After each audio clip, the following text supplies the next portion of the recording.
Chapter 19, Insecurities. Konoha's streets. Naruto wasn't in the best of moods.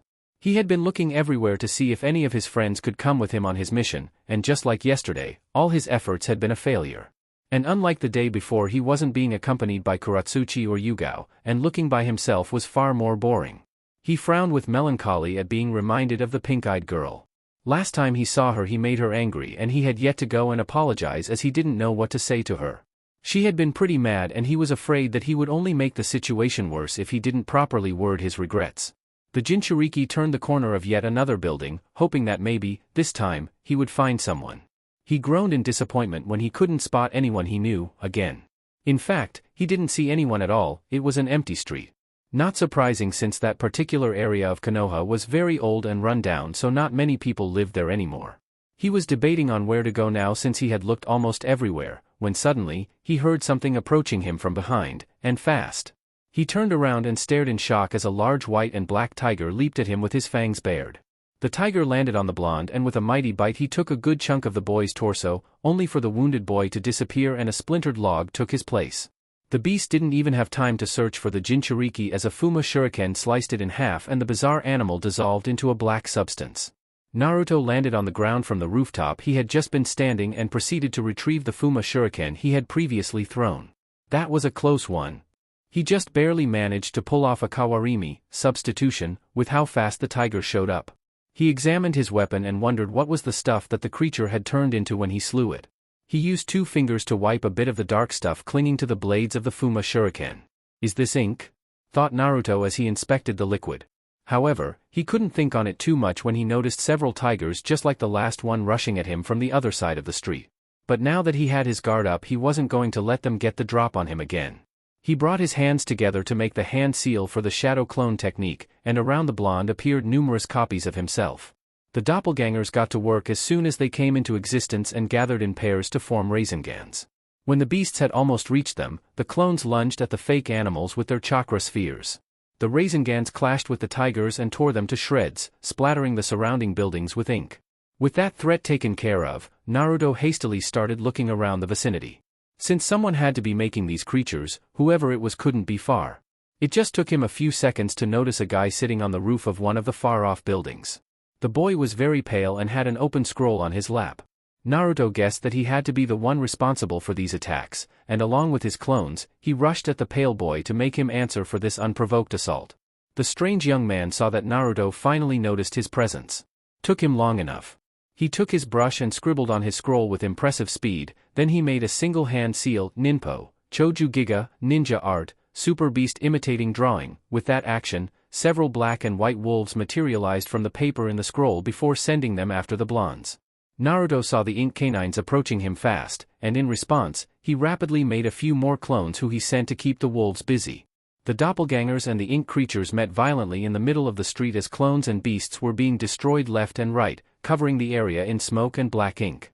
With all obstacles out of the way, Naruto didn't have any more trouble to reach the roof of the building where the white-skinned boy was.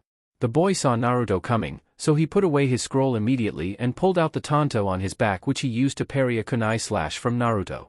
The Jinchuriki kept pushing against the weapon of his attacker to keep him in place. "Who the hell are you and why are you attacking me?" The only response of the young man was to throw a kick towards the genin, but Naruto stepped back, avoiding the blow all the while being careful to not fall off the roof. But the pale guy quickly closed the distance between them again and started slashing with his blade. Naruto managed to parry the blows, but the guy was relentless. As soon as he blocked one slash, he was already having to block another from a different angle. Finally, they were at a standstill with each weapon pushing back against the other once again. "Is that all you got? You are weaker than I thought," said the pale man with an emotionless smile. "Then what about this?" yelled a clone that had managed to sneak behind the weird guy, hitting him in the back with the blunt side of a kunai only for the stranger to explode into ink, covering both Naruto and his clone in it. "Ack! Is in my mouth," complained the blonde as he spat the disgusting liquid, with his copy mimicking his action before they started glancing around with urgency. "Where did that bastard go?" "There he is," said the clone as he pointed towards the roof of the neighboring house, and just like the clone said, the white-skinned teenager was standing there impassively. "What is your fucking problem?" yelled the enraged Naruto.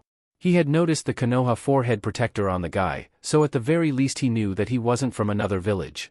But he couldn't imagine why a comrade from Konoha would attack him just because. The weird guy had a thoughtful expression as he looked at the Jinchuriki. Your skill leaves much to be desired. I wouldn't be surprised if the IWA prisoner is better than you are, said the young man, completely ignoring Naruto's question. You mean Katsuchi? What does she have to do with this? The blonde demanded to know. I met her last night. She seems competent, unlike you. Someone as weak as you are shouldn't be guarding a dangerous prisoner like her. She should be in a cell, for everyone's security, said the mysterious boy. It seemed that what Danzo-sama had said was true. It was way too dangerous to rely on Naruto to keep the foreigner in check. He guessed that it was just one more reason to ensure the success of his mission. Even if he had never fought the Kunoichi, with their intel he knew that she was a jounin, a possible candidate for Tsukikage, had a Kekii Genkai, and was revered as a prodigy. It was too risky for the village to depend on Naruto to control her. Naruto narrowed his eyes coldly at the pale boy. Say what? If you did anything to her I swear I'll dash. That's all for now. We'll meet again at a later time, interrupted the young man before he made a single hand seal and vanished in a body flicker. Naruto groaned in anger as he looked around, making sure that his attacker had really left. And once he was done, he hastily started rushing in the direction of his apartment building. He needed to see immediately if Katsuchi was fine. If what that bastard said was true and he did meet Katsuchi, there was no telling of what he could have done to her if the guy was already prone to attacking unprovoked. And since Naruto hadn't seen the Iwa Kunoichi since the day before, he had no way of knowing if she was okay. She was probably still angry at him for yesterday, but he didn't care. Her security was too important to be worrying about what she might say or do to him if she was upset. In his hurry, he arrived at his apartment building in a few minutes. As soon as he got there he ran up the stone staircase and knocked on Katsuchi's door as soon as he reached it. He fidgeted impatiently for several seconds until the door opened to reveal Katsuchi's face through the gap. Naruto? I didn't think you'd be coming today, said the surprised girl.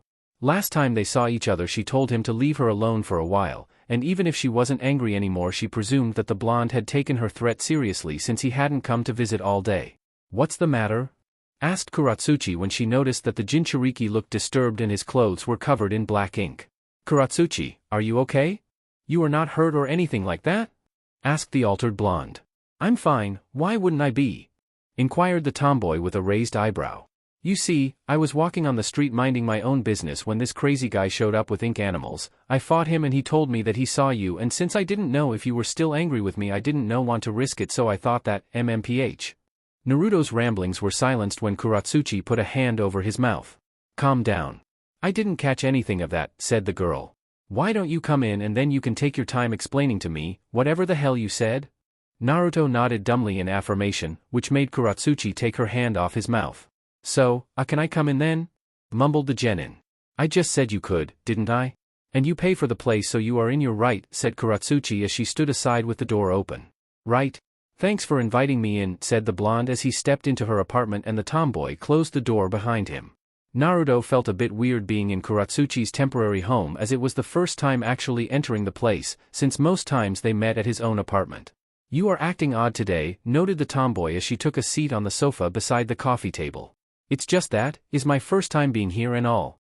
Also, I didn't know if you wanted to see me after what happened yesterday, explained the boy. You mean what we talked about the yandame? Inquired the pink-eyed young woman. So that's why Naruto was acting so mellow. Yeah, I wanted to tell you how sorry I am about that. It was very inconsiderate of me saying the things I said, said Naruto. Yes it was. But don't stress over it, I'm not angry anymore. It's okay, reassured the girl. It's not okay, replied the Jinchuriki as he started pacing the room back and forth. It was very stupid of me. I always heard about all the heroic deeds that the yandame did for us, but I never thought about the other side of the story. I never stopped to think that for every battle that the yandame helped us win there had to be someone hurt. For every Konoha life he saved when he killed an enemy he was also stripping away someone else's loved one. I was naive to not reflect on that until now. Katsuchi was glad that Naruto was now realizing that his precious yandame wasn't the saint he pictured to be, but she still thought that the blonde was going overboard with the apology. Naruto, seriously, I get it. I forgive you now, so don't worry about it more than you need to. But I do appreciate your concern, said the tomboy with a heartfelt smile. Naruto returned her smile with one of his own. He was glad that they had managed to settle that dispute relatively easily. He really hated when they fought. After a moment, a look of realization hit the Jinchuriki as he remembered why he came in the first place. Wait, I haven't told you what happened. Oh yeah, that's right. Something about some guy you said? Kuratsuchi pointed out. Naruto nodded at the girl before he started elaborating on his story. Earlier on the street, I was attacked by some guy I had never seen before.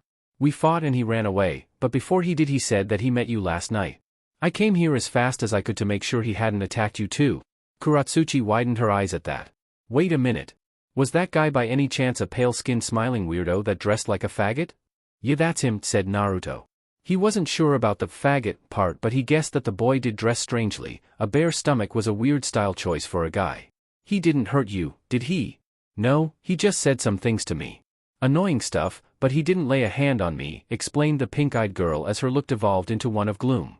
Being reminded of the nasty things the bastard had said put her in a sour mood, especially when they had some truth to them. Naruto sighed in relief at hearing that she was unharmed. Man, I rushed here for nothing, but I'm glad you are okay. I was so worried that he might have assaulted you like he did to me or something like that. Kuratsuchi frowned as her hands balled into fists. Just like that pale-skinned prick had said, since she couldn't defend herself while she was here, she had to depend on Naruto to help her at every turn, just as she had to do for even the most minuscule of things. She couldn't even get food or new clothes without bothering him. Could she be more useless? She couldn't do anything by herself and her friend had to clean up any mess that was made when it concerned her. Was this how every day was going to be? Was she going to be a pet to be taken care of for the rest of her life? What about Naruto's life? Was he going to keep doing that until either one of them died? One day he would probably get married and have children, and what then? Was she going to be an extra responsibility for him on top the ones to his family? She was destined to watch all that as she herself grew old and never accomplished her own dreams. How could she keep her pride when she was forever destined to be a liability to one of the only friends she had in here? He might even get tired of all this one day and could let her go back to her cell. Kuratsuchi, what's wrong? Asked Naruto when he saw that she had started shaking as she frowned in discontent. Nothing. Don't worry about me, you already do that enough, said the girl with a stern voice as she avoided eye contact. It was obvious even to Naruto that she was not fine, far from it. Naruto looked at the girl with concern as he walked towards her and sat at her side on the sofa. Hey, you know you can tell me if something is bothering you. I'm here for you if you need anything, said the blonde as he put a hand on the girl's shoulder. That's exactly it, said the exalted Kunoichi as she shook off Naruto's touch. You are always here for me, you have to be. Naruto was startled by the tomboy's outburst. This was just so sudden. Where is all this coming from? I've been thinking lately, and I realized that my lack of independence hurts not only me but it also hurts you. You have to take care of me for everything, I can't do anything on my own. I'll be your responsibility for the rest of our lives, doesn't that bother you? Because it sure as hell bothers me, said the girl. Wow, wait. First of all, you aren't going to stay here forever. I already promised you that I'll find a way to eventually get you back to IWA, and you know that I never go back on my word. I'll find a way, I swear I'll do, said Naruto only for the girl to snort in disbelief. And second, if me helping you makes you feel uncomfortable, then you can see it as a favor that you can make up to me later. Ah, so that's why you helped me in the first place? You got me out of that cell so I can owe you forever or something? Asked the upset girl. What? Of course not, that's ridiculous, said Naruto, feeling offended that the girl would even think that even after all they've been through. Then why did you do it, You didn't even know me that well back then. We weren't even friends, so why would you have cared if it wasn't for that? Kuratsuchi demanded to know. Because you are an amazing person and Kunoichi, replied Naruto. That made Kuratsuchi go silent as she looked in shock at the boy in front of her. I knew even back then that you had a good kind heart, I've seen your good nature despite how you try to hide it. I couldn't have lived with myself if I left a good girl like you to that terrible fate, said the blonde. Kuratsuchi didn't know how to respond to that, she didn't consider herself very kind. A proper shinobi was ruthless and she tried her best to act the part, but hearing that Naruto thought of her as a good person and ninja made her feel flustered. Now that she thought about it, it did make sense that the blonde helped her just because of that, considering his gentle demeanor. However, that still didn't change the fact that she was a burden. You say that, but I don't think you knew or wanted such huge responsibility. I feel like I'm a nuisance that has you trapped with me in my hopeless plight, said Kuratsuchi with sad glazed eyes. Don't say that. I don't want you thinking like that, said Naruto, getting up from his seat to crouch in front of the girl, putting his hands on her shoulders, urging her to look him in the eyes. Everybody needs help from time to time, there is no shame in it. It's true, at first I didn't know the kind of responsibility I was taking, but you know what? I don't care, not even a little bit. How can you not care? I find that hard to believe, said Kuratsuchi. She knew that Naruto was noble, but even he had to have boundaries. Naruto looked at the girl keenly and gave her a warm smile. You see, I know we have our differences and there are a lot of stuff we don't agree on, we even fight a lot of times over them, but I enjoy spending time with you just the same. I enjoy learning more about you, sharing our thoughts, or just hanging out. That's why I don't mind helping you, because I cherish your presence, your friendship, those things are so important to me that any trouble that you think you give me is insignificant in comparison. I want you to remember that I'll always be your friend, and I'll always be by your side, helping you if you ever need me, not because I have to, but because I care. Katsuchi stared at Naruto with wide teary eyes. She hadn't expected the boy to value her like that. And here she was stupidly thinking that he might have aided her to get something in return. It made her feel guilty. Naruto got worried when he saw Katsuchi direct her gaze downwards, shadowing her face as she started trembling again. He wondered if he had said something wrong before the tomboy abruptly enveloped him into a hug as she rested her head on his shoulder. This action stunned the blonde momentarily as he didn't know how to react to this. Katsuchi bit her lower lip as tears threatened to spill from her pink eyes, which made her grateful that the blonde couldn't see her face right now. Naruto had to be the best friend someone could ask for. No one aside from her father had ever treated her with such gentleness the way that the boy in her arms had done. She had acted like a bitch to him in the past and still sometimes did, and he still treated her with care, loyalty, and tenderness. She tightened her grip on Naruto and pressed her body against his even more, trying to convey through actions, instead of speech, how grateful she was to have him. For she knew that if she tried to talk right now, her voice would just break into sobs. Naruto's side glanced fondly at the girl's head on his shoulder. He hadn't expected Katsuchi to act like this, but he was glad nonetheless that he could provide any amount of comfort to her. He did what his instinct told him was right and put his arms around her, returning the hug. Both teenagers remained like that for a few minutes, not making any sound to avoid ruining the moment as they relished in their mutual contact. Feeling the warmth of each other's body made them feel fuzzy on the inside, though no one paid any mind to what that might mean. You know, Naruto, you got away with words sometimes, said Katsuchi, finally pulling apart from the hug before she rubbed her face to clear the moist in her eyes. Well, I do try to make up for the silly stuff I say from time to time, replied the blonde. Just sometimes? Katsuchi couldn't help herself from teasing. By this point, she teasing Naruto was just another way of her to show him affection. Okay, a lot of times, admitted the Jinchuriki. It still doesn't stop me from being amazing. I know, conceded the girl, figuring that he earned his praise this time. Naruto, I'm sorry about my previous rant. I shouldn't have let those stupid thoughts get the best of me, said the girl with a solemn face. It's all good, it happens to all of us, reassured Naruto. But next time something similar happens, let me know. You aren't alone, not as long as I'm alive. Katsuchi smiled sweetly at the Jinchuriki. The same goes for you. Friendship is a two-way street. You help me, so let me help you if you ever need it? Will do. Databeo, replied Naruto with a toothy grin. Then, I'll guess whatever hardships we face in the future, we'll deal with them together, declared the tomboy with an extended fist. Of course. 2 is better than 1 after all, said Naruto as he put his hand on top the girl's, showing his commitment. So, this means you are coming with us to grass country? Inquired Naruto. Do you even have to ask? You can be goddamn sure I'm coming, answered the pink-eyed girl. So whoever that spy is, he better prepare himself because we are coming for his ass. Naruto responded her with a grin filled with determination, and Katsuchi gave him one of her own. Just one more thing. There is something that has been bugging me, said Naruto, which made Katsuchi tilt her head at that. I could be wrong, but isn't that Kakashi-sensei's book? Asked the blonde as he pointed at an orange book sitting on the kitchen counter at the other side of the room. Katsuchi's face bleached, she had completely forgotten that she left the damn thing there. Why it is, but that's because he forgot his book when we were in Suna. I've been meaning to return it to him but I forgot, said the girl trying to mask her nervousness. Oh I see. What a relief, for a second there I thought that you had read that and became a pervert or something, said Naruto as he put his hands behind his head in a relaxed manner. So you think that if I were to read it it would make me a pervert? Questioned the tomboy with a nervous tick on her eye as she got irritated. Well, yeah. But you didn't read it, right? No problem there, said Naruto casually. Then, you do think that if I read it and enjoyed, you would automatically label me a pervert. Is that what you are saying? Asked Katsuchi once again with an irritated scowl.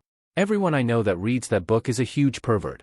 I think is a safe guess to say that only perverts like it, said Naruto, wondering why Katsuchi seemed to take offense if she said she didn't read it. Maybe you ought to read it yourself to see if what you suspect is true, responded the girl, trying to keep herself from getting angry. I have read a little bit, and I can tell it's filth, said Naruto. You should be a bit more open-minded, perhaps give it another chance, idiot, said the tomboy. And so, the teenagers continued arguing for a good portion of the day. However, there was no malice in their dispute, since both Naruto and Katsuchi knew that even if their weird relationship wasn't perfect, their friendship had never been stronger than it was at that moment. Hokage Tower. Tsunade sat on a couch in one of the many rooms of the Hokage Tower. This particular room was usually used to hold meetings between important people in the village. Behind Tsunade stood Shizune, and in front of the Hokage were Hamura and Koharu sitting on another couch, facing her. The elderly advisors had requested a private audience with the female Sannin and were about to start their conversation. You said you wanted to have a word with me, I'm all ears then, said Tsunade with impatience. Whenever these two wanted to talk with her it usually meant that a headache was coming. We wanted to discuss some things that have us troubled, Hamura started. It concerns Naruto. And the IWA prisoner, added Koharu. Tsunade rolled her eyes, already suspecting what they were going to say to her. This is about the Suna mission, isn't it? She already knew that it was only a matter of time before the old fossils came complaining about that. That's part of our concerns, yes, said the old lady. But we would like to discuss Naruto first, said Hamura. We want you to refrain from sending him on missions that have a chance of encountering the Akatsuki. In fact, we want you to lower the number of missions that he goes to. Request denied, said Tsunade simply. She wasn't about to treat her grandson figure like a caged animal. Listen to reason, Tsunade, said the old man. We understand that you are close to the boy, but you are the Hokage, you shouldn't be displaying such favoritism. He is a Jinchuriki, normally we wouldn't even let him go outside the village. He has plenty of freedom as it is. Please Lady Tsunade, I ask you to listen to the elders, said Shizune, for the first time entering the conversation. We shouldn't be risking Naruto's safety when the Akatsuki are after him. He should stay in the village as much as possible where we can protect him. Tsunade stared at Shizune with a strict look. This wasn't the first time that Shizune had asked her to keep Naruto out of missions for a while. The Sannin was starting to think that her apprentice had been the one to ask Hamura and Koharu to talk to her about this in the first place. I'm still not doing that. This choice I'm taking is done precisely to help Naruto. If he stays on the move he will be harder to track down for the Akatsuki. You already saw what happened in Suna, if they could infiltrate a village and capture their Kage, they can infiltrate us and kidnap Naruto even easier. There is really no way for us to change our mind. Asked Hamura. I told you, I already made my choice on this matter, repeated Tsunade. Very well, said the old man with a sigh. At the very least I ask you to make his team larger to raise security around him. I already worked on it, said Tsunade. I tasked Team 7 in finding another member for their team, and even if they can't, I already have someone in mind to go with them. We already heard that you are planning to send the IWA prisoner if they don't find another member, said Hamura. Which makes this a good time to address the issue we mentioned earlier, said Koharu. Tsunade, you can't keep sending that girl with Team 7 just because Naruto vouches for her. She is an enemy kunoichi, and a skilled one at that. We can't risk her escaping or hurting any of our shinobi, added Hamura. She is already privileged to not be locked in a cell, she doesn't need even more leniency. I have a good reason for that. I have realized that the girl is loyal to Naruto. Keeping them together makes her more manageable, said Tsunade, using Kakashi's previous observation to her advantage. We can't depend on only that to keep her in line, that's too unreliable, insisted Koharu. She might listen to him now but there is no telling if she will continue to do so. Which is why we took it unto ourselves to find a solution, said Hamura. We found a member for Team 7 that we are satisfied with. Danzo offered us one of his men to add to Naruto's team. He assures us that the boy is skilled and reliable, and not to mention, efficient. He will be a much better fit for Team 7 than some enemy foreigner, said the old lady. No chance I'm agreeing to that, said Tsunade, outraged that these two had gone behind her back to get a member themselves and from Danzo no less. You don't want the girl going because you can't trust her, but one of Danzo's subordinates is supposed to be better? At least I know that the girl listens to Naruto, whoever that boy is will listen only to Danzo. One can't ever know what the old hawk is plotting, having one of his ninja loose is unpredictable. Then it appears we have a problem. We simply can't let the enemy outside the village and risk her escaping, said Hamura. The problem is yours, not mine, said Tsunade with a grimace. I get to decide what goes and what doesn't, so if you have a problem, you'll just have to deal with it. Tsunade, we don't agree on most things, we never have, but we do usually respect your choices as Hokage and we are always ready to give our advice, said Koharu sternly. But this time, we must insist. You may have the final say, but we can also make inconveniences for that girl. We can force her out of the team if you don't listen to reason, said Hamura with a hard look on his face. Tsunade slammed her foot on the floor, cracking it slightly as she stared enraged at the elders in front of her. You dare make threats to me? Shizune could tell that the situation was getting out of hand, so she decided to intervene to mediate. Please let's all calm down, I have an idea, said the raven-haired medic, which caught the attention of everyone in the room. The woman gulped, feeling the pressure of having everyone looking at her. Why don't we just send both of them? Tsunade, Hamura, and Koharu looked at Shizune in disbelief. What? Asked all of them at the same time. Tsunade-sama, you don't trust one of Danzo's subordinates, right? But I feel that we should give him a chance. We'll never know until we see how he works with Naruto and the rest, and in turn, they may help us to see if he is trustworthy or not. Who knows, he might end up being a good addition to Team 7 Foot, said Shizune before she turned to the elders. And I know you don't want to risk Katsuchi pulling something off when she is out of the village, fair enough, but she will be guarded not only by Naruto, Kakashi, and Sakura but also by one of our best ANBU. I think we are safe in that regard. But if you still feel unsure about this, you can have your shinobi keep an eye on her and inform you of the dynamics of Katsuchi and the team. This way we make Team 7 bigger, and in turn, we increase the security around Naruto. See? Everyone wins. The rest of the room's occupants glanced at each other silently, trying to see if someone had anything against the idea. Hamura and Koharu nodded to each other, having made up their mind. It wasn't what they would have hoped, but this way at least both parties had to make a compromise, which was fair. It is not an ideal solution, but I suppose that we can agree to those terms, said Hamura. I would rather not have anything to do with one of Danzo's subordinates, but all right, we'll see if the boy is any good, said Tsunade before she addressed the two elders again. But I'm informing you, at the first complaint I hear from Kakashi regarding the guy, I'm kicking him out of the team. Fine, we have faith in our choice, said Koharu. Good, so we have an agreement, declared Tsunade. Then I guess this little get-together is over. I imagine it is, said Hamura as he and Koharu stood up. Shizune gave a sigh of relief, glad that everything got settled without any more complications. Konoha's streets. In the outskirts of the village, almost at the gates of Konoha, Kakashi stood in front of his team, which consisted of Naruto, Sakura, Katsuchi, and Yugao. All right, I trust that everyone is ready to start our mission, said Kakashi. You guys got everything you need? I already packed all my ninja and medical supplies since last night. I'm all set, said Sakura. Same here, all good, said the eager Naruto. As ready as ever. A good kunoichi is always ready to start at a moment's notice, boasted Katsuchi. I'm good, said a gloomy Yugao. Just as she had dreaded, she had been sent to watch over Katsuchi. Again. Are you okay, Yugao-san? You seem a bit down, asked the copy ninja. I don't know what you are talking about, Kakashi-senpai, responded the ANBU with the same dejected tone of voice. Come on Yugao, cheer up. We are going to kick ass in our mission. Just you wait, said Katsuchi with a confident smile. Totally. We are so going to finish this with flying colors and get information on Orochimaru and Sasuke. Added Naruto with the same disposition as his IWA friend.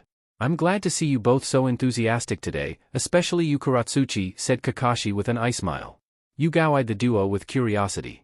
Both teenagers have been unusually chipper today, she wondered if something had happened between them. Then what are we waiting for? Let's go, said Naruto with impatience. Not so fast, Naruto. We are still waiting for someone else, informed the Cyclops. Someone else? But we didn't find anyone to come with us, inquired the confused Jinchuriki. Sakura and Katsuchi also wondered who could it be. They haven't heard anything about an extra member until now. He was assigned to us by the Hokage and the elders, explained Kakashi. And in fact, I think he just arrived, said the copy ninja as he and Yugao looked to the side, having already felt the boy's presence. Suddenly, a familiar face to Naruto, Katsuchi, and Yugao appeared in a body flicker beside them. Hello there, said the pale boy with an emotionless smile. You! Yelled Naruto and Katsuchi as they pointed at the newcomer with indignation. Wait, you guys know him? Asked Sakura. Oh, I know him all right. This freak cornered me yesterday in a dark street to insult and taunt me, said the enraged tomboy. The bastard also attacked me for no reason at all, said Naruto with a raised fist. Sakura frowned at the pale boy with disgust. He did sound like a creep. Even Yugao was staring coldly at the weird young man. There appears to be some tension already, Kakashi joked as he scratched the back of his head. Nonetheless, we are a team now, so I expect you all to play nice with each other, said Kakashi as he looked intently at the new member to emphasize his last point. Of course, said the smiling boy, seemingly not bothered at all by Naruto and Katsuchi glaring daggers at him. I think that introductions are in order. Why don't you start? Said Kakashi as he looked at the white-skinned shinobi, prompting him to talk. Greetings everyone, I'm Sai. Pleased to meet you, said the now identified Sai with his ever-present emotionless smile. I'm Sakura. Nice to meet you, said Sakura with cordiality despite not knowing what to make of the new guy just yet. I'm Naruto, said Naruto with a frown, none too happy to talk to the jerk. Katsuchi, replied the Iwa Kunoichi with a dangerous gleam in her pink eyes. Yugao, said Yugao sternly. Kakashi looked at the group with a deadpan expression, knowing that it was going to be hard to get everyone to get along. Okay, since the introductions are over we better get going. The group nodded obediently and they all started going on their way out of the village. As they walked, Yugao approached Sai and caught the young man's attention. You listen to me, if you do anything similar to what you did last night I'm going to break your legs. I don't care that you are from Root, I won't tolerate you causing trouble, threatened the purple-haired woman. For a split second, Sai actually widened his eyes in surprise before his smile returned. So you know about me being in Root? Don't worry, I was just following orders at that time. If anything, I'm honored to be working with a fellow ANBU. Don't even dare compare us. We are nothing alike, said Yugao with a snort, offended to be put in the same category as the emotionless machines that were Root ANBU. Having said everything she wanted to say, she returned to Katsuchi's side as she ignored the curious gaze from Sai. I can't believe that Tsunade-bachan assigned that asshole to our team, murmured Naruto as he glanced back to see Sai looking at the blonde as he waved his arm to him without a care. I just hope that he keeps his stupid mouth shut, responded Katsuchi. Considering that I'm not allowed to put him in his place if he starts bothering me, it drives me crazy. Well, if he does start bothering you I'll kick his ass, you know that I got your back, reassured Naruto. I know you do, said the tomboy with a grateful smile. Anyway, we should be focusing on our mission and ignore the faggot for the time being. You are right, we can't screw this up and lose our only source of information on Orochimaru, said the blonde. It was imperative that they found out where the snake was and fast. There were only a few months left before Orochimaru took Sasuke's body and they didn't have any leads yet. Katsuchi noted the worry on Naruto's face and she could guess what was troubling him. She already knew that the Jinchuriki desperately wanted to get the Uchiha back since he had been his best friend, and considering how much Naruto valued his precious people it was no surprise that he was so desperate to save the last Uchiha. Don't worry, Naruto, we'll get your friend back from that traitorous snake. We have faced tougher situations before, so as long as we work together we should be able to come on top, said the pink-eyed girl. Thanks, I guess that we really have accomplished quite a lot already. We'll just have to keep doing it, said Naruto as he and Katsuchi gave each other resolute smiles. Meanwhile, Yugao looked at the duo with exasperation as she let out a sigh. She cursed her luck, not only had she unofficially become a glorified babysitter for Katsuchi, and not only was she going to be putting up with a pale weirdo with non-existent social skills, but she also had to deal with two stupid teenagers that were too oblivious to realize that they were developing feelings between them. At least she hoped that this mission went smoothly for a change. Sunagakure. Deidara was bored. Today was the day that Suna would finally decide what to do with him. Damn, Kazekage had taken his sweet time recovering before he passed judgment, and the only thing left for the Mad Bomber to do now was to wait until one of the ANBU came to the TNI building to take him away, which was why Deidara was laying on the bed of his cell with a leg over the other in a relaxed manner until someone came for him. Man, what is taking these guys so long? Maybe they are trying to drive me insane from the anxiety or something, complained the crazy terrorist. If they were going to kill him, fine, he had already made up his mind that he was doomed, but keeping him in suspense was starting to piss him off. At that moment, the door of the corridor was opened to reveal a Suna ANBU at the other side. Deidara straightened his body as he sat on the bed, looking at the man with a sneer. So one of you assholes finally decided to show up. I was wondering if you had forgotten about Dash. The Mad Bomber shut up when he saw the ANBU drop to the ground like a rag doll with a kunai stuck on the back of his head. What the fuck? Deidara had no idea what was happening. That was until a familiar figure with an orange mask stepped through the door and walked over the dead ninja. Hi Deidara-senpai, said Toby with glee as he waved amicably at the blonde at the other side of the metal bars. Toby? What are you doing here? Asked the former IWA shinobi. Why, rescuing senpai of course, declared Toby cheerfully. Sasori-senpai is dead, sadly. But that left a spot open and now I'm a member of Akatsuki. So that makes us partners, and I can't leave my partner imprisoned, can I? But how did you even get here? Inquired Deidara. Toby was a happy-go-lucky moron that usually hung out with the bomber and the rest of the Akatsuki, begging them to make him a member. But due to his silly antics and the fact that he was a weakling, they just ignored him. How the hell did he even manage to infiltrate Suna and kill the guards of the prison? Silly senpai. Toby has his ways, don't worry about a thing, boasted the masked man as he victoriously put his hands on his hips. But first, let's get you out of there, said Toby as he pulled out a key from his cloak, which he presumably took from the dead ANBU, before he approached the cell and opened it. There you go. Rejoice, senpai, you are free. Yay, that's great and all, but how do you propose we get out of here? We can't exactly go out the main door and try to sneak out of the village, we would be discovered in no time, said the blonde. Of course not, Deidara senpai. We'll leave the same way I came in. Which is why I had to kill everyone in the building. I can't have anyone seeing what I can do just yet, at least no one that can tell the tale, said Toby as he laughed at his own stupid joke. Deidara looked at the black-haired man with a dumbfounded expression.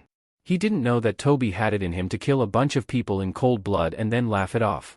Anyway, we should get going. Senpai, hold on to me and, oh wait, that's right. I'm sorry, said Toby apologetically as he scratched the back of his head, seemingly forgetting for a moment that Deidara didn't have arms anymore, which just made the terrorist's eye twitch in annoyance. Don't worry, I'll just hold on to you then, said the masked man as he put a hand on Deidara's shoulder before they both started being sucked into a space distortion. What the fuck is this? What are you doing, Toby? Yelled Deidara in panic. This jutsu was just like the one Hokage had used to take his arm. Deidara struggled to get out of the technique, but Toby didn't let go of him, and in the end, they were completely absorbed by it. Unknown location. Deidara screamed as he fell from the sky when he suddenly appeared over a clearing in the middle of nowhere. He hit the ground hard before he started looking around him, completely perplexed at what had just happened.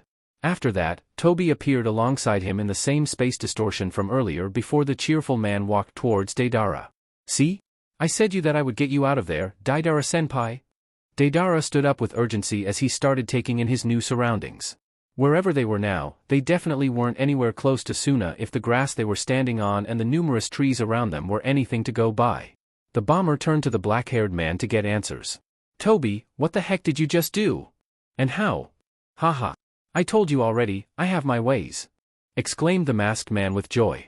But Deidara-senpai, you must promise me that you aren't going to say anything about what I just did to anyone, not even the other members. Deidara snorted at that. What a nonsensical thing to ask. Like hell I won't. Here we thought that you were a useless idiot. The others have to know that you can actually pull your weight, Deidara. The sudden change in tone in Toby's tone of voice made Deidara shiver for some reason, and the mad bomber stared at the masked man closely, just to see that his silly demeanor was completely gone. I'm warning you, don't become a liability to me, for your own sake, said Toby icily before he stared straight at Deidara's face. Said blonde widened his eyes when he saw a single red eye glaring at him coldly through the hole in the orange mask. What are you? Mumbled Deidara, more to himself than anything. Well, don't worry about it. Just keep the secret and you should be fine. Said Toby, once again returning to his bright persona. We should go looking for Kakuzu-senpai so we can do something about your arms. Onwards. Declared the masked man as he started marching in a random direction. Deidara just stood still as he stared at Toby walk away. He had no idea what just had happened, but now it was clear to him that Toby wasn't who he pretended to be, and that made him nervous. Deidara-senpai, are you coming? Toby called out with a wave of his hand. Yeah, replied the terrorist as he started following the mysterious man. One thing was for sure, Deidara wasn't going to ever let his guard down around Toby ever again. Chapter 20, The Calm Before the Storm. Okay team, we'll be resting here for the night, declared Kakashi as he and his team contemplated a small village while they stood at the Torii gate at its entrance. The village was in the middle of the forest on the border of grass country. It looked like its main attraction was being a resting place for travelers going to Kusugakure, as a large portion of the buildings were rather large hotels that towered above the surrounding trees. Also, this place was well known for their thermal waters, and while it was not as renowned for them as the land of hot water was, it was still their major selling point for tourism. We have been traveling at full speed almost non-stop for a day and a half. Tenchi Bridge is only half a day away, so we have some spare time, Kakashi explained to the 4 teenagers and the ANBU woman. This is a good chance to relax and rest. We want to be in our best shape for tomorrow, we don't know what might happen when we meet the spy. Sounds like a good idea to me, said Yugao serenely, but on the inside, she was jumping with joy at the chance of getting a moment of relaxation that was so rare for her nowadays. I'm all up for it. I could use a nice hot bath right now, said Sakura. After their long travel, Going for a dip in thermal waters seemed like the perfect reward. It beats sleeping on the ground, so why not? Commented Naruto with his hands behind his head in a casual manner. Well, the idea is not unappealing, said Katsuchi. It was true, it had been a while since she got to enjoy a bath in a hot spring and she rather missed the feeling. If our captain thinks this is best, I can only agree with him, replied Sai with a smile as always. So we all agree. All right then, follow me, exclaimed the copy ninja as the group started walking towards the nearest hotel that was the closest to the village entry.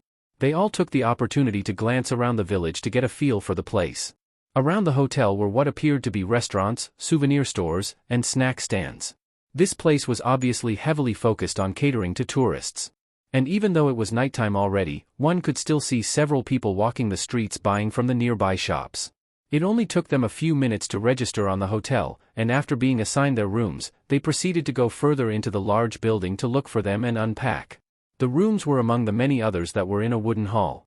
All the doors of the rooms were sliding shoji doors, and after a while, they all found both of their rooms at the end of the corridor, one for the men and one for the women, and were conveniently just across the hall from one another. Here are our rooms. Naruto, Sai, and I will be staying on this one foot, said Kakashi as he pointed at the shoji door behind him with his thumb. You girls will use the other one. While we are split up, you two listen to Yugao-san, finished the copy ninja as he looked at Sakura and Katsuchi. Of course, Kakashi-sensei, right, responded both girls in unison. I guess all that's left to do is unpack. So we'll see you girls later, said Kakashi as he went into the men's room, with Sai following silently, and Naruto waved at the girls as he left. See you later, Katsuchi, Sakura-chan, said the blonde as he followed Kakashi inside. Bye, Naruto, responded Sakura amicably. Until tomorrow, I suppose, responded Katsuchi with a wave of her own. Rest well, boys, said Yugao as she too started going into her own room, with Sakura and Katsuchi right behind her. Once the girls were alone in their room, they each took off their sandals before they went to wander around the place to have a good look at it. The hotel room was very traditional. Aside from the sliding door, it didn't have beds, which meant that they would have to sleep in futons. There was a small table in the middle of the floor that was so short that one would have to sit down on the floor to use it. There was a wooden closet at the end of the room with small drawers on one side, and beside it was a small lamp on the floor. Overall, the room was rather barren, but it was comfy enough. We'll rest for a little bit, after that we can go and enjoy the hot springs, declared Yugao as she took off her weapons pouch and sat down to go through her supplies. Fine by me, said Katsuchi. She knew that Yugao was going to make her go one way or another since the ANBU had to keep an eye on the IWA prodigy. They couldn't split up, and if Yugao wanted to go to the hot springs she would have to take Katsuchi too. Not that the tomboy could complain, she could also use a hot bath to unwind. I for one, think it's pretty nice to have more girls to talk to, said Sakura. She was used to being the only girl when she went on missions with her team. It was a welcome change to have more women around in the Pinkette's opinion. After that, she directed her attention to the IWA Kunoichi. Now that she thought about it, she had barely spoken to the girl at all since she met her. She could use this occasion to find more about the spunky girl. Who knows, they might get along well. What do you think, Katsuchi-san? Said Katsuchi dumbly, as she closed a drawer that she had been inspecting to look at Sakura. Don't you think it's nice to be able to have some girls' time among ourselves? After all, you are always with Naruto. I can only imagine how tiring that must be, finished Sakura with a playful giggle. She deduced that, since Naruto was the only common relationship that they had, he may be a good topic to break the ice. If you say so. Personally, I don't mind being with him at all, said Katsuchi. She didn't care much for any girls' time, as Sakura put it. Besides, she had always related more to boys than girls, with her being a tomboy and all. Well, he is a nice guy. So I guess that is not unusual that you two are such good friends, said Sakura, hoping that Katsuchi didn't take her last comment the wrong way. It had only been a joke. But you do have to admit that his silliness can be irritating from time to time. Katsuchi couldn't bring herself to deny that statement. She had had her fair share of disputes with the blonde in the past, so she knew all too well that Naruto could get on anyone's nerves sometimes. He is not that bad. Why? Does he bother you that much or something? Inquired Katsuchi. No, of course not. He might anger me on occasion, but we're cool, said Sakura with a wave of her hand. To be fair, Naruto hadn't even pestered that much lately, not even to ask her on dates, which was a weird but welcome change for the medic. At least he isn't as annoying now. You should have met him when he was younger. He used to be far more childish and loud. He has matured quite a bit in comparison. I can imagine, said Katsuchi with a small smirk. Even if she liked Naruto and got along with him, she still found him to be a bit immature, charming in his own weird way, but still immature. She could only wonder how he had been when he was a child. Then it's a good thing that I met him now, or I might not have gotten along with him enough to be his friend.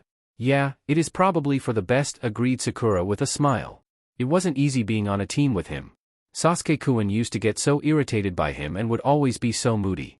I'm surprised they never ended up killing each other, said the Pinkette good-naturedly before she got a somber look on her eyes. Reminiscing about simpler times and when their team was whole was painful. Really? I thought that Naruto and the Uchiha would have gotten along better with how adamant Naruto is in bringing him back, remarked Katsuchi with a raised eyebrow. Well, they had this sort of friendly rivalry between them. They might have been at each other's throats most of the time, but they were still close friends. We were all close, said Sakura with a sad tone of voice. Our team was not perfect, but we eventually became like a family.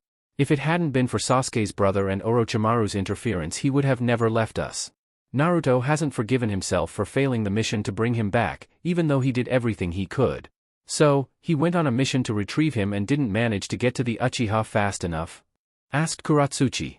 They did catch up to Sasuke and the Otonin with him, said Yugao from the other side of the room, which caught the attention of the other two girls. I heard that Naruto himself fought Sasuke and the rest of his team fought Orochimaru's men.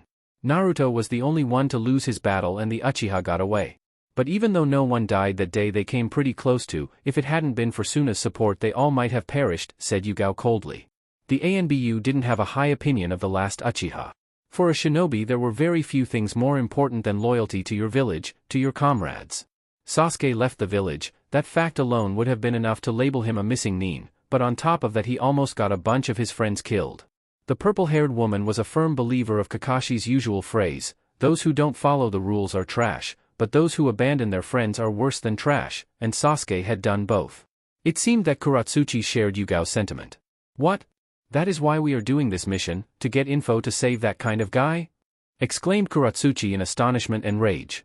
She had already known that the Uchiha deserted, and she could understand the need of Naruto and the rest of Team 7 to get their comrade back and reason with him, but she didn't know that he had attempted to murder his fellow Konoha ninja.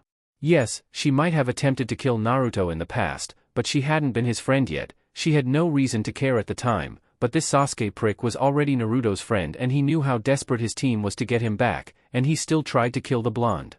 And not only that, but Team 7 still wanted to bring his sorry ass back to Konoha? If Katsuchi was in their place, she would be looking for the Uchiha, all right, not to save him but to rip him a new asshole for being such a traitorous little shit. Don't be so quick to judge Sasuke-kun. He had a pretty tough life, and Orochimaru's machinations along with his brother's memory had a bad influence on him, said Sakura. Oh, poor him, that totally makes up for betraying your trust, said Katsuchi with a deadpan look. You don't even know him.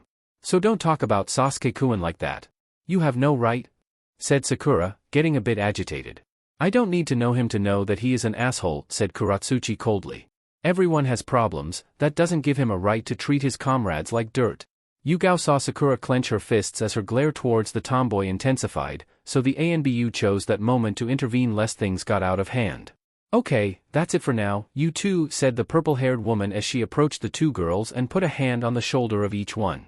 I think now would be a good time to go and enjoy the hot springs. So grab some towels and let's get going. Both teenagers stayed glaring at each other for a moment without saying a word, but after a few seconds they nodded and went their separate ways to look for the towels. Yugao sighed, glad that their argument didn't escalate more than that. It looked like they would not be friends anytime soon. How she hated working with kids. Yugao hoped that at least Kakashi wasn't having any trouble with the two boys. Meanwhile, said Copy Ninja stared with an impassive face as his lone visible eye went back and forth between Naruto and Sai as the blonde glared at the pale boy and Sai just glanced back at Naruto with an expressionless smile. You have been looking at me for a while now. May I ask why? Asked Sai. And would you please stop it? It's uncomfortable. I can't stand you being here, said Naruto. I still haven't got you back for attacking me and bothering Katsuchi, so don't think I forgot about that. That's it? That's the only reason why you are angry with me, said Sai as he did a tilting motion with his head. Wadash? Of course. What other reason would I need? Said Naruto, raising a fist in a threatening manner. I'm sorry if I wronged you before, but I needed to see if the girl was being kept under proper control, and I needed to see if her caretaker was good enough to stop her if she goes rogue, explained said calmly. She is fine. She is a good person and would never betray us. So don't stick your nose when you don't need to, said Naruto. I disagree. You can't trust an enemy. Also, I'm disappointed by the security around her. You aren't strong enough to stop her, and even with the ANBU guarding her, she seems skilled enough to do good damage before they could put her down. She shouldn't be allowed to roam free, said Sai. Naruto grinded his teeth as he glared daggers at the pale boy. First of all, I didn't use all my tricks when we fought, so you have nothing to go around calling me weak. And we can have another go at it whenever you want so I can kick your ass. And second, Katsuchi is my friend, one of the best I have, and I trust her with my life. I know her better than you, so don't tell me she is dangerous. Making friends with an enemy is a very foolish thing to do, but I guess that I should expect something like that from you, said Sai, which made Naruto narrow his eyes at him. That's just asking for her to stab you in the back when she sees an opportunity. What would you know about friends? With that attitude of yours, probably no one likes you, said Naruto as he pointed a finger at Sai. So I don't care if you don't like me or Katsuchi, I know I can trust my friends. Sai squinted his eyes and kept smiling at Naruto, and waited a few seconds more before answering back. You have it wrong. I don't have any malice towards you or the girl for that matter. I don't feel anything at all actually. I can't feel happiness, sadness, anger, disgust, shame, nothing. So no, I don't understand concepts like friendship beyond their definition, but we are shinobi, we don't need any of that. We are tools to complete our mission, nothing more, nothing less. Naruto was momentarily stunned by Sai's admission, but that didn't last long and he went back to glaring at the pale boy. Bullshit. You can't possibly be without any emotion, said the blonde. What Sai said was very similar to what Zabuza had told him long ago, and even the renowned swordsman had been unable to completely kill his feelings in the end. If someone as cold and ruthless as Zabuza had been unable to relinquish his emotions, there was no way that someone like Sai could. Hearing the stoic boy proclaim that he couldn't feel anything sounded ridiculous to Naruto, it just made Sai seem like a tryhard in his opinion. It doesn't matter what you think, it's the truth. I have endured rigorous training regimens to get rid of my emotions completely, informed Sai. Keep telling yourself that. You know what I think? Asked Naruto, waiting to see if Sai would add anything. When he didn't, the blonde continued. I think that you are trying to convince yourself that you don't have feelings as much as you want to convince others. Those are baseless assumptions. From all my peers I'm one of the best, said Sai. From your peers, you say? Then there are others like you? Inquired the Jinchuriki. Now that got Sai to widen his eyes. He had made a mistake, he wasn't supposed to be talking about Root. How could he have been so careless just because of Naruto's prodding? Did the blonde's words actually affect him? He is a member of Root, informed Kakashi with crossed arms. Naruto looked at his teacher with a puzzled expression while Sai watched him in shock at having his secret revealed. I'm sorry Sai, but if you are going to be Naruto's teammate he deserves to know, said Kakashi. But what is Root, Kakashi-sensei? Asked the blonde. The copy ninja hummed softly as he thought of a good way to explain. Simply put, they are a branch of our ANBU. They are technically still ANBU but they are different in a number of ways. The members of Root are trained to try and suppress their emotions and taught that only the mission given to them are important above all else, even more so than their personal beliefs, loyalties, or even their life. Also, they are not under the direct command of the Hokage like regular ANBU, but under Danzo's orders, said Kakashi. That sounds terrible. Why does Tsunade-bachan allow something like that to exist?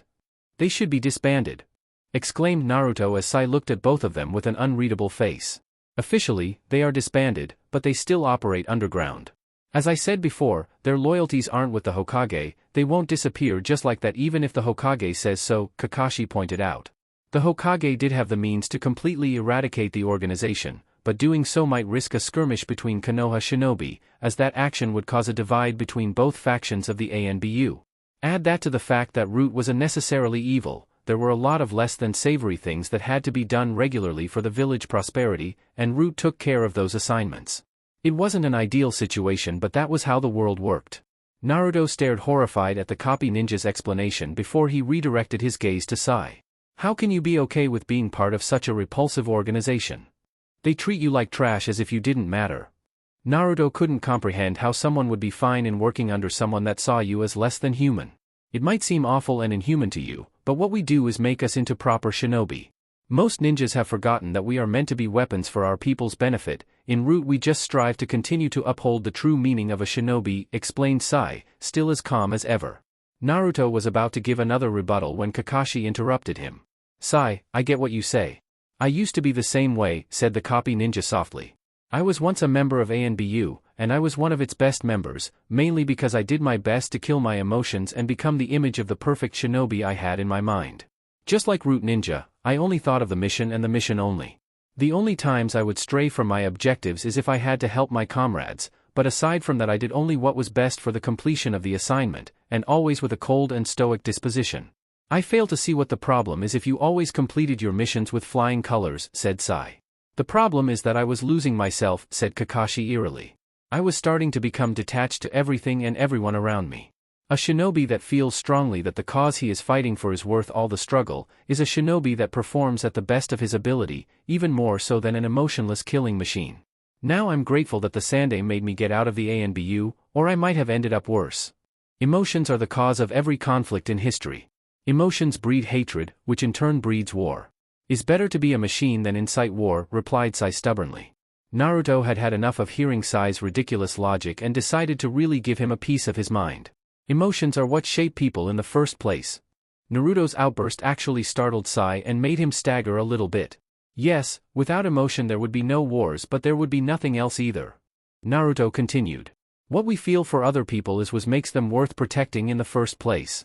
Enjoying the company of family and friends is the most important thing in the world. Those bonds are what makes life worth living.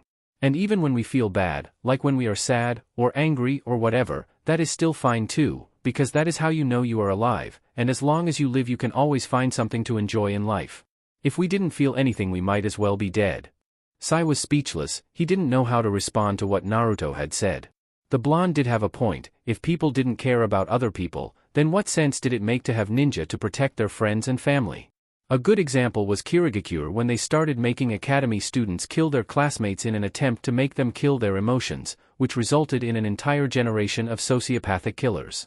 Also, because most of the graduates were turned into psychos, a lot of them defected to become missing nin since, without emotion, they also lacked loyalty even to their village. Even today, Kirigakure still struggled to remove their stigma as the Bloody Mist Village, despite having abandoned their previous practices. But Sai wanted to think that the situation in Kiri was different. The first thing that Root cemented in their members was a firm loyalty to their leader, Danzo-sama, so their similarities with Kiri didn't mean that Root's teachings were flawed, did it? You know, I think that you lie, said Naruto, which caused Sai's distracted gaze to focus him once more. I think that you do feel something already, you are afraid. You know that deep inside you still have emotions, but you are too afraid to let them out because you don't want to think that you and your master have been wrong all along. You are too afraid of your own feelings that you would rather bury them than come face to face with your own humanity, and that's sad. If you weren't such an asshole I would pity you, finished Naruto before getting up and leaving the room with the intent of crashing in the hot springs to relieve some tension. Kakashi and Sai were left alone as the pale boy pondered on what Naruto had said. Was he afraid? Did he really yearn to know the feelings that he had relinquished all those years ago? And if so, what was he going to do about it? I don't know about you, but I think that a nice hot bath would do us some good. What do you say? Said Kakashi with an ice smile, breaking the silence in the room. Sai directed his attention to the Sharingan user before he nodded reluctantly. And with that, both of them also exited the room. Kuratsuchi and Sakura sat submerged to the neck in hot thermal waters, making a point to ignore each other after their recent argument. The pond they were was rather spacious, one could easily fit about 24 people comfortably, but since it was pretty late in the night, only Kuratsuchi and Sakura were occupying it as they waited for Yugao. Even though the place was outdoors, the pond was surrounded by tall walls, no doubt to protect the guests from unwanted prying eyes. The men's pond was just next to the women's, but their areas were divided by a tall and thick wall constructed with bamboo poles. Hey girls, how's the water? Said Yugao as she approached the two teenagers while only wearing a towel to conceal her body. It feels great, said Sakura, a bit more drilly than intended as she was still miffed about her discussion with the tomboy. It does seem that way, said Yugao as she tested the temperature by sticking her toe in the water from the edge of the pond. Once she determined that the temperature was to her liking, she took off her towel and proceeded to go down the steps made from stone as she joined the other two girls. Sakura stared enviously at Yugao as she entered the pond. The medic liked to think that she had come a long way from her genin days, not only regarding her skill but also her attractiveness as a woman, and seeing the older woman's perfect figure made her feel very self-conscious of her own, particularly her bust size. Even Kuratsuchi, who normally didn't care about such things, couldn't help but stare at Yugao. Who knew that the ANBU had such a good shapely figure underneath her uniform? The Iwa Kunoichi had never considered herself to be very feminine, even in body, as her frame was very boyish. So she could not stop herself from comparing her body to the purple-haired woman. "Ah, that's the stuff. This is just what I needed," said Yugao with content as she sat at the side of the two younger girls before she eyed them in wonder when she noticed the weird stares sent her way. "What is it? Do I have something on my face?" "It's nothing," replied both girls at the same time. Yugao wasn't entirely convinced by their answer, but she just shrugged as she decided to not bother. Instead, she leaned back until her back was against the stone and she sighed to relax. With both teenage girls doing their best to avoid talking to each other, along with their sour mood, the three of them just sat there in the water in silence, but to Yugao that was just fine. It meant that she could enjoy herself in tranquility. Meanwhile, at the other side of the bamboo wall, Kakashi, Naruto, and Sai were also enjoying a bath. "You guys better take this chance to loosen your muscles. Too much tension before a mission can be harmful to your bodies, and you don't want that on the battlefield," said Kakashi as he sat in the water with both arms resting on the edge of the pond in a relaxed manner, and even while taking a bath he still found ways to cover the lower half of his face. He did so by wrapping a towel around it, which in Naruto's opinion looked completely ridiculous. I know, but it's hard to not be anxious when we are so close to getting information about Sasuke," said Naruto from the other side of the pond. "Don't get too ahead of yourself, Naruto. Even though our mission is to capture the spy, we still have to determine if there is one in the first place," said Kakashi sagely. "Remember that this lead was given to us by Sasori. We don't know if he was being truthful or he was leading us into a trap. We will approach the place cautiously, and once we determine that he didn't set us up, then we can worry about getting info on Sasuke." "That makes sense," said Naruto, a bit somberly. With so much excitement coursing through him, he forgot to consider that Sasori might have lied to them, and if that was the case it would put them at square one once again. "Don't lose hope, we can't do anything about it right now, trap or not. So we just have to have faith for the time being," reassured Kakashi before turning to their new member and asked what he thought about it. "Isn't that right, Sai?" Said boy was currently looking at the distance with a lost look on his face, and for a moment he didn't react, but after realizing that someone had talked to him he widened his eyes and looked at the two other people with him as if he had just been snapped out of some trance. "Yes, of course, Kakashi-senpai," said the boy with a bit of uncertainty as if he wasn't sure of the question he had just answered to before he went back to looking at nothing in particular. Kakashi and Naruto glanced at each other to share looks of confusion at Sai's strange behavior. Ever since their talk a few minutes ago, the root member had been very quiet, even more than usual, and seemed to be lost in thought constantly. They both wondered what was up with Sai all of a sudden. Regardless, they were thankful that he at least wasn't being a dick like he normally did due to his terrible social skills. "All right, guys, I forgot some things in our room. I'll be back shortly," said Kakashi as he stood up. He figured that his beloved Ika book would help him relish in his bath even more if what he wanted was to relax and enjoy himself. Also, he forgot another towel as he usually used two, one for covering his face and another for covering his privates, and he forgot the one for his privates. "You gotta be kidding me. Really, Kakashi-sensei?" thought Naruto as he saw Kakashi walk into the hotel again with the towel wrapped around his head than on his waist. He simply couldn't believe that the man cared more about keeping his face hidden than cover his family jewels for the world to see. Kakashi-sensei has issues. Thankfully Sai was still distracted to notice the shameful display of their captain, so that was something at least. "Please do." "Hard," responded Yugao icily. Naruto gulped loudly as he turned around in an effort to make a run for the hotel entrance on his side of the pond, but his sprint was cut short when he felt a chunk of quicklime connect with his leg and he stumbled and fell to the floor as Katsuchi approached him to give him a beating. Naruto's pained yells resonated around the pond area as Yugao watched with content the punishment that befell upon the blonde while Sai just occasionally spared a glance at them before he returned to his own thoughts. By the time that Kakashi came back, he was greeted with a huge mass of congealed quicklime sitting in the middle of the pond with the bruised face of Naruto sticking out from it, and he was apparently out cold, while Sai just continued to sit calmly at his side. The copy ninja turned to look with a deadpan expression at the bamboo wall and saw it being supported by another mass of quicklime that kept it standing as it acted like some sort of makeshift glue. Kakashi didn't need to be a genius to deduce what had happened here. The Sharingan user let out a tired sigh as he turned to the newest member of the team. "Sai, please help Naruto get out of there," said Kakashi as he entered the water once again to read his Ika book in peace. Sai nodded obediently and he proceeded to leave and look for a kunai or any other tool that helped him carve Naruto out of the cement-like substance. With Naruto around, even a simple break before a mission is eventful, thought Kakashi as he flipped a page of his book. Chapter 21, These Bonds We Share. Tenchi Bridge. Team 7 had already arrived at their destination, albeit a bit early, to investigate the area around and make sure that they weren't walking into a trap, like an ambush and the like. When they determined that it didn't seem to be the case, they made a trap of their own, which consisted of the team splitting into 2 groups with 3 members on each side of the bridge hiding among the trees or the bushes, so once the spy appeared they would ambush him or her from both sides so their target would have no way of escaping. One side there was Yugao, accompanied by Sakura and Sai, and on the other side of the structure, Kakashi was in charge of Naruto and Katsuchi. In the middle of the bridge, there was already a clone of Naruto using a transformation jutsu to look like Sasori. It didn't matter that the blonde could not imitate the puppeteer's mannerisms since they were going to attack as soon as the spy met with him at the bridge. The wait for all of them had been pretty tense, they didn't know who they were waiting for, so the abilities of this mysterious person were unknown. But considering that he was a spy from Akatsuki sent to infiltrate Orochimaru's ranks, they figured that whoever it was wasn't a pushover. As they waited, Naruto looked to his side to see Katsuchi, who was deadly focused on the task at hand and was ignoring him since his little accident at the hot springs. The blonde was dying to talk to her and properly explain what had happened, but she wouldn't have any of that and tended to shush him every time he attempted to do so or he risked further bodily harm. He just felt extremely uncomfortable having her mad at him, but he could admit that he deserved it this time. He should have never attempted that stunt. Katsuchi could feel Naruto's gaze on her, and she guessed that he wanted to apologize to her, but she didn't pay him any mind. To tell the truth, she wasn't that mad at him anymore. She knew that it was in Naruto's nature to do stupid shit, and he being a hormonal boy and all that, it wasn't that surprising that he had had a moment of weakness. Besides, he hadn't seen anything he shouldn't as he had fallen face first on the ground and didn't get up until she had already covered herself properly. And she had a hard time admitting it, but for some reason, a part of her felt nice that the Jinchuriki considered her attractive, but she guessed that it was because she was always proud to excel at everything she could, and being considered attractive was flattering, right?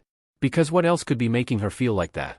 Still, she still had stay angry at Naruto for just a while longer, if only out of principle, so he would learn his lesson. Suddenly, Kakashi and his 2 companions tensed when they spotted a cloaked figure walking the narrow path that they were watching over from their hiding spots, and in everyone's mind, they concluded that this had to be the spy. They watched attentively as the person walked past them and towards the bridge where the disguised clone of Naruto was waiting. The cloaked figure walked calmly until he stopped a few yards in front of the fake Sasori, and for a moment, Team 7 waited anxiously for anything to happen. They didn't have to wait long, as the mysterious person started talking. "It has been a long time, Sasori-sama," said the person, now identified as a male from his tone of voice, but still no one could see his features as his cowl concealed his face, but all members of Team 7, except for Yugao and Sai, thought that the man's voice sounded familiar. The clone of Naruto posing as Sasori didn't know how to respond to the man, so he just growled and gave a small nod. "Forgive me, master. I didn't want to be rude by not revealing myself before you, but considering my position, can you blame me?" said the man, luckily mistaking the fake Sasori's silence for displeasure in his lack of etiquette. "Very well. I enjoy face-to-face interactions more, anyway." As soon as the man said that, he proceeded to remove the cowl, which made the younger members of Team 7, save for Sai, stare in shock at the familiar face of Kabuto. "No way. He is the spy. I thought he was completely loyal to Orochimaru," thought the surprised Naruto. But he soon concluded that Kabuto was even slimier than he had previously thought. It looked like no one was exempt from that man's treachery, not even Orochimaru. "Is that Four Eyes again?" Katsuchi added mentally. She hadn't expected to see that fucker here, but on the other hand, this would be a chance to properly punish him for the problems he caused back in the Land of Frost. Unfortunately for Team 7, when Naruto's clone saw Kabuto, even he reacted by widening his eyes momentarily in surprise, an action that made Kabuto suspicious. "What's wrong, Sasori-sama?" asked the rogue medic with a frown. For a moment it had looked that Sasori hadn't expected to see him there, which didn't make sense as they had gathered there to meet in the first place. When realization hit Kabuto, he quickly tossed a kunai at the fake Sasori, who had not been anticipating the attack and received the hit directly, disappearing in a puff of smoke. Now that the gig was up, Kabuto turned around to make a run for it, but he was stopped short on his way when Kakashi, Naruto, and Katsuchi blocked his path. He took a moment to glance back the other way only to see 3 more people at the other end of the bridge, effectively trapping him. Seeing that he had no way to go, Kabuto turned to Kakashi's group and greeted them with a condescending smile. "So we meet again, Naruto. And I see that the girl is still hanging around with you." Naruto took a step forward with a fist raised towards Kabuto. "Shut up. I'm tired of seeing your face every time something is wrong. Now you won't get away from us this time. That's right, said Katsuchi as she too took a step forward to line up with Naruto. You ran like a coward last when we fought, but now you finally get to pay for what you did to that poor village in the Land of Frost. You would do well to not remind me of that. I'm still a bit annoyed from that time. You don't want to mess with me when I'm angry, said Kabuto with a cold grin as he brought a hand to adjust his glasses. Just give it up, Kabuto, said Kakashi, finally talking for the first time. There is no need to fight. You are outnumbered and there is no way out, you can't win. So just surrender and come with us quietly. Instead of doing as Kakashi suggested, Kabuto started to chuckle to himself before he answered back. How very amusing. You seem to think that you got it all figured out, when in fact, you are the ones being played. Kakashi wondered momentarily what Kabuto was talking about, but he quickly widened his lone eye when he felt something behind them. Move! The copy ninja barked out and the three of them threw themselves to the side and barely avoided a barrage of snakes that had been coming directly at them with their fangs bared. Once Kakashi, Naruto, and Katsuchi recovered their balance they lost when they dodged, they looked to the woods to see a man coming from among the foliage. The man had white skin, he was even paler than Sai was, he had long silky black hair that partially covered his slitted yellow eyes. He was wearing a gray garb with a long-sleeved black shirt underneath it. He also had a weird purple belt around his waist that was as thick as a rope and was tied in a knot behind him. What a bizarre and creepy-looking guy. He must be Orochimaru, thought Katsuchi as she cursed her rotten luck. Of course, she had to face yet another S-ranked shinobi. Even if she had never met the man, the Sannin's unusual appearance was pretty well known, so unless there was another guy around that also looked like a white snake, this had to be the infamous Snake Sannin himself. Kakashi didn't waste his time to reveal his Sharingan if Orochimaru was their opponent.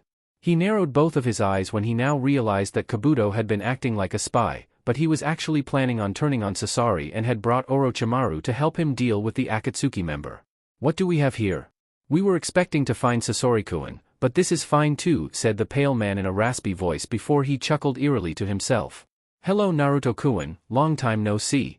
When the man addressed the Jinchuriki, Naruto's anger increased even more and his eyes turned red as his fangs became more pronounced. Having the reason why Sasuke left them right in front of him and talking to him like if they were old pals made his blood boil. Since Sasori isn't here, I'm guessing that is safe to assume that he is dead? How fortunate for us, added Kabuto, still standing in the middle of the bridge. This must be our lucky day, not only is Sasori dead but here we have the two responsible for ruining my project in the Land of Frost. I would very much enjoy dealing with them. Oh yes, you told me about that. Even the girl is present, surprisingly. Considering where she is from, said Orochimaru as he turned to look at Katsuchi. Said Iwa Kunoichi frowned in discomfort at having such a disgusting man leering at her, it made her skin crawl. From her place all the way at the other side of the bridge, taking advantage that Orochimaru and Kabuto were wasting time talking, Yugao looked around to gauge the situation. Sakura at her side looked very tense but also very angry in the presence of the Snake Sannin. Sai seemed collected and focused, no doubt evaluating their current problem himself. The older woman had trouble spotting the rest of her team all the way in front of her, but she could see that Kakashi and Katsuchi had defensive positions, ready to attack if need be, while Naruto looked livid. Having analyzed carefully their predicament, Yugao spoke to the teenagers beside her. You two wait for my signal. We will attack Orochimaru once we see an opening, so be ready. At her order, both Sakura and Sai nodded obediently, ready to act at a moment's notice. Meanwhile, Kabuto continued his ramblings. Orochimaru-sama, if you would allow me, please let me have the pleasure of eliminating Naruto and the girl personally. Orochimaru had an amused grin at his henchman's request. You won't be happy until I let you, don't you, Kabuto? Honestly, I wasn't that interested in that project of yours, recruiting new personnel had never been difficult.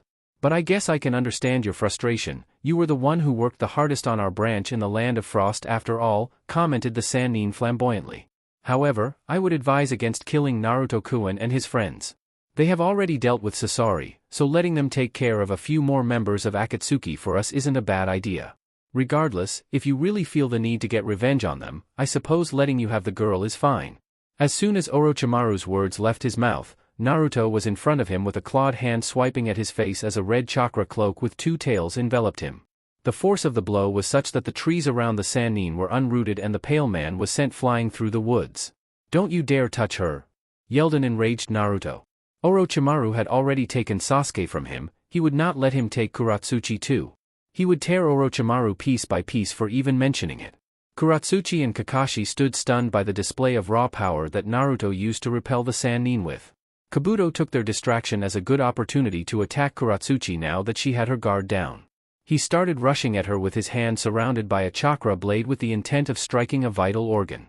From their position, Yugao and her small group managed to see Kabuto charging at the Iwa Kunoichi, and they were about to move themselves, but before they could, they saw Naruto turn around with a look of pure rage in his eyes as he brought an arm forward and the red shroud surrounding his appendage extended from his body in the blink of an eye, which grabbed Kabuto before he could reach the tomboy, and he proceeded to slam the spy on the forest ground, tearing even more trees as he did so.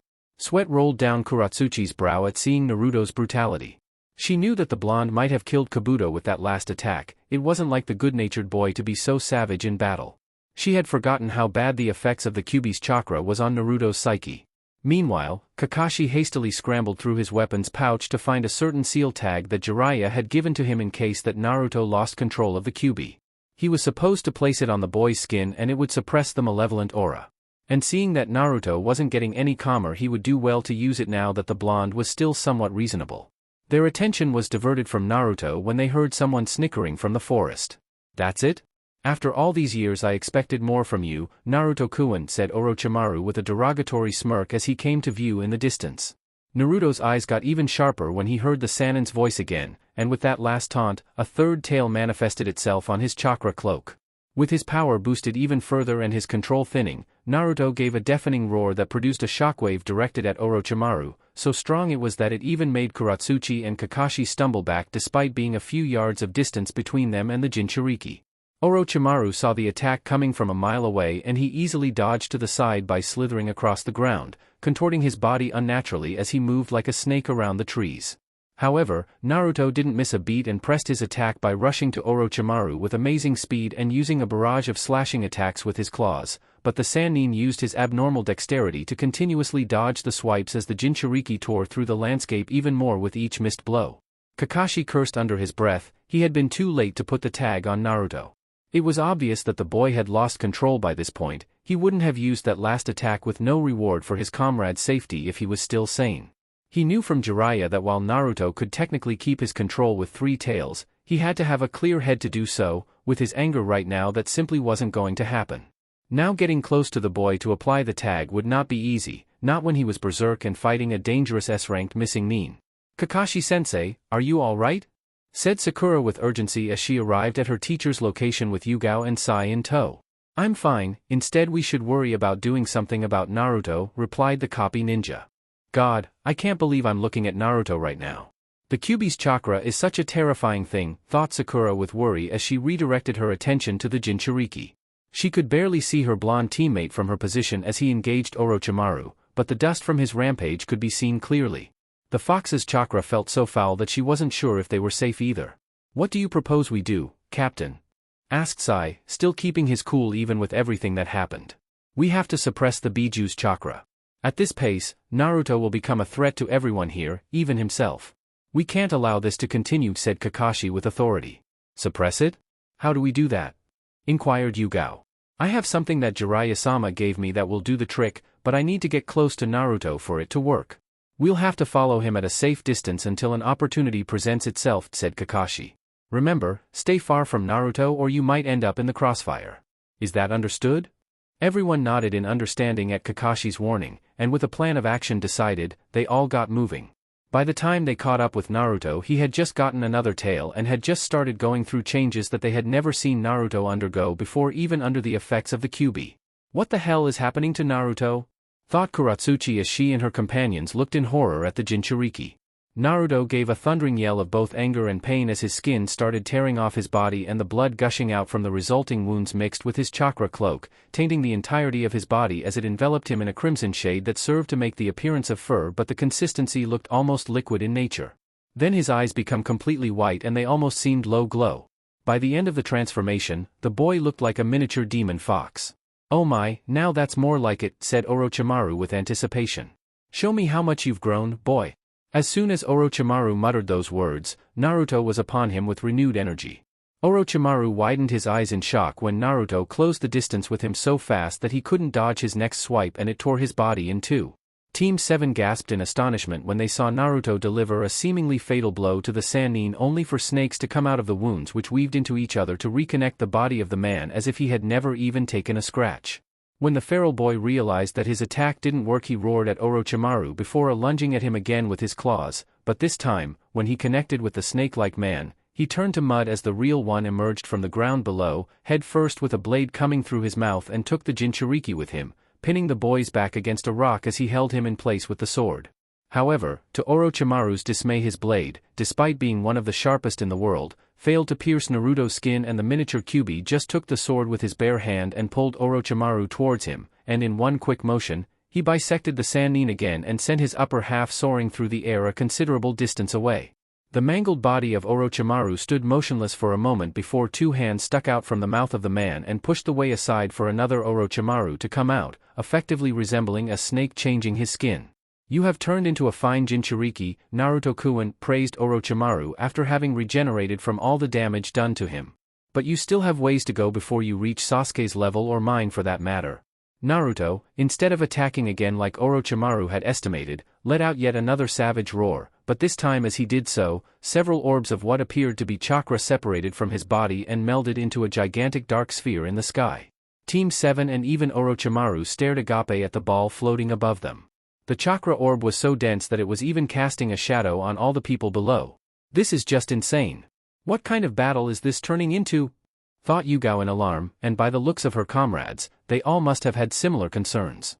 "What is he planning on doing with that?" thought Orochimaru with equal wonder. Then, the sphere started turning smaller and smaller, compressing the chakra even further every time, until it could fit in the palm of a hand. Once it stopped shrinking, the small ball slowly descended towards Naruto and he promptly swallowed it. For a moment it looked like nothing was going to happen until the Jinchuriki's whole body bloated like a balloon before he opened his mouth and released all the condensed chakra stored inside, shooting it towards Orochimaru in a straight line. "I can't let something like that hit me or it'll be the end of me," concluded Orochimaru as he put his hands on the ground. Kuchios, Sunju Rashomon, with that, 3 gigantic spiky metal gates with demonic faces that towered over the surrounding trees appeared in front of Orochimaru. Naruto's chakra beam collided with Orochimaru's jutsu in a violent explosion of energy.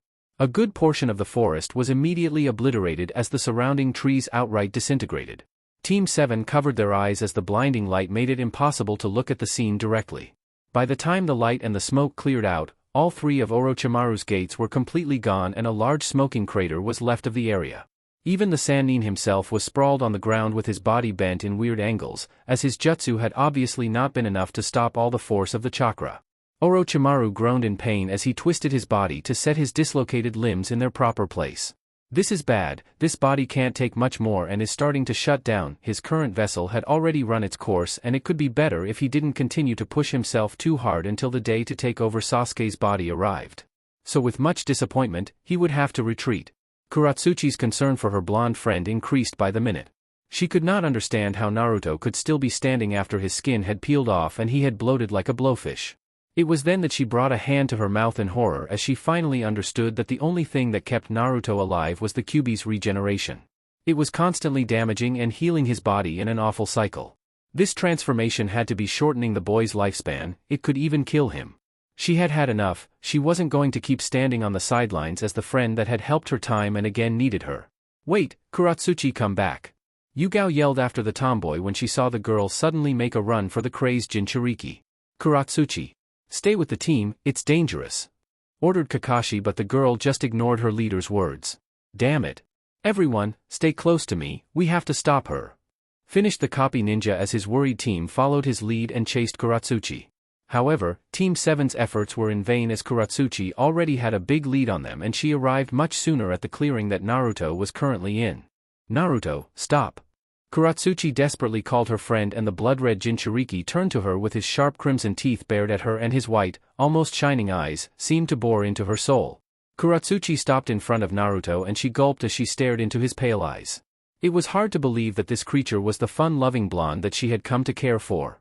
"Everything is all right, it's just me, I'm not here to hurt you," said the tomboy as she held up her hands in hopes to prove that she meant no harm and was defenseless.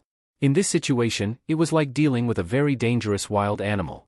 Kakashi and the rest of the team came to an abrupt stop a good distance away when the copy ninja halted their advance. Stop. We are too late. If we interfere now it could just provoke Naruto and he might turn on Katsuchi or on us, said Kakashi with an arm extended to block the advance of the team. Sakura looked on with worry for the girl's safety as Yugao clicked her tongue with impotency for her inability to help.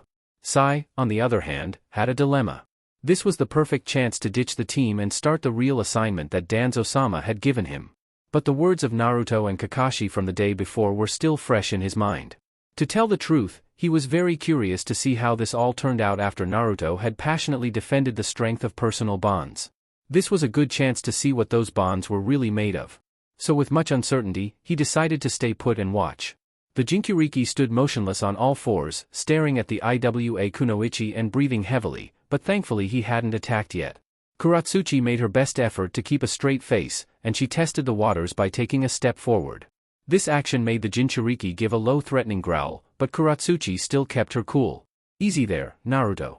I'm your friend, said the girl with caution, and when the boy didn't react again, she felt safe enough to take another step. When the growling didn't continue she kept making her way towards the Jinchuriki, albeit slowly. I know that you are there, Naruto. Listen to me, you have to stop this, you are hurting yourself. The boy didn't make a move and just continued to stare silently at the approaching girl. I know how strong your resolve is, I've seen it before. That's why I'm sure that you can fight back the Kyuubi. Don't let it control you, said Katsuchi as she stopped directly in front of Naruto, just barely at arm's length. Naruto looked at Katsuchi's gentle pink eyes with his white ones, still not responding as he tilted his head. Please Naruto, come back to us. Come back to me, finished Katsuchi softly as she looked straight at the Jinchuriki's face. The tension in the air was almost suffocating as Team 7 watched anxiously the interaction between the girl and her feral friend. Then, in the blink of an eye, Naruto grabbed Katsuchi's neck with a clawed hand and pinned her against one of the few remaining trees around. He is going to kill her, shouted a worried Yugao. We have to do something, Kakashi-sensei, said Sakura with urgency. I know. Wait here, I'm going to flank them, said Kakashi as he went on the move. If he was to put the tag he needed to find an angle from which Naruto didn't see him coming. Katsuchi gasped for air as she clasped Naruto's wrist, doing her best effort to push his arm back. She gave a muffled cry of pain when she felt the foul chakra burning the skin on her neck and it was even filtering through the fabric in her gloves, damaging her hands too. But despite that, she didn't let go of his arm or she could risk getting her windpipe crushed. Snap, out of it, the girl barely managed to speak. You are stronger than this. Don't let the Kyuubi consume you. Naruto put his face closer to the struggling girl before he made a deep howl which caused Katsuchi to close her eyes when she felt his breath on her face. Naruto, please, Katsuchi pleaded once more as tears were gathering at the corner of her eyes. The Jinchuriki gazed at her with an expression akin to curiosity, but before he could do anything else, Kakashi appeared behind him and rapidly smacked him in the forehead with a piece of paper. It's done, muttered Kakashi as Naruto shrieked in rage before he let Katsuchi go, who fell to the floor in a fit of violent coughs as she held her aching neck. Naruto turned around, attempting to get rid of the copy ninja as he used a clawed hand to impale him, only for the Sharingan user to turn into a log. Despite Kakashi not being there anymore, the paper tag appeared to be stuck on the Jinchuriki's forehead and he screamed as the chakra started to recede back into the seal on his stomach. Once the malevolent aura was completely gone, Naruto dropped to the ground, unconscious from the exhaustion and damage that using the Kyuubi's chakra had caused. The boy had returned to normal, save for his raw pink flesh, as his skin had not fully regrown yet. Naruto! Yelled Sakura as she arrived along with Yugao and Sai. Once she saw the pitiful state that her teammate was, she brought a hand to her mouth in shock. Oh my god! Naruto, but as the trained medic she was, it only took the Pinkette a moment to compose herself and hastily crouched down and rolled Naruto so that his back was on the ground and he was facing up, and with him now in a proper position, she channeled chakra in her hands before she brought them over the boy to start healing him. That was close, said Kakashi as he appeared behind the group, joining them. If I hadn't pulled off that last substitution I would have been a goner. I'm just glad that you are all okay, said Yugao with a sigh of relief. Meanwhile, Katsuchi still sat on the ground coughing into her palms but she winced when she did so. Then, she removed her gloves and threw them aside to inspect her hands to see them colored a hot pink, indicating the severity of her burns. She flexed her fingers, but she had great difficulty in doing so when she felt a sharp pain every time she moved them.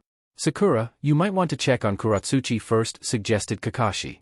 Unlike Katsuchi, Naruto had the Kyuubi to help him heal at an abnormal rate, and judging by the state of the girl she might need the attention.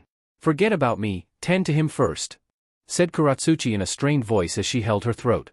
Are you sure? Asked Kakashi. He doesn't have skin, for fuck's sake. I can deal with the pain, just do it. Insisted the tomboy. Sakura nodded in understanding. She didn't have a problem at all, she would much rather see that her teammate was fine before anyone else. How are you, kid? When she heard someone talk to her, Katsuchi looked up from her place on the ground to see Yugao staring at her with concern marring her features. That was a very reckless and stupid thing to do, girl. You could have died, Yugao scolded the tomboy. I know, but I had to do something, said Katsuchi in a low voice, still having difficult to talk. I couldn't stand to see Naruto turning into a mindless beast anymore. He would have done the same for me.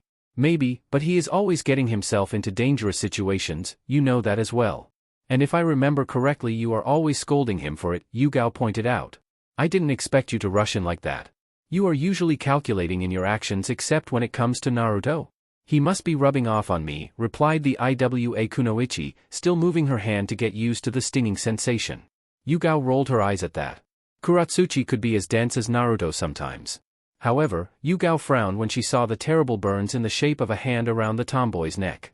Does it really look that bad? Inquired Katsuchi when she saw the face that Yugao was making. Don't worry about it, we'll do something about that, Yugao reassured her.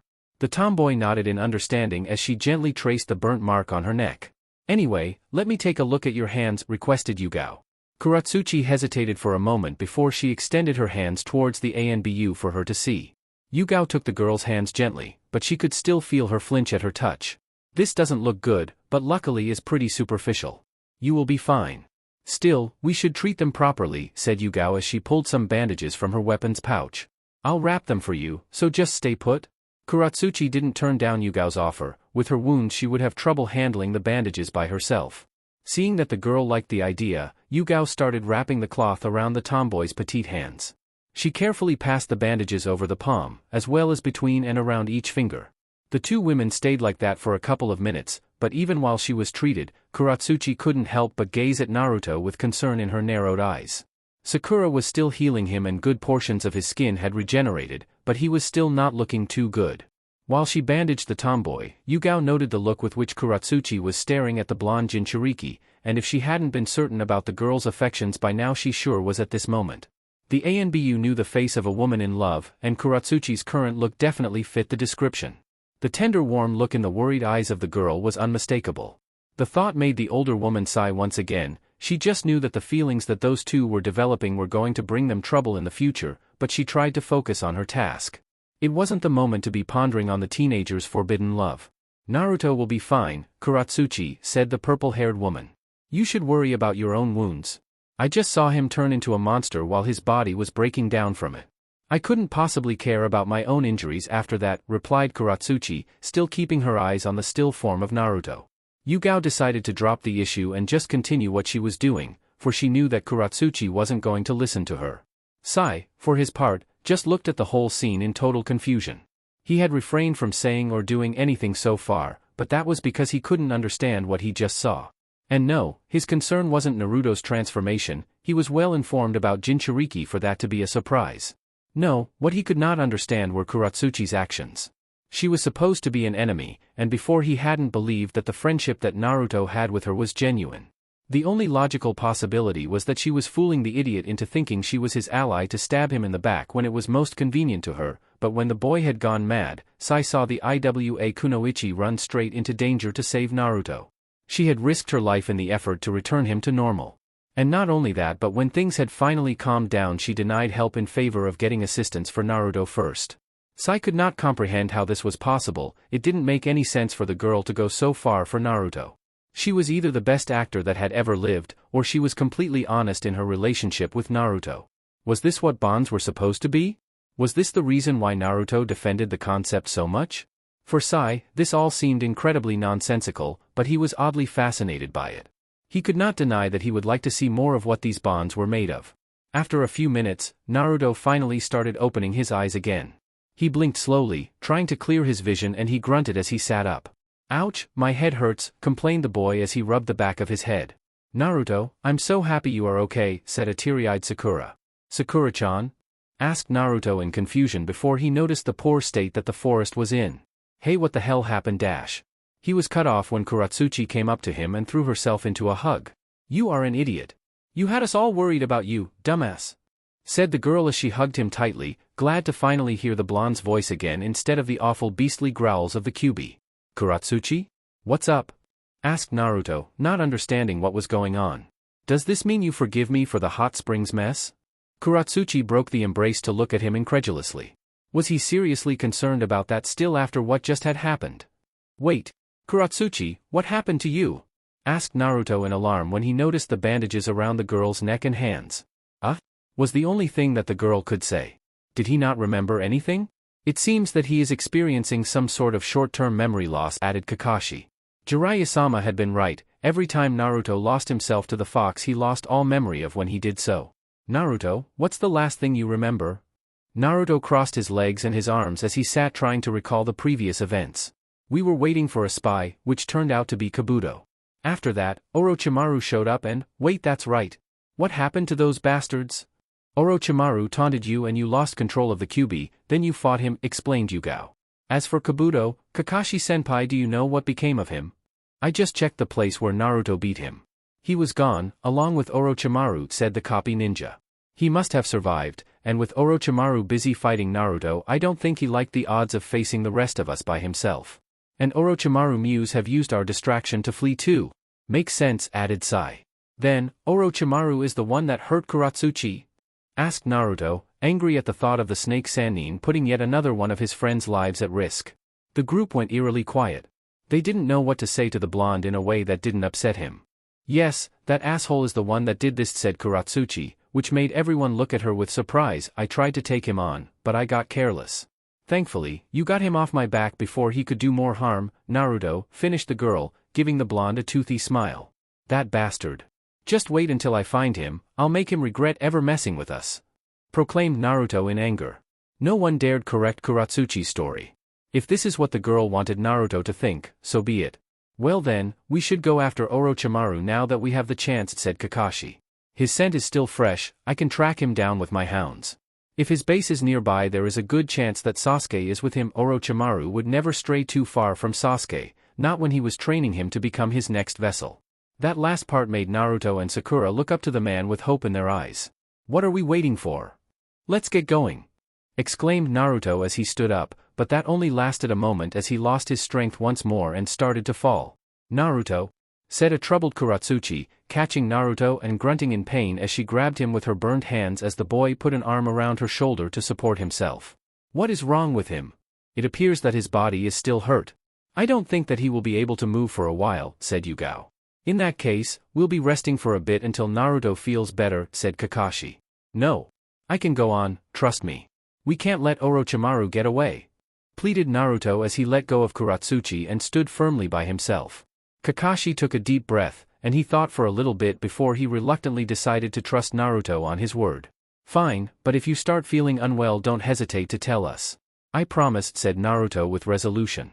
"Okay, let's go then," said Kakashi before he made some hand seals and brought his palm onto the ground. Kuchios no Jutsu, summoning technique. There was a puff of smoke, and when it cleared it revealed Pakken.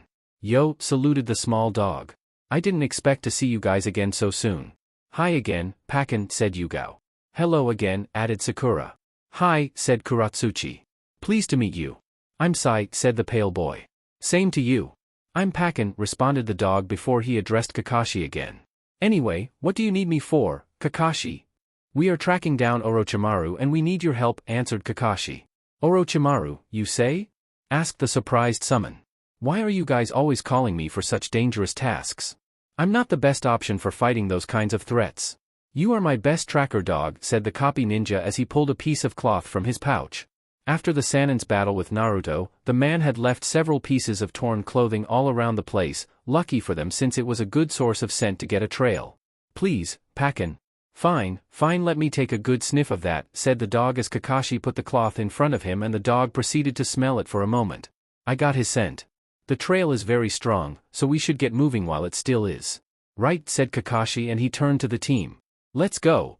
And with that, the entire group of people took off through the forest.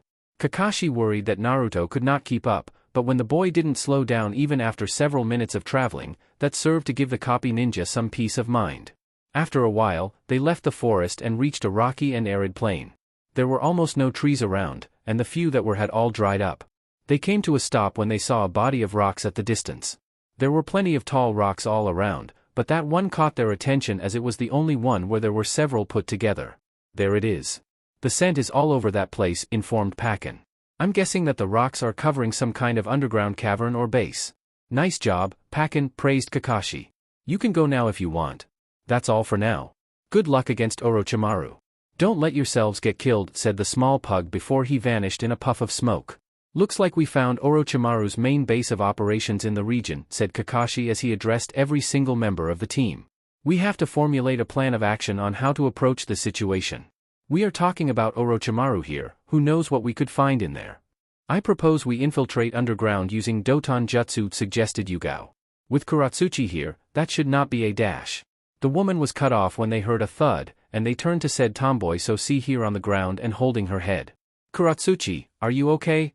Naruto was the first to get to her and helped her get into a sitting position. What happened? I just feel dizzy, that's all. It's nothing really, I just need a moment, said Katsuchi, finding difficulty in keeping her eyes open. Sakura, take a look at her, Kakashi ordered his female student. Roger, responded the pinkette before sitting next to the Iwa Kunoichi and removed the bandages around her neck.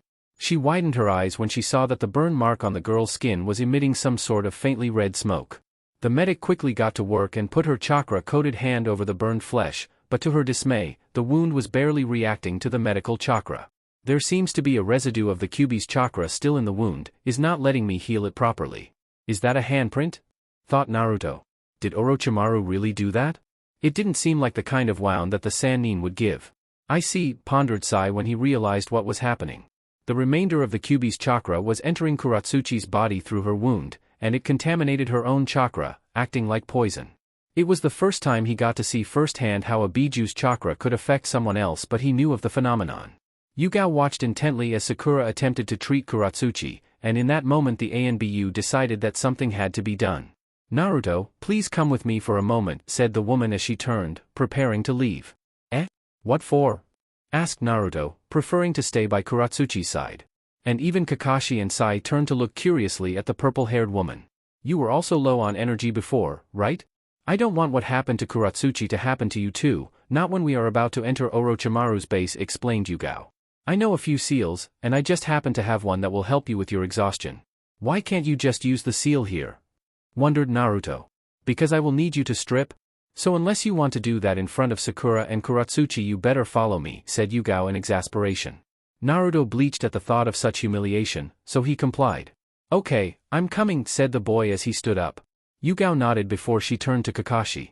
This won't take long. Just be careful you two, said Kakashi, already suspecting what Yugao was up to. I will.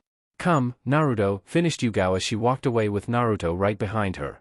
The ANBU took the boy behind one of the big rocks around the plain, not too far from their team.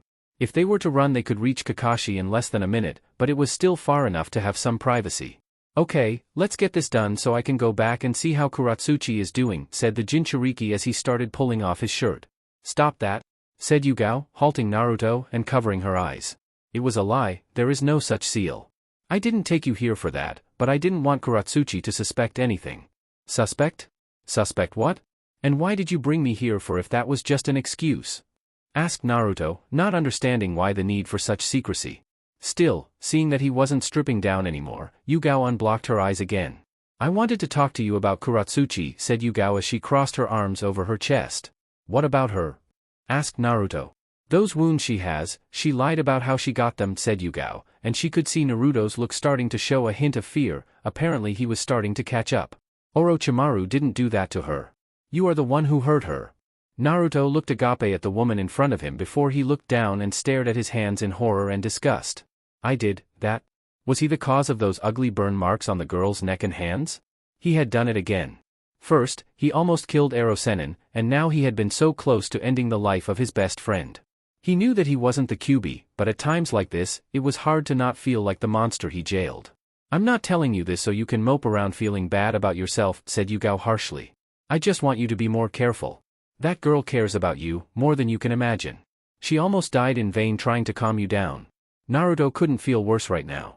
He had almost murdered a girl that cared about him so much that she even faced the Kyuubi for his sake. Maybe the villagers had been right about him all along, maybe he really was a monster, a ticking time bomb just waiting to explode and kill everyone. But Yugao wasn't done just yet.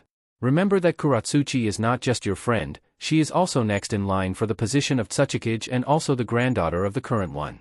If she dies while in our care and by one of our ninja on top of it, that would affect our relationship with IWA. Things are already very tense among our villages, we don't want to make them worse, not to mention that they would lose the only leverage they had against IWA, but she didn't say that out loud. But how can I keep calling myself her friend after what I did? I don't deserve it, lamented Naruto with a depressed look. That's not for you to decide. She still sees you as her friend, which is all that matters, said Yugao, but when she saw the look on Naruto's face she added something else. If you really want to make it up to her, try to control yourself from now on so that the Kyuubi can't take advantage of that. If you keep letting a few taunts from a creep tip you off, we will be having the same conversation again soon, and the next time we might not be so lucky as this one foot. Naruto stayed silent for a few seconds, deep in thought. Yugao was wondering if the boy was even paying attention to her until he finally spoke. I understand. I promise I won't let this happen ever again. Yugao sighed, glad to hear that. That was all I wanted to say to you. We should return to Kakashi and the rest or they might start wondering what is taking so long. Now that they had cleared things up, both the now mellow boy and the woman made their way back to their group. When they arrived they saw Sakura finishing bandaging Katsuchi's neck once more. You guys done? Asked Kakashi once he saw the duo come back. Yeah. And how is the girl? Said Yugao. I did all I could, answered Sakura. I will still have to check on the injuries in the next couple of days to avoid any scarring, but she should be good for the moment. I told you I just needed some rest for a moment, said Katsuchi. And what about Naruto's seal? Inquired Sai. About that, in the end, I determined that Naruto was much better than I expected, so I saw no need to use the seal after all, responded Yugao.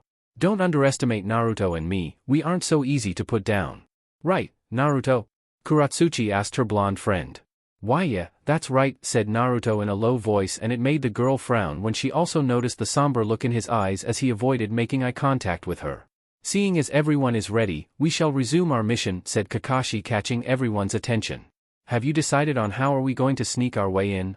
Asked Yugao. We'll use your original plan and go underground. I'm guessing that there is a tunnel network just below the surface and Orochimaru has used them to make his base, said Kakashi. I'll make a passageway for us. Originally Kakashi would have asked Katsuchi to help with that, but with the state that her hands were in he didn't want to make her strain herself too much. Besides, he still knew his fair share of Doton Jutsu himself. Kakashi walked closer to the rock formation with Team 7 in tow, and when he considered the distance acceptable he made some hand seals. Doton, Mogirigakur no Jutsu, hiding like a mole technique. After Kakashi slammed the ground before him, a circular portion of the earth turned to sand and sunk into a hole. After a small entrance was made, the copy ninja jumped down the crevice. The rest of the team waited patiently for Kakashi's signal, and when they heard the man call to them from down below, one by one they started jumping into the hole too. So here we are. Which way do we go? Asked Katsuchi. They were surrounded by rock walls and the place was pretty dark, the only light they had came from the hole they opened to get there. Over there, said Yugao pointing at a random wall. I can feel chakra signatures from that side. But there is wall, said Naruto. Orochimaru must have grabbed a small portion of these tunnels to make his hideout and he walled off the rest, deduced Kakashi as he approached said wall and made hand seals yet again, repeating the previous jutsu. He put his hands on the wall and after channeling the chakra the stone turned into sand and he started digging his way through it. In no time, the neat little tunnel that Kakashi had made opened the way into a lit corridor. The walls surrounding them had snake-like patterns on them and there were rows of small pedestals with lit candles on them. This place looks familiar, commented Naruto as he looked around. That's because it looks just like that base that we infiltrated in the Land of Frost, added Katsuchi, knowing that it had to mean that they had successfully entered Orochimaru's lair. We should split into two teams to cover more ground, suggested Kakashi. Naruto, Katsuchi, and Yugao, you go that way, said the Sharingan user, pointing at one of the paths. Be careful though, you don't want to run into Orochimaru. So, Sai and I will be coming with you, Kakashi-sensei? Inquired Sakura. That's correct. That way both teams will have someone able to scout the rooms before going in. Yugao is a sensor, and Sai can use his jutsu to check each room individually, explained Kakashi. Any objections? When there were none, the man nodded in approval and turned himself to face another random hallway. Good luck to all of us then. And with that, the two groups went their respective ways. Naruto and Katsuchi followed Yugao silently as the woman peeked around corners to make sure that there were no traps waiting for them, and once she was sure that the path was clear she made a signal with her hand to let the two teenagers know that it was safe to continue. Even if Yugao was a sensor that only worked for people, so she still had to be wary of hidden traps. "We are close to someone, whoever it is must be a few doors ahead," said Yugao as they passed several rows of doors on either side of the hallway. "Can you tell who it is?" asked Katsuchi. "It is not Orochimaru or Kabuto, that much I can tell you. This chakra doesn't feel like either of them. Is not as dark and twisted as Orochimaru's but is almost just as big, so it can't be Kabuto's either," said Yugao. "So it could be Sasuke's?" asked a hopeful Naruto. "Could be, but I'm not sure. I have met the Uchiha before, but that was a long time ago. A person's chakra signature can change drastically with the right amount of time," explained the ANBU. The last time she had met Sasuke was when he had been a child. She was the one who found him the night of his clan's assassination actually. Anyway, whoever this person was had a very cold chakra. The three of them continued their course until Yugao stopped in front of a certain door. "It's here," said Yugao in a whisper. "Just behind this door is our mysterious person. It could be Sasuke." Katsuchi turned to look at the door in anticipation as she adopted a serious demeanor, while Naruto looked on with determination. "I finally found you, Sasuke. And this time, I'm definitely bringing you back," though the boy in resolution before he took a step forward and gently pushed the door open. "Are you here, Sasuke?" shouted Naruto at the darkness in the room. Katsuchi and Yugao also looked inside and they could barely see anything, but one could definitely make out the shape of a bed at the end of the room and there was a figure laying on it. "Is that Naruto I hear?" They flinched when they saw the shadowy figure starting to sit up on the mattress before he turned to look at them and they found themselves staring into a red blood Sharingan. "It is you, Sasuke?" said Naruto in excitement. After all these years, to finally see his lost friend made him feel happiness at having his dream of reuniting Team 7 again. "We came to bring you back to Konoha. Did you now?" said Sasuke, still not moving from his place in the bed. "I thought I made it clear that I was done with Konoha." "How can you say that?" asked Naruto. "Me, Sakura-chan, Kakashi-sensei, we all have been looking all this time for you. You are an important part of Team 7, you are our comrade, our friend. That is in the past. You are nothing more than vague memories to me. There is nothing here for you," said Sasuke. Katsuchi grinded her teeth in anger. She could not stand listening to this shithead anymore. Here they were breaking their ass trying to save the Uchiha and the fucker told them to piss off. "Now listen to us, you inconsiderate asshole. We have come a long way to get you because Naruto considers you his best friend. This is all for your benefit so Orochimaru doesn't use you as his skin suit. So be a good little Uchiha and come dash." Katsuchi's words died in her mouth when she felt the edge of a blade barely grazing her throat. "He is fast," thought Yugao in shock. She didn't even notice when Sasuke got in the middle of the three of them. "I didn't see him move." Katsuchi added mentally, being careful to not make any sudden movements, not while she had the Uchiha's blade on her neck. "I don't know who you are, and to be frank I don't care. But talk to me like that again and the next time I won't stay my hand," Sasuke warned the tomboy, still keeping his blade in place as he calmly stood just between Naruto's group. Then, the Uchiha put his other free hand on Naruto's shoulder but he didn't bother to look at him. "Instead of running around with IWA shinobi while looking for me, you should have spent that time training to become Hokage, Naruto." "If I can't save my friend I don't deserve to become Hokage," replied Naruto, surprisingly keeping himself calm in the situation. "We are friends no more. Did our last battle not make that clear to you?" said Sasuke. "If you really wanted to break our bond, why didn't you kill me back then?" asked Naruto, raising his voice again. "I almost did. The only reason I let you live was because you were out of my way already," explained Sasuke. Katsuchi glared coldly at Sasuke with murderous eyes. The Uchiha even had the gall to claim that he tried to kill Naruto back then as if it was nothing, as if the blonde didn't matter. After that, Sasuke continued. "Naruto, since you don't appear to understand me no matter what I do, maybe I ought to finish what I started back then," concluded Sasuke and in an instant he took his hand off Naruto's shoulder before he coated it in lightning and tried to bring it down again but this time aiming at the blonde's back. Katsuchi was the first to react, and she quickly ducked under the blade still on her neck before she twisted her body with a kick aimed at the raven-haired man. However, Sasuke was much faster, and first he interrupted his previous attack at Naruto before he lowered his body and caught Kakakushi's kick with his free hand and used the momentum of the blow to give a sharp twist, lifting the girl off the floor as he swung her at Naruto's chest, sending the two of them flying towards the wall on the corridor. At the same time, Yugao took out her own sword and gave a swing aim to incapacitate Sasuke. The Uchiha didn't waste time, and with sword still in hand, he intercepted Yugao's blade with his own lightning-coated one.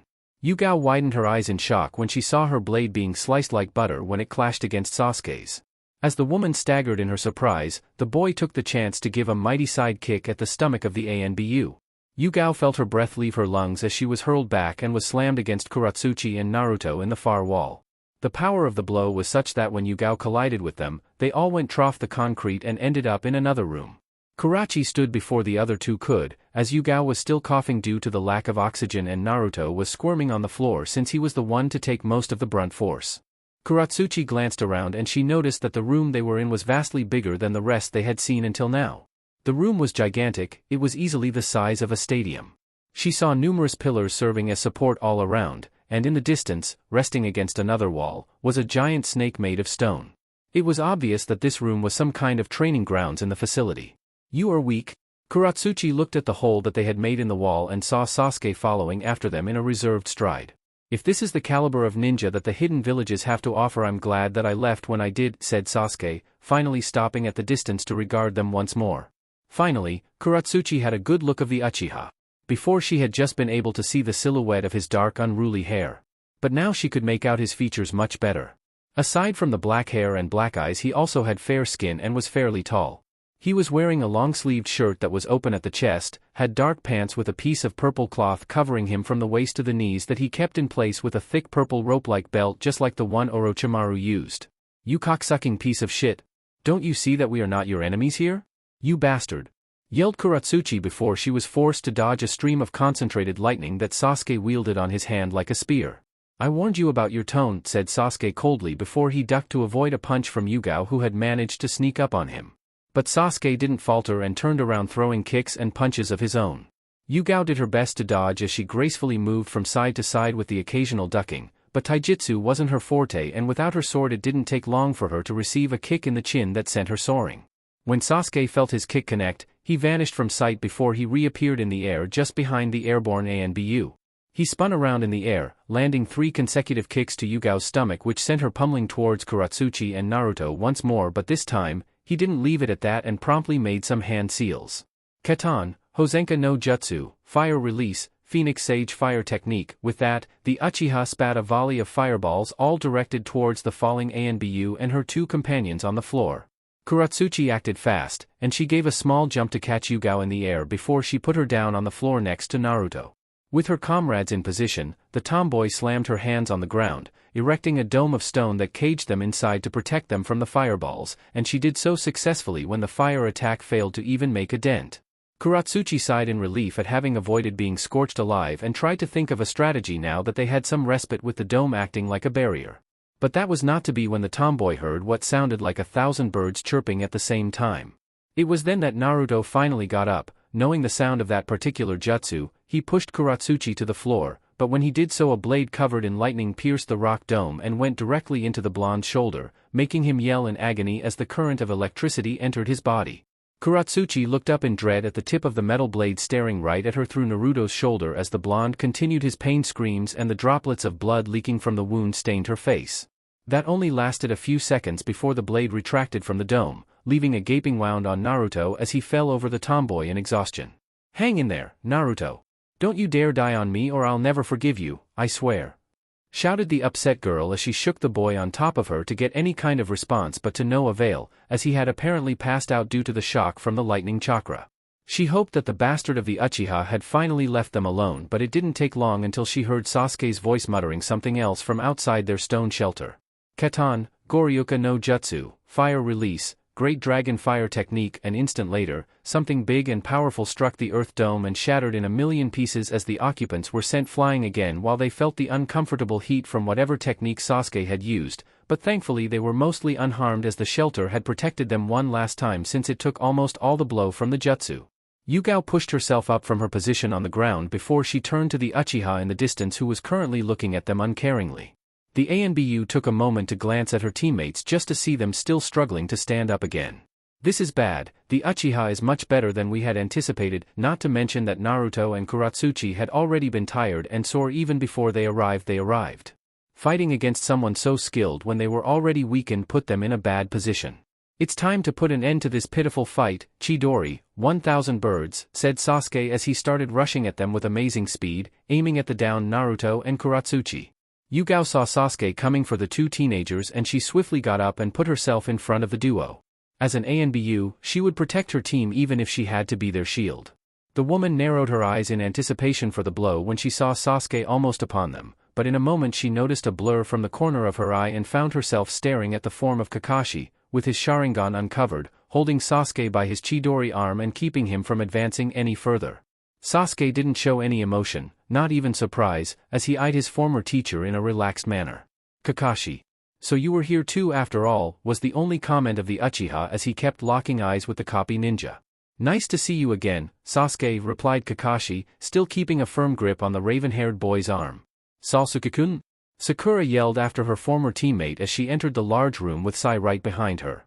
Sasuke-kun, please stop this. We just want you to be with us like a family again, pleaded the medic once more. Family, you say? My family is dead and I will kill the one responsible by myself, said Sasuke as he regarded Sakura with a cold gaze. You are as annoying as ever, Sakura. You haven't changed at all, you are still the same weak little girl I left crying in the park that night. Sasuke-kun? Said Sakura with tears in her eyes, not understanding how Sasuke could say such cruel things.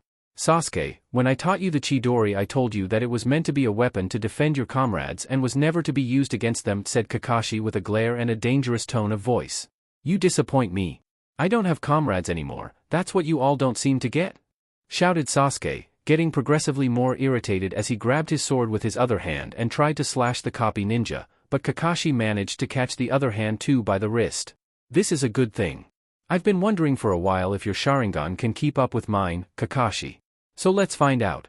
Sakura closed her eyes before she opened them again in resolution. She had made a vow before that she was going to help get back Sasuke with her own strength and she was going to do it even if she had to fight the boy she loved. With her mind made up, Sakura ran toward Sasuke, fist ready to pummel him until he could not move anymore. When Sai saw Sakura charge in, he unsheathed his tanto and also rushed for the Uchiha. Sasuke saw the two other coming, and he promptly absorbed the still active Chidori in his hand and channeled it through his entire body.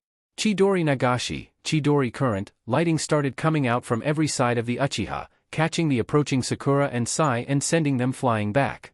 Kakashi also had to let go of Sasuke and grunted in pain at the contact with the attack before he was replaced by a log in a puff of smoke. Sasuke dropped his jutsu and got himself into a guard stance looking around for Kakashi. Suddenly, the earth bellow exploded and Kakashi came out of it, fist extended, which caught Sasuke in the chin, drawing blood and making him grunt in pain. Kakashi didn't stop there and took the chance to kick the Uchiha in the stomach with his knee, making the Uchiha double over in pain before giving him another kick that sent him rolling along the ground.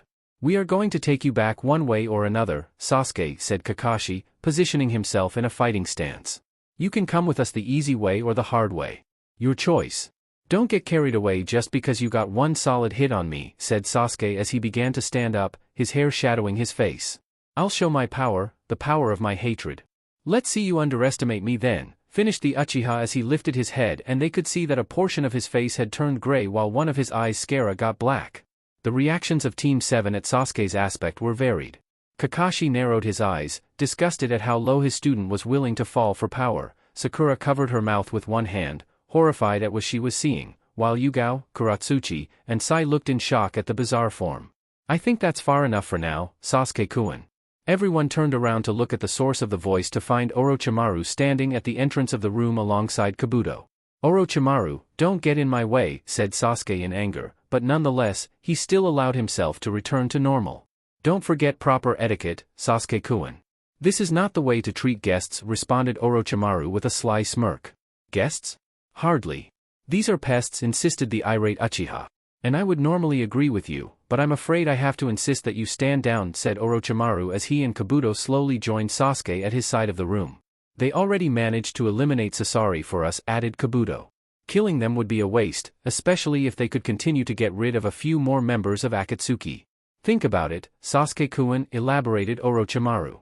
If you want to get to Itachi you'll need his partners in Akatsuki to be out of your way. By letting Naruto-kun and his friends deal with a few more members also serves to help your goals. HMMP, fine, said Sasuke, putting Ho's swords away. It wasn't like his former comrades were worth his time anyway. No, wait. Naruto caught everyone's attention, who now had just barely managed to stand, if albeit barely. "You are not getting away again, Sasuke," exclaimed the blonde, but despite his bravado he stumbled just by trying to walk. Seeing this, Katsuchi approached him and managed to wrap one of his arms around her shoulders in support before she turned to glare defiantly at the renegade Uchiha, silently blaming him for the state that the blonde was in. "Just give it up, Naruto," Kabuto mocked the Jinchuriki. "Sasuke is with us now. You should count your blessings that we are letting you go." "But I'm not letting you go," repeated Naruto. "That's right. If you think we are just going to let you walk away again, you got another thing coming," added Sakura.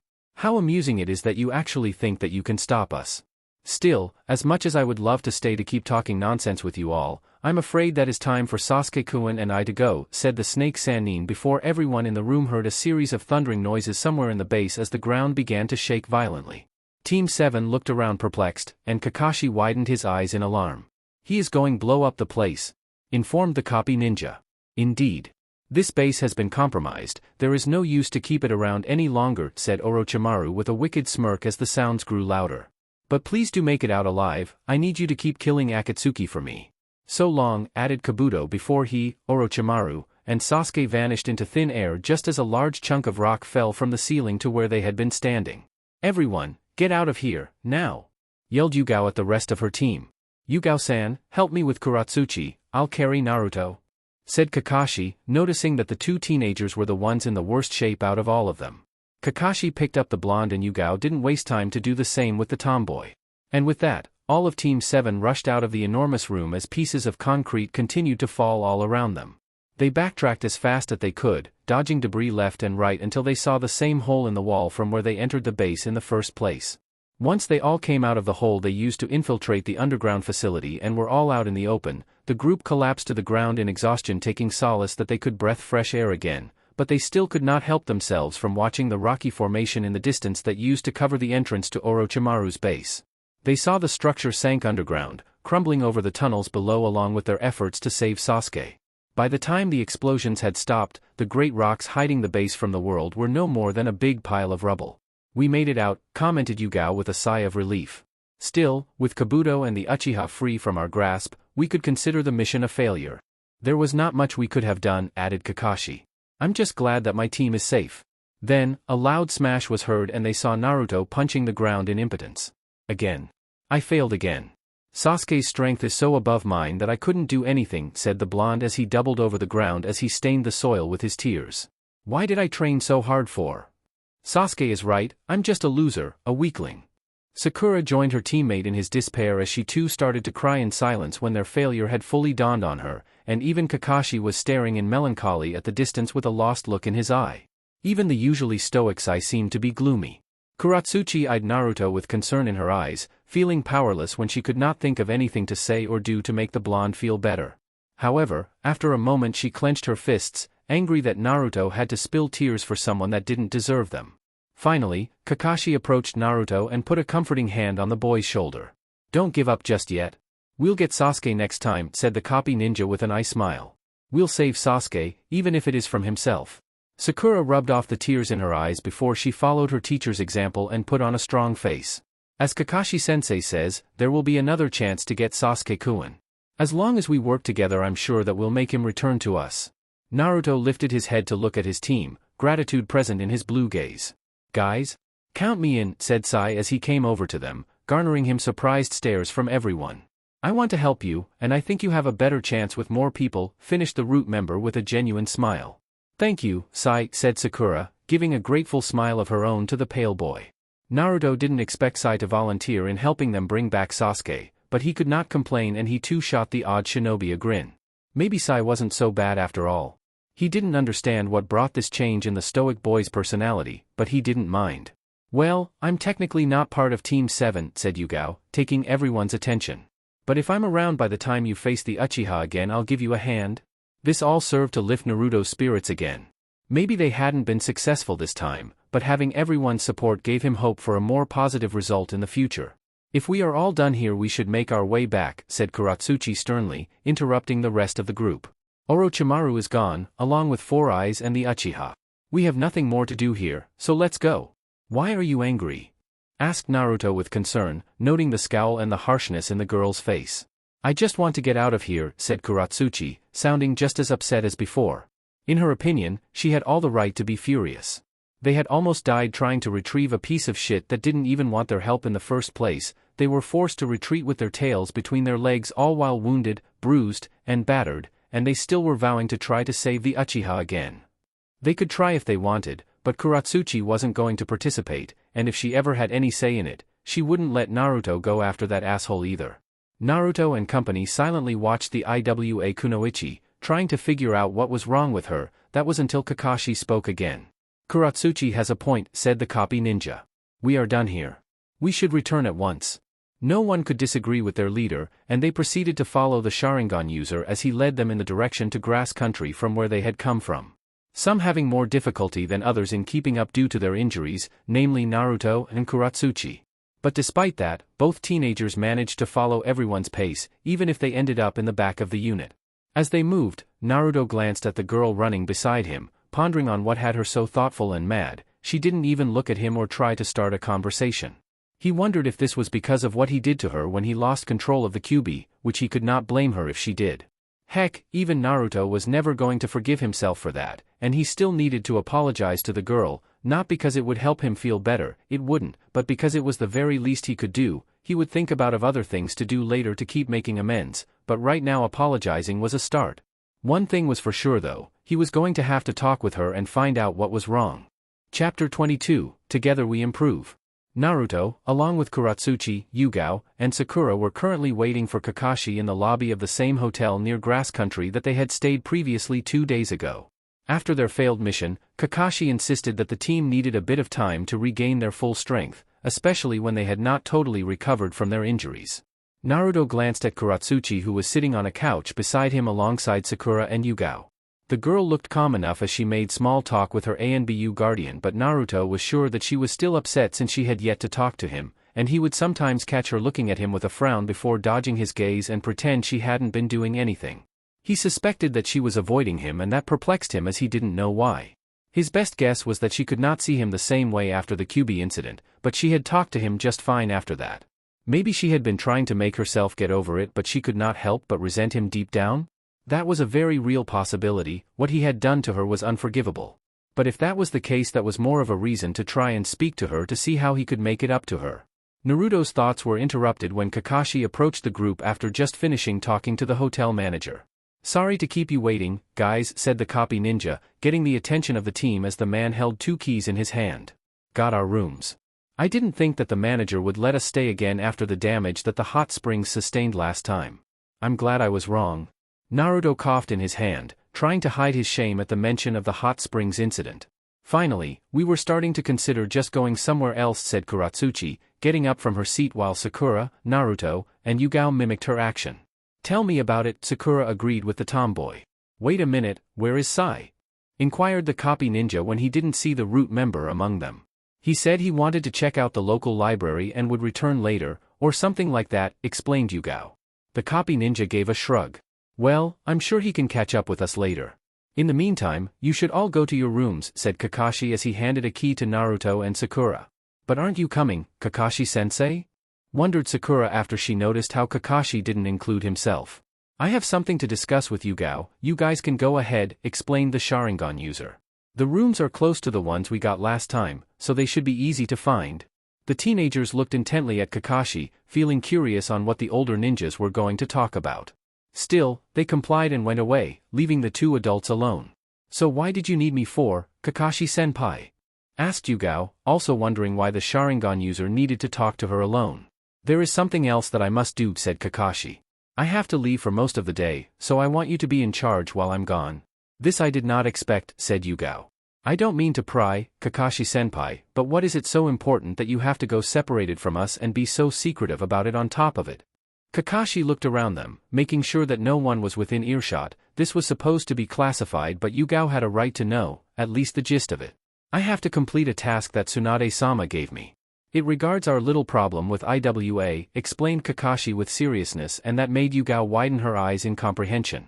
It made sense. If this had to do with their retaliation on IWA, they could not let Katsuchi know about it as they didn't know how she might react.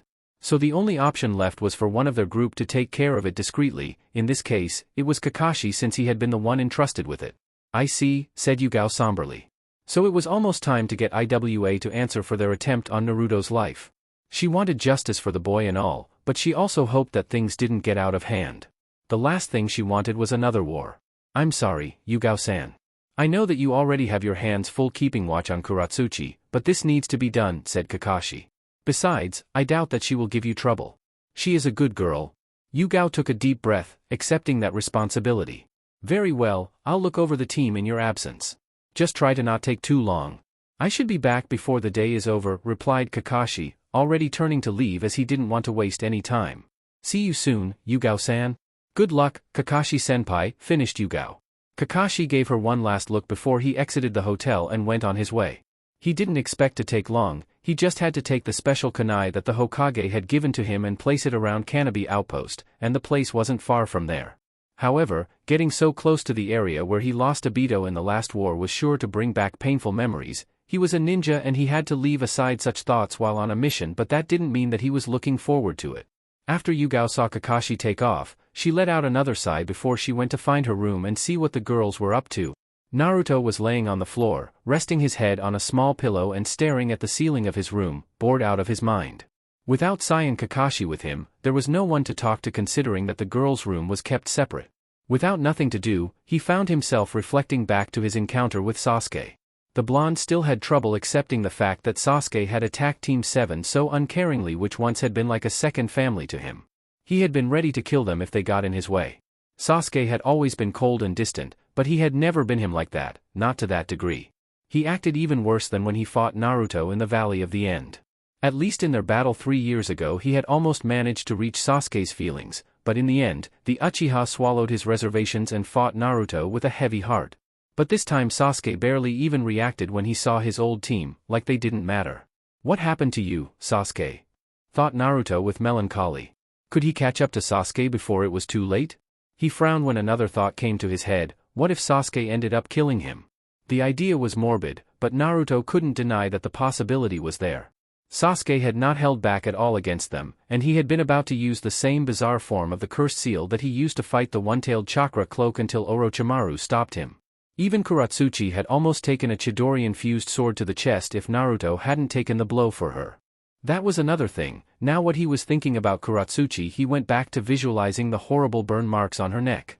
He had put her at risk, she had come into very real danger in several occasions throughout their entire mission, and he had been unable to protect her. Heck, he had been one of the dangers she had faced. Naruto felt impotent at being so weak that he could not protect his precious people.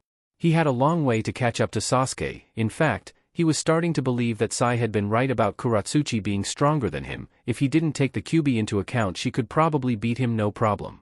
Which wasn't surprising, she was an amazing girl in his opinion. She was strong, she was talented, she was accomplished in her shinobi career, she had the potential to become Hokage, she came from a good family, she was pretty, and most importantly, she was a great friend.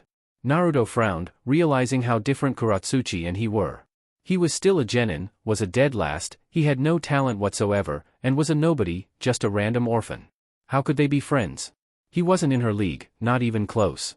It was no wonder that she didn't want to talk to him anymore, not after betraying her trust when he almost killed her, and especially when she had been trying to help him. Of course she would not want to see him after that.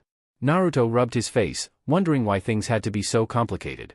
Still, he resolved that staying here and doing nothing aside from feeling sorry was not going to fix anything, so he decided to go look for Katsuchi and have a talk with her. It wasn't like he had better things to do, and he owed her at least that much. Meanwhile, Katsuchi and the rest were in the girls' room, and the tomboy was currently sitting on the floor of their small square room, wincing uncomfortably at Sakura's touch as the medic wrapped a new set of bandages around her neck yet again. "How is the healing process going?" asked Yugao, sitting next to the two teenagers as she watched Sakura work on the burns.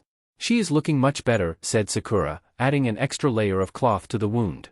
"Thankfully the Kyuubi's chakra has almost faded from the injury, it seems. I won't be able to heal it completely until it is, though. So you will have to endure it for another day or so." Katsuchi-san, the fox's chakra was insane. It had been almost a day since Katsuchi got hurt, and there were still remnants of the aura lingering around. Are you sure it won't scar? Inquired Katsuchi, worried that she might have a permanent mark marring her skin for the rest of her life. As long as you let me finish the treatment when the chakra is completely gone, you should be fine. Don't worry, reassured Sakura as she finished giving the last touch to the bandages. All done. Katsuchi brought a hand to her neck and rubbed it gently, inspecting the Pinkette's handiwork, and as expected, she had done a fine job. Thanks for the help, said Katsuchi, giving the medic a smile of gratitude. Don't mention it, replied Sakura, waving off the compliment in modesty. Seeing that my job here is done, I think that I'm going to take a dip at the hot springs, declared the medic as she stood up and stretched her arms. Last time we were here I was too tired to enjoy the bath as well as I should. She also didn't mention it, but she needed to relax and get her mind to stop tormenting her about Sasuke and their inability to make him return. Just make sure that Naruto is not there too. You don't want him attempting to take a peek, joked Yugao as she saw Sakura get a clean towel from one of the drawers. Don't remind me. I can't believe the idiot tried that, said Sakura with a grimace before she turned to Katsuchi. I still don't know why you didn't hurt him more than you did. I guess I was feeling merciful, said Katsuchi with a smile, getting into the joke, but at being reminded of the blonde she was quick to drop her good humor and stared at the ground with a scowl. That you are. If it had been me he would not have left the hospital for a month, said Sakura as she opened the sliding door. Anyway, I'll be back later. Bye. Enjoy your bath, said Yugao with a wave of her hand. Yeah, you do that, said Katsuchi plainly. Once Sakura was gone, Yugao regarded Katsuchi. She had noticed for a while that the girl was behaving kind of off, and she intended to know what happened. Is there something bothering you? Asked Yugao with concern. What do you mean? Responded Katsuchi, playing dumb. You have been acting weird ever since we came back from the mission. Care to explain? Said the ANBU. It's nothing, answered Katsuchi, but the dull way in which she said so didn't convince the older woman. It's about Naruto, isn't it? Asked Yugao, and when she saw the girl's frown deepen at the mention of the boy she knew that she had guessed correctly. Of course it is. It is always about Naruto with you, thought the ANBU with a deadpan expression. You don't have to tell me if you don't want, but know that I want to help if I can. It's not that I don't want to discuss it, said Katsuchi. Is just that? The girl was interrupted when they heard a sudden knock on the door to their room. Yugao got up from her place on the floor and approached the sliding door and opened it to find a nervous Naruto on the other side. Naruto? Said Yugao in surprise. She had not been expecting his visit. Katsuchi looked towards them when she heard Yugao mention the boy's name. Hi, greeted Naruto with a bit of reservation. Is Katsuchi in the room? Yes she is, said Yugao. Do you want to talk to her? Yeah, about that, I wanted to see if I could talk to her in private, responded Naruto sheepishly with a hand on his neck. Naruto, you know that I have to stay by her side at all time, right? Yugao reminded the blonde. I know that, but I will be with her. Also, we are not in Konoha, no one will know that you left her alone for a few minutes, said Naruto with both hands put together in a supplicating manner. Please. Yugao sighed in exasperation. She knew that Naruto was obstinate and would not leave her alone until she complied. But the boy did have a point, her fellow ANBU weren't around to see her turn her back to the girl for a moment. Kakashi trusted the IWA girl and Yugao herself didn't think Katsuchi would try anything, and she would be with Naruto on top of it. Still, she wanted to make sure that Katsuchi wanted to be left alone with Naruto in the first place, so she turned her head towards Katsuchi to see what she thought of it. The tomboy, who was already on her feet, had heard everything and she did not have a problem at all. It wasn't like she was actively running away from Naruto either. So she proceeded to nod at Yugao in agreement, confirming that she was fine with the notion. Once Yugao had the girl's approval, she turned to look at Naruto again, who was still anxiously waiting for an answer. Fine, you can see her by yourself, but I will be outside in case either of you needs me, said Yugao. Thank you so much, Yugao-san, exclaimed Naruto happily. Don't stress over it, is no big deal, said Yugao as she stepped aside to let Naruto in. Go ahead, kid. Naruto nodded before stepping into the room as Yugao left the two teenagers alone to sort their issues out. After the two were left isolated, they stood awkwardly for a few seconds as Naruto fidgeted and Katsuchi stared at the floor. Hey there, Katsuchi, greeted Naruto as he slowly approached her. Hi, Naruto, said Katsuchi, still not meeting his eyes with hers. I just wanted to speak to you since we haven't talked in a while, so I just wanted to, catch up and stuff? Said Naruto with uncertainty, but he realized he was beating around the bush and decided to go straight to the point. I know you have been avoiding me. Katsuchi lowered her gaze even further as a look of guilt tainted her features when she heard Naruto mention that. Naruto noticed the change in Kuratsuchi's expression and he knew he had hit the nail on the head. She does have been avoiding me, though the blonde in sadness. She really was mad at him. In that case, I needed to say that I wanted to make it up to you, said Naruto. I know you are angry at me and you are in your right to be, so just let me dash. I'm not angry with you, Naruto declared Kuratsuchi, but she was still not looking at him. You aren't? Inquired Naruto, perplexed by the girl's statement. If she wasn't angry, why was she acting like this? I'm not. That's not the reason why I have been avoiding you, said Kuratsuchi as she started pacing around the room. I'm annoyed at something else, but I knew that you would ask me what is bothering me, and first I wanted to find the right words to tell you. Tell me what? You know that whatever it is that is worrying you, I can help you with that. Before, we already agreed that we would solve these kinds of things together, right? Said Naruto. Kuratsuchi stopped walking around to finally look at the blonde. She gave a deep sigh, preparing herself for the topic she was going to touch, as she knew it was a very sensible one among Team 7. She had been avoiding Naruto to try and find a way to tell him this in a more tactful manner, but fine, if he wanted to talk about it now she would say it as it is. You have to stop chasing after the Uchiha, said the girl with a straight face. What? That's what has you all worked up about? Asked Naruto in disbelief. Of course it has me worked up, said the tomboy. If anything, you guys should be too. Sasuke is a part of our team, a friend, and comrade. We can't give up trying to save him just because we failed one time, insisted the blonde. Kuratsuchi groaned in exasperation. This is exactly the kind of reaction she had been fearing. Naruto, listen to me. I know he was your friend, I get that you two were close. But that was in the past, he is no longer the same person you knew, he doesn't consider any of you his comrades. I can make him change his mind. With everyone's help, we can convince Sasuke that we do care about him and that coming back to us is worth it, said Naruto. Naruto, he was ready to fight us to the death. Orochimaru of all people had to make him stand down for fuck's sake. Kuratsuchi tried to reason with him. Yeah, he did that just to take him away again, responded Naruto with just as much fervor. He is going to be used as Orochimaru's next body in just a few months. Good. Kuratsuchi shot back. If he wants to be but buddies with Orochimaru, let him. Those two deserve each other. If he ends up as that freak spare suit, then all the better. That's what he gets for what he did to you. I can't let Sasuke down, said the blonde, his resolution unwavering. Neither can I let down Sakura-chan and Kakashi-sensei. We promised we would bring him back together and that's what we are going to do. Kuratsuchi put her hands on Naruto's shoulders, gripping them tightly and looked him directly in his eyes in an attempt to emphasize her argument. You just put yourself at risk with that. You can't keep doing that for a guy like Sasuke.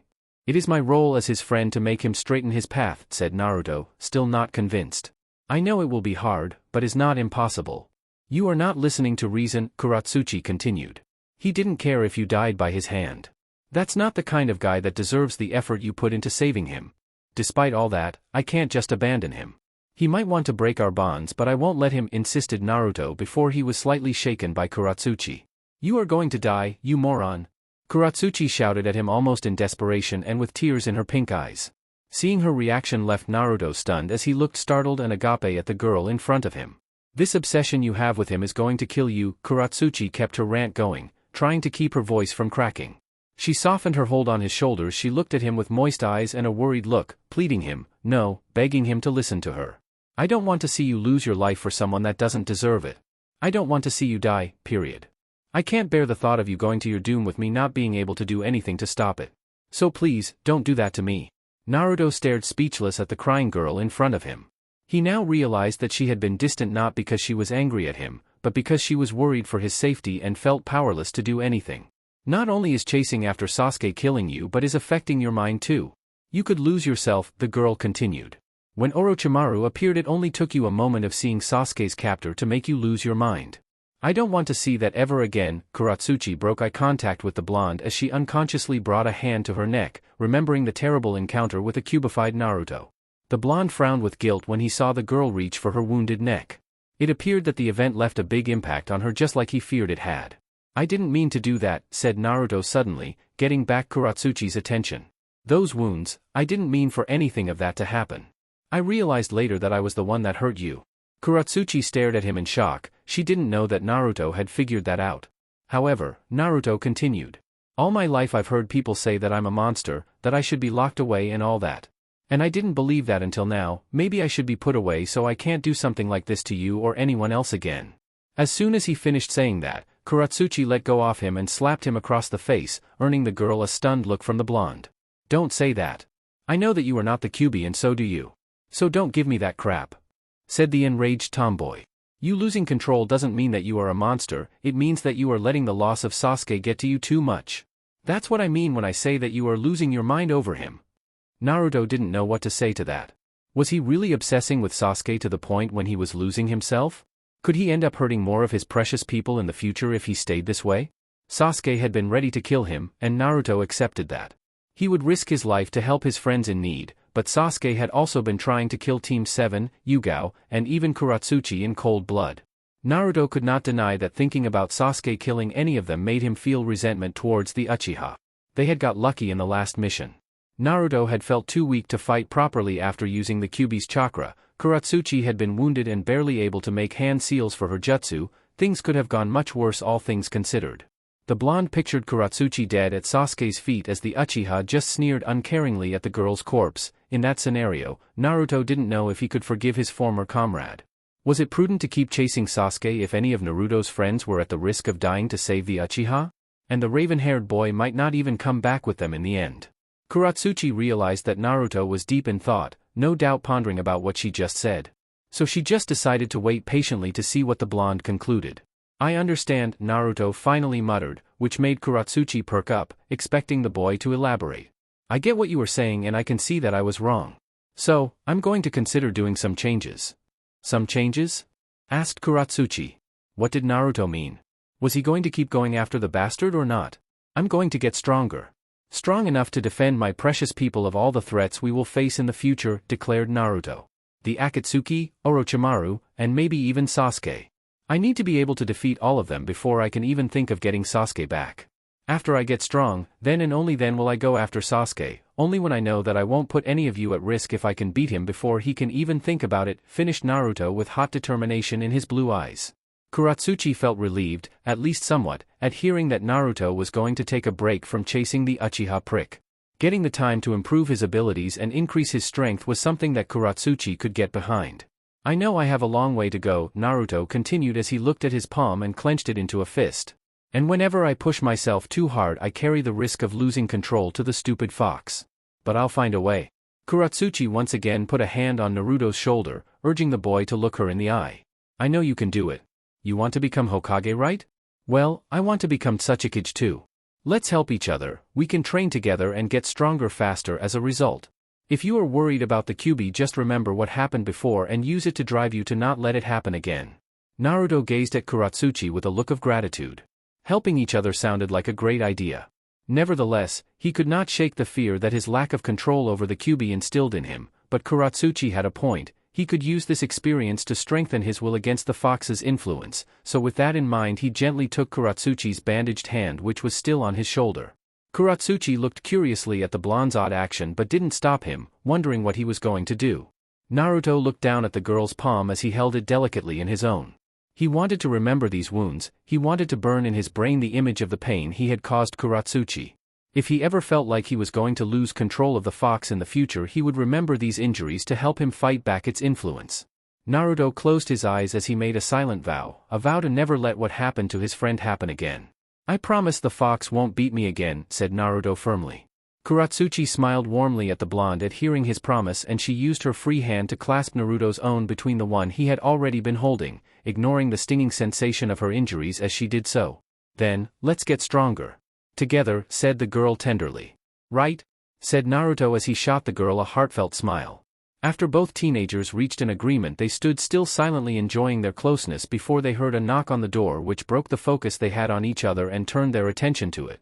After that, the door slid open to reveal Yugao peeking through it. Am I interrupting something? Because Sai is back and he wants to talk to you, informed the ANBU. Naruto and Katsuchi glanced at each other in confusion.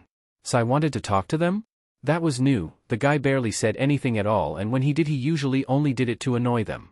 Despite that, they still felt interested in knowing what he wanted. Sure, let him in, said Naruto, turning to Yugao.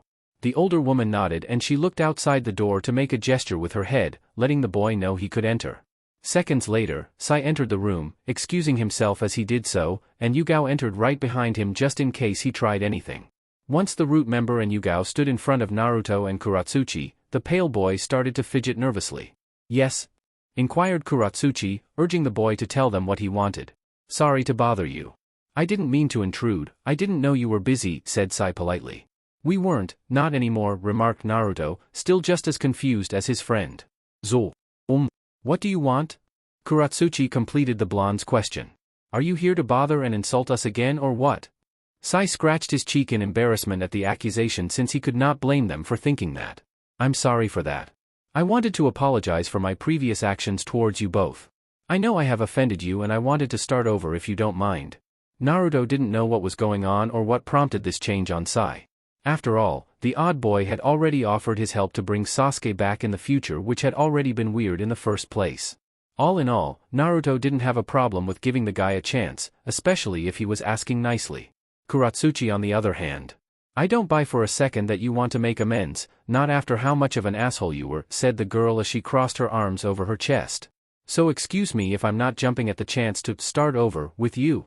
I guess this is a little unexpected. However, I can explain, said Sai sheepishly. In our last mission I had a secret assignment given to me en route. I was to dispose of Uchiha Sasuke by whatever means necessary. What? Why would you do that? Naruto demanded to know. Just when Ha had been starting to like Sai, he says something like that. Yugao frowned dangerously at the pale boy for doing something so underhanded and sneaky that could compromise the purpose of the mission, and depending on the severity it could mean treason if the Hokage deemed it as such. Katsuchi on her part got even more annoyed, not because Sai had tried to kill Sasuke, but because the useless prick didn't pull it off. She certainly would not miss the Uchiha, to say the least. I know how it sounds, but that was the real mission given to me. Despite that, by the time we found Sasuke I had already decided that I wouldn't go through with it, explained Sai. Why should we believe that you backed down from your mission? Asked the incredulous Yugao. I have no way of proving that, but is the truth, insisted the pale boy. What reason could you possibly have to make you abandon your task then? Asked Katsuchi. The other day Naruto tried to explain bonds to me. At that time they didn't make sense. No, that's not right, I didn't want to think they made sense. I have been trained for most of my life to see bonds as unnecessary, as something that only holds you back from your true purpose. So, I didn't want to think that what I have believed all this time to be false. And then I saw what you did, said Sai as he turned to Katsuchi. Me? Asked the girl, confused. What did I do? When Naruto lost control I saw how you risked your life for him. I never thought it was possible for a shinobi to care about another ninja that is supposed to be an enemy. It was then that I realized that bonds are a stronger force than I gave them credit for. They are something that I can't understand in its entirety, but they are obviously very powerful, explained Sai. Instead of keeping denying and burying my emotions like I have been doing for a long time now, I decided that I want to understand bonds, I want to experience them for myself, I want to feel them. That's why I wanted to ask for your forgiveness, and why I want to start over if you would let me, finished the boy with a bow showing sincere politeness. The rest of the room's occupants didn't know what to say about this. Sai had been pretty sketchy and annoying since they knew him. What stopped him from trying to fool them? Having made up his mind, Naruto grinned at Sai. This might seem weird, but something tells me that you are being honest. If you really want to be cool with us, just stop being an ass and I'll have no problem having you around. Naruto believed in second chances. If Sai really made an effort to stop being so weird and rude, he deserved the benefit of the doubt. Yugao shrugged at the boy's request. As long as he behaved himself in the future, she wasn't going to be up in his case, and ultimately he was asking Naruto and Katsuchi, so it was up to them to decide. Katsuchi stared in doubt a bit more at the root member, but she still decided to voice her opinion. Don't think I will forget so easily the way you acted towards me, faggot. However, if you play nice long enough I might just forgive you. I said might, don't forget that part. Sai could agree to those terms. Even if Katsuchi wasn't entirely convinced, as long as they stayed civil to each other, that was good enough for Sai. Also, I wanted to ask you for permission to stay with Team 7 for a while longer. I wanted to see if you guys were fine with it before I made my request to Hokage-sama, said the pale boy with a hand behind his head, feeling anxious for their answer. I just told you I would give you a chance, so of course you can stay, Databeo, replied the blonde amicably. The more the merrier, right? I'm not part of Team 7, said Katsuchi. If you want to stay, be my guest, is not like I can decide that. Sai smiled at them with a look full of gratitude, glad that they could accept him in their group. I don't want to get ahead of myself, but I hope that we can make good friends in the future. I don't have any friends and I would like you to be mine. Katsuchi didn't fancy the idea. She didn't particularly like the guy. One thing was agreeing to tolerate him, but becoming his friend? No thanks. But Naruto wasn't as cold as his stone-headed friend and was quick to incite Sai. If the only thing the antisocial guy wanted was a friend, the Jinchuriki didn't have the heart to tell him off, especially when he understood perfectly how it felt to long for friends and no one was willing to be yours. Ah, so you just wanted a friend? Don't worry, we can be your friends. Can't we, Katsuchi? Inquired the blonde as he glanced to the tomboy. We, repeated the Iwa Kunoichi. She never said she was okay with it. But Sai didn't wait to hear any more, he was ecstatic to start his new friendships. I thank you deeply, this means a lot to me, the boy beamed at them. I have been reading some books lately on how to better interact with people, I really want to make an effort in my relationships from now on. And I read that friends usually call each other nicknames to get more familiar with each other and tighten their personal connection. So I was wondering if it was fine to try my hand in giving you nicknames?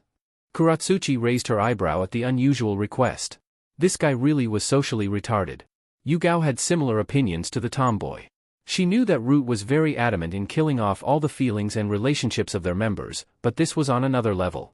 How was it even possible to be this socially underdeveloped? Sai, you can't give people nicknames just like that, said Naruto. That's something that happens naturally. But I read in a book that is very common, said Sai. Like calling people by their characteristics. I could call you Dickless, for example. Naruto's mouth fell open as his eye twitched in irritation. Hey, what's with that stupid nickname?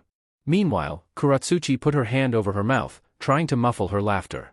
And even Yugao could not help but give a small snicker. Naruto would rather have the earth swallow him whole than having both girls laughing at something like that. Sai? Muttered Naruto in a threatening manner. What? Asked Sai with a lost look in his eyes. Is that a bad nickname? Butch here seems to like it, said the pale boy as he pointed at Katsuchi. Naruto and Yugao paled when they noticed that the Iwa Kunoichi stopped laughing abruptly, and they looked at her and saw the girl reflecting bloody murder in her eyes. In an instant, Naruto was quick to restrain both of Katsuchi's arms with his own as the girl attempted to break free and maul the Root ninja. Who are you calling Butch, you fucking faggot? Wait until I get my hands on you. Yelled the tomboy as she attempted to break Naruto's hold. Katsuchi, remember what Tsunade-bachan said about attacking Konoha ninja? Said Naruto in desperation. I'm sure she won't mind one little fucker less in her ranks. Insisted the girl, trying to reach for Sai, who was currently watching the interaction in confusion. While Naruto kept Katsuchi under control, Yugao turned to Sai, displeasure showing in her features. I think you better go until she has calmed down. Did I screw up already? Asked Sai innocently, and the look in Yugao's face told him all he needed to know. Then, Sai promptly turned and left the room to avoid making things worse. It seemed that having friends was harder than it looked. These damn kids, thought Yugao as she massaged her temple, ignoring Katsuchi's angry yells as she wished that Kakashi came back soon. Chapter 23, Troubled Feelings. Tsunade stared silently at Kakashi and his team, who were currently in front of her at the Hokage's office. The Hokage was sitting down in her chair with her elbows on her desk as she held her hands in front of her face, deep in thought. What you tell me is troubling, said Tsunade. I had hoped for Sasuke to be more cooperative if he saw his former team. His vehemently refusal to come back along with the drastic improvement of his skills will make it very hard for us to take him back.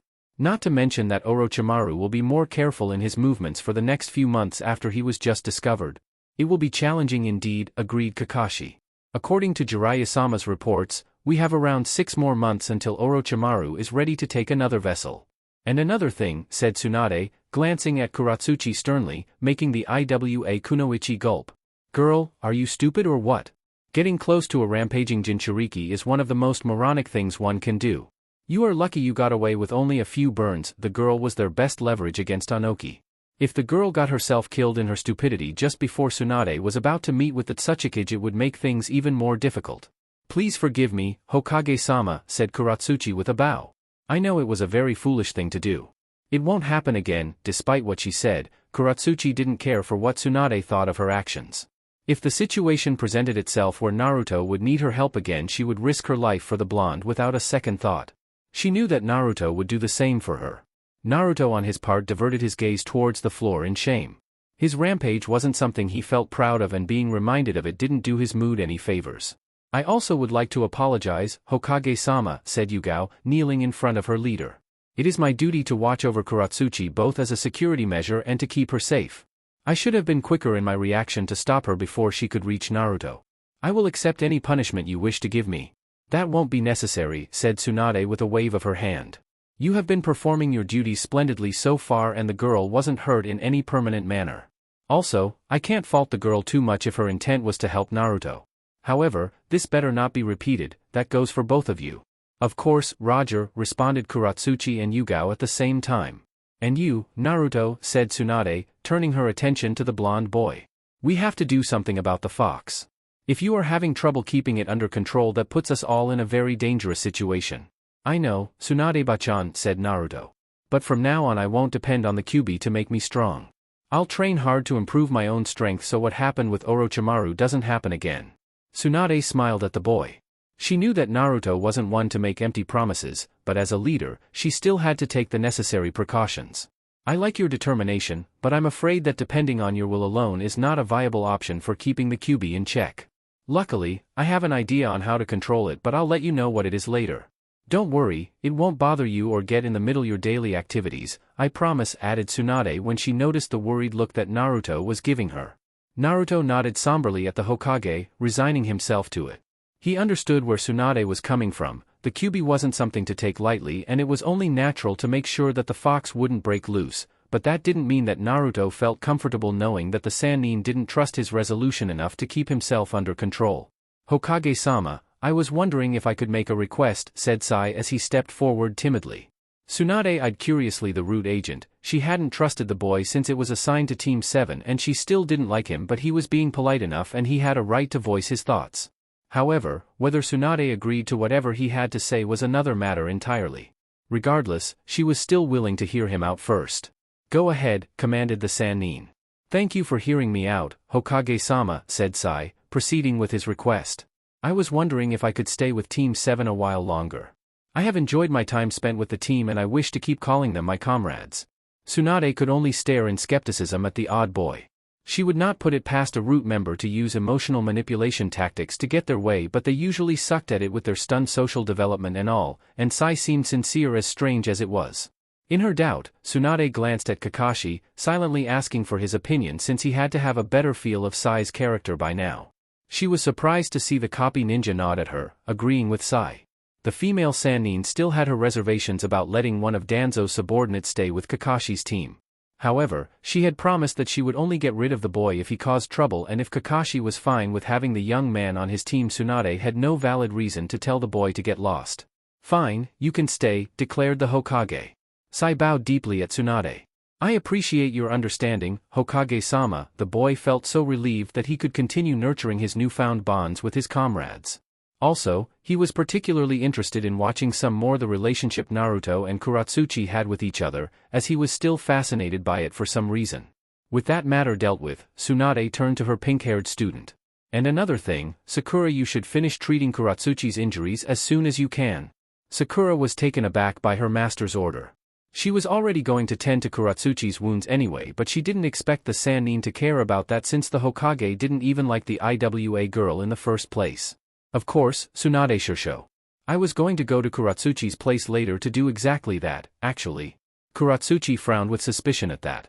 The Hokage had treated her like dirt so far, so she wondered why all of a sudden she cared if she got some scars. After that, you should use the day to rest properly just to be safe even after Sakura heals you, said Tsunade, regarding Kuratsuchi once more.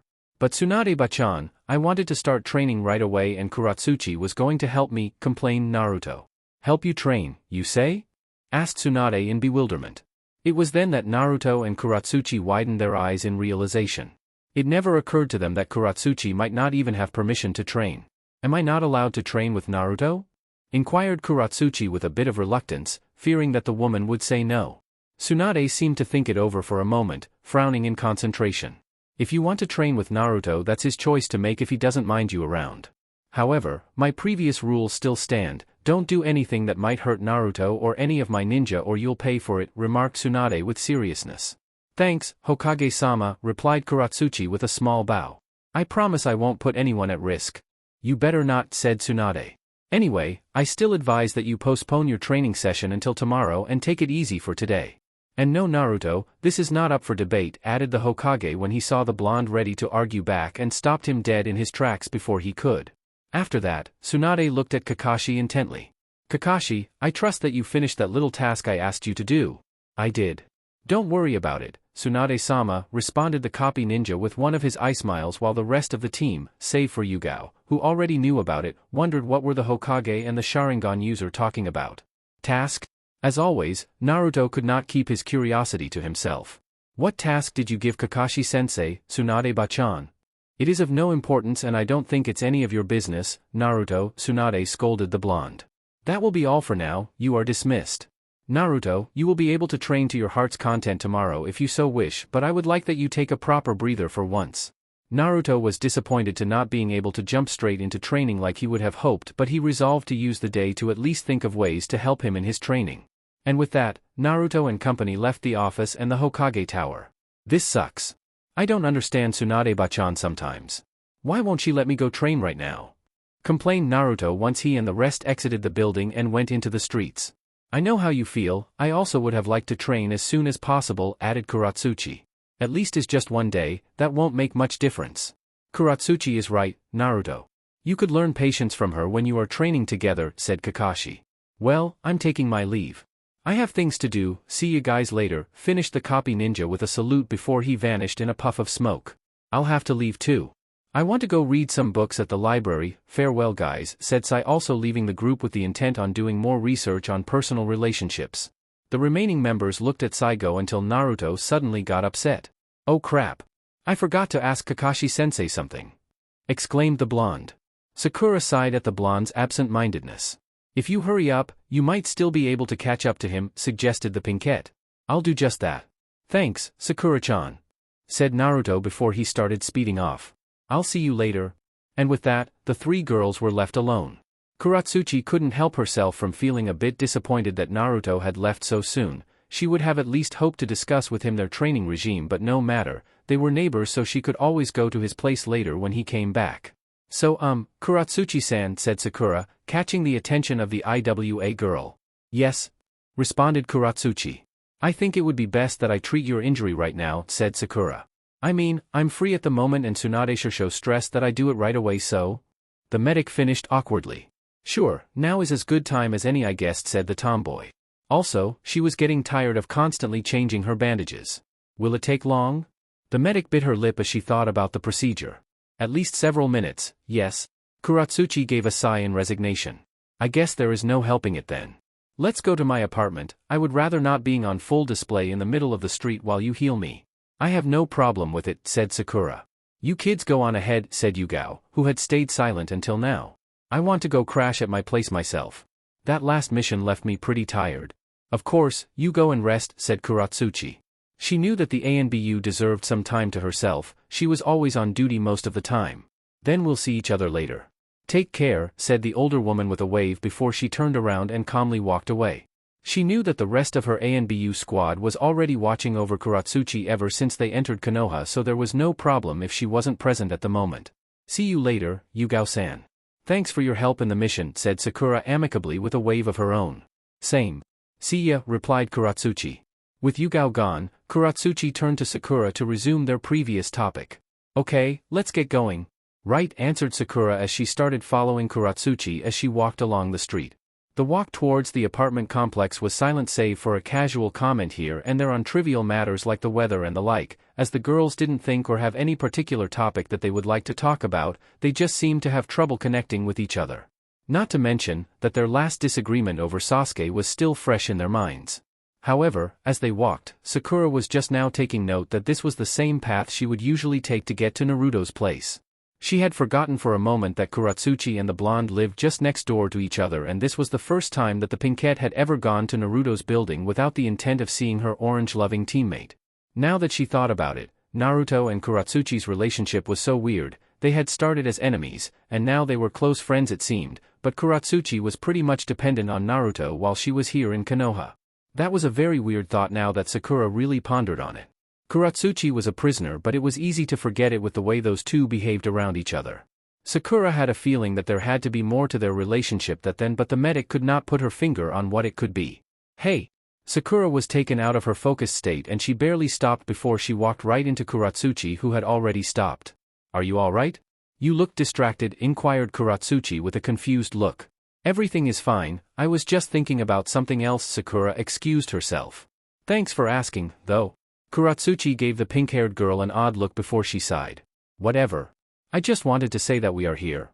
Sakura looked up to see the familiar sight of the apartment complex that she had visited numerous times in the past. She had been so absorbed in her thought she didn't realize when she got there. You know, it feels kind of weird being here and not see Naruto, commented Sakura. I would suppose so. Come on, this way, said the tomboy before she started going up the stairs of the complex, and Sakura followed shortly after. In just a moment they were at Kuratsuchi's door and the Iwa Kunoichi promptly opened it. Then, after Sakura excused herself, both girls entered the apartment. Sakura stopped in the middle of the small living room to glance around the place uncomfortably. She had never hung out with the tomboy by herself, let alone come into her house. You want something to drink? Water or tea perhaps? Suggested Kuratsuchi as she went into the kitchen at the other side of the room to open the small fridge. Water would be nice, thanks, said Sakura politely. A moment later, Kuratsuchi returned with a glass of water for the pinkette to take. Thank you again, replied Sakura before she grabbed the glass from Kuratsuchi's hand and gulped the contents down. Once the medic finished, she gave a content sigh before she regarded Kuratsuchi again. You have a nice place. It has a nice feel to it. Kuratsuchi shrugged in response. Well, I can't complain much about it, all things considered. Sakura nodded in understanding. Even if the place was humble and basic, it was a million times better than a cell. So, let's take a look at those wounds, said the medic lest they fell into awkward silence again. Yes please, said Kuratsuchi before she took a seat on the sofa and Sakura joined her. After that, the pinkette proceeded to gently unravel the bandage around Kuratsuchi's neck as the tomboy refrained from cringing in discomfort to the contact with her burned flesh. Once Sakura was done with that, she quickly passed a chakra-coated hand over the affected area. This is good, the Kyuubi's chakra is completely gone. Now it should be a piece of cake healing the wound properly. When I'm done no one would even be able to tell you used to have this scar. Nice to know, replied the tomboy as she frowned at the tickling from the weird bubbling-like sensation she felt, caused by the effect of the healing chakra. I'm sorry about the other time, you know, said Sakura suddenly, catching Kuratsuchi off guard. What do you mean? Asked the confused Iwa Kunoichi. That time you talked about Sasuke-kun, I'm sorry for losing my temper, said Sakura meekly. Kuratsuchi rolled her eyes and kept herself from groaning in exasperation. Yet again the Uchiha managed to pop up in another conversation. She just wished they would stop talking about him altogether. He was your teammate. Don't worry, I know that it must be hard detaching yourself from him. Maybe, but I know how it must look for other people, said Sakura while she kept her glowing green hand over Kuratsuchi's neck.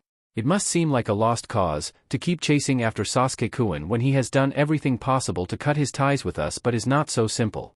We won't let him go without at least doing our best to bring him back. We have gone through so much together to just give up on him. Sakura, I understand, really. I have already talked to Naruto about this and I would like to leave the topic alone, no offense, said Kuratsuchi, hoping that they would stop talking about the Uchiha bastard.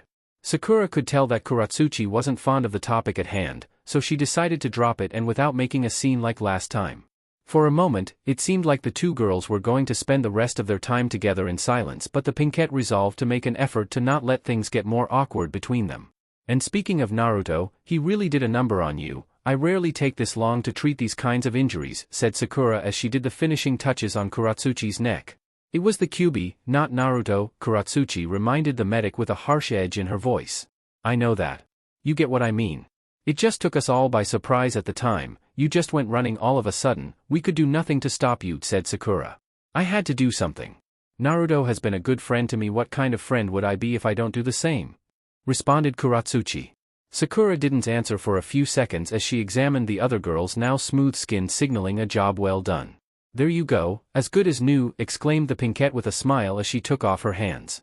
Kuratsuchi was taken aback by that, she had not expected Sakura to finish so soon. She didn't waste any time and brought her own hand to her neck, rubbing it gently, and she could notice that, in fact, her skin felt completely smooth and the pain was gone. Wow, I can't feel the burn anymore. You are good, praised the tomboy.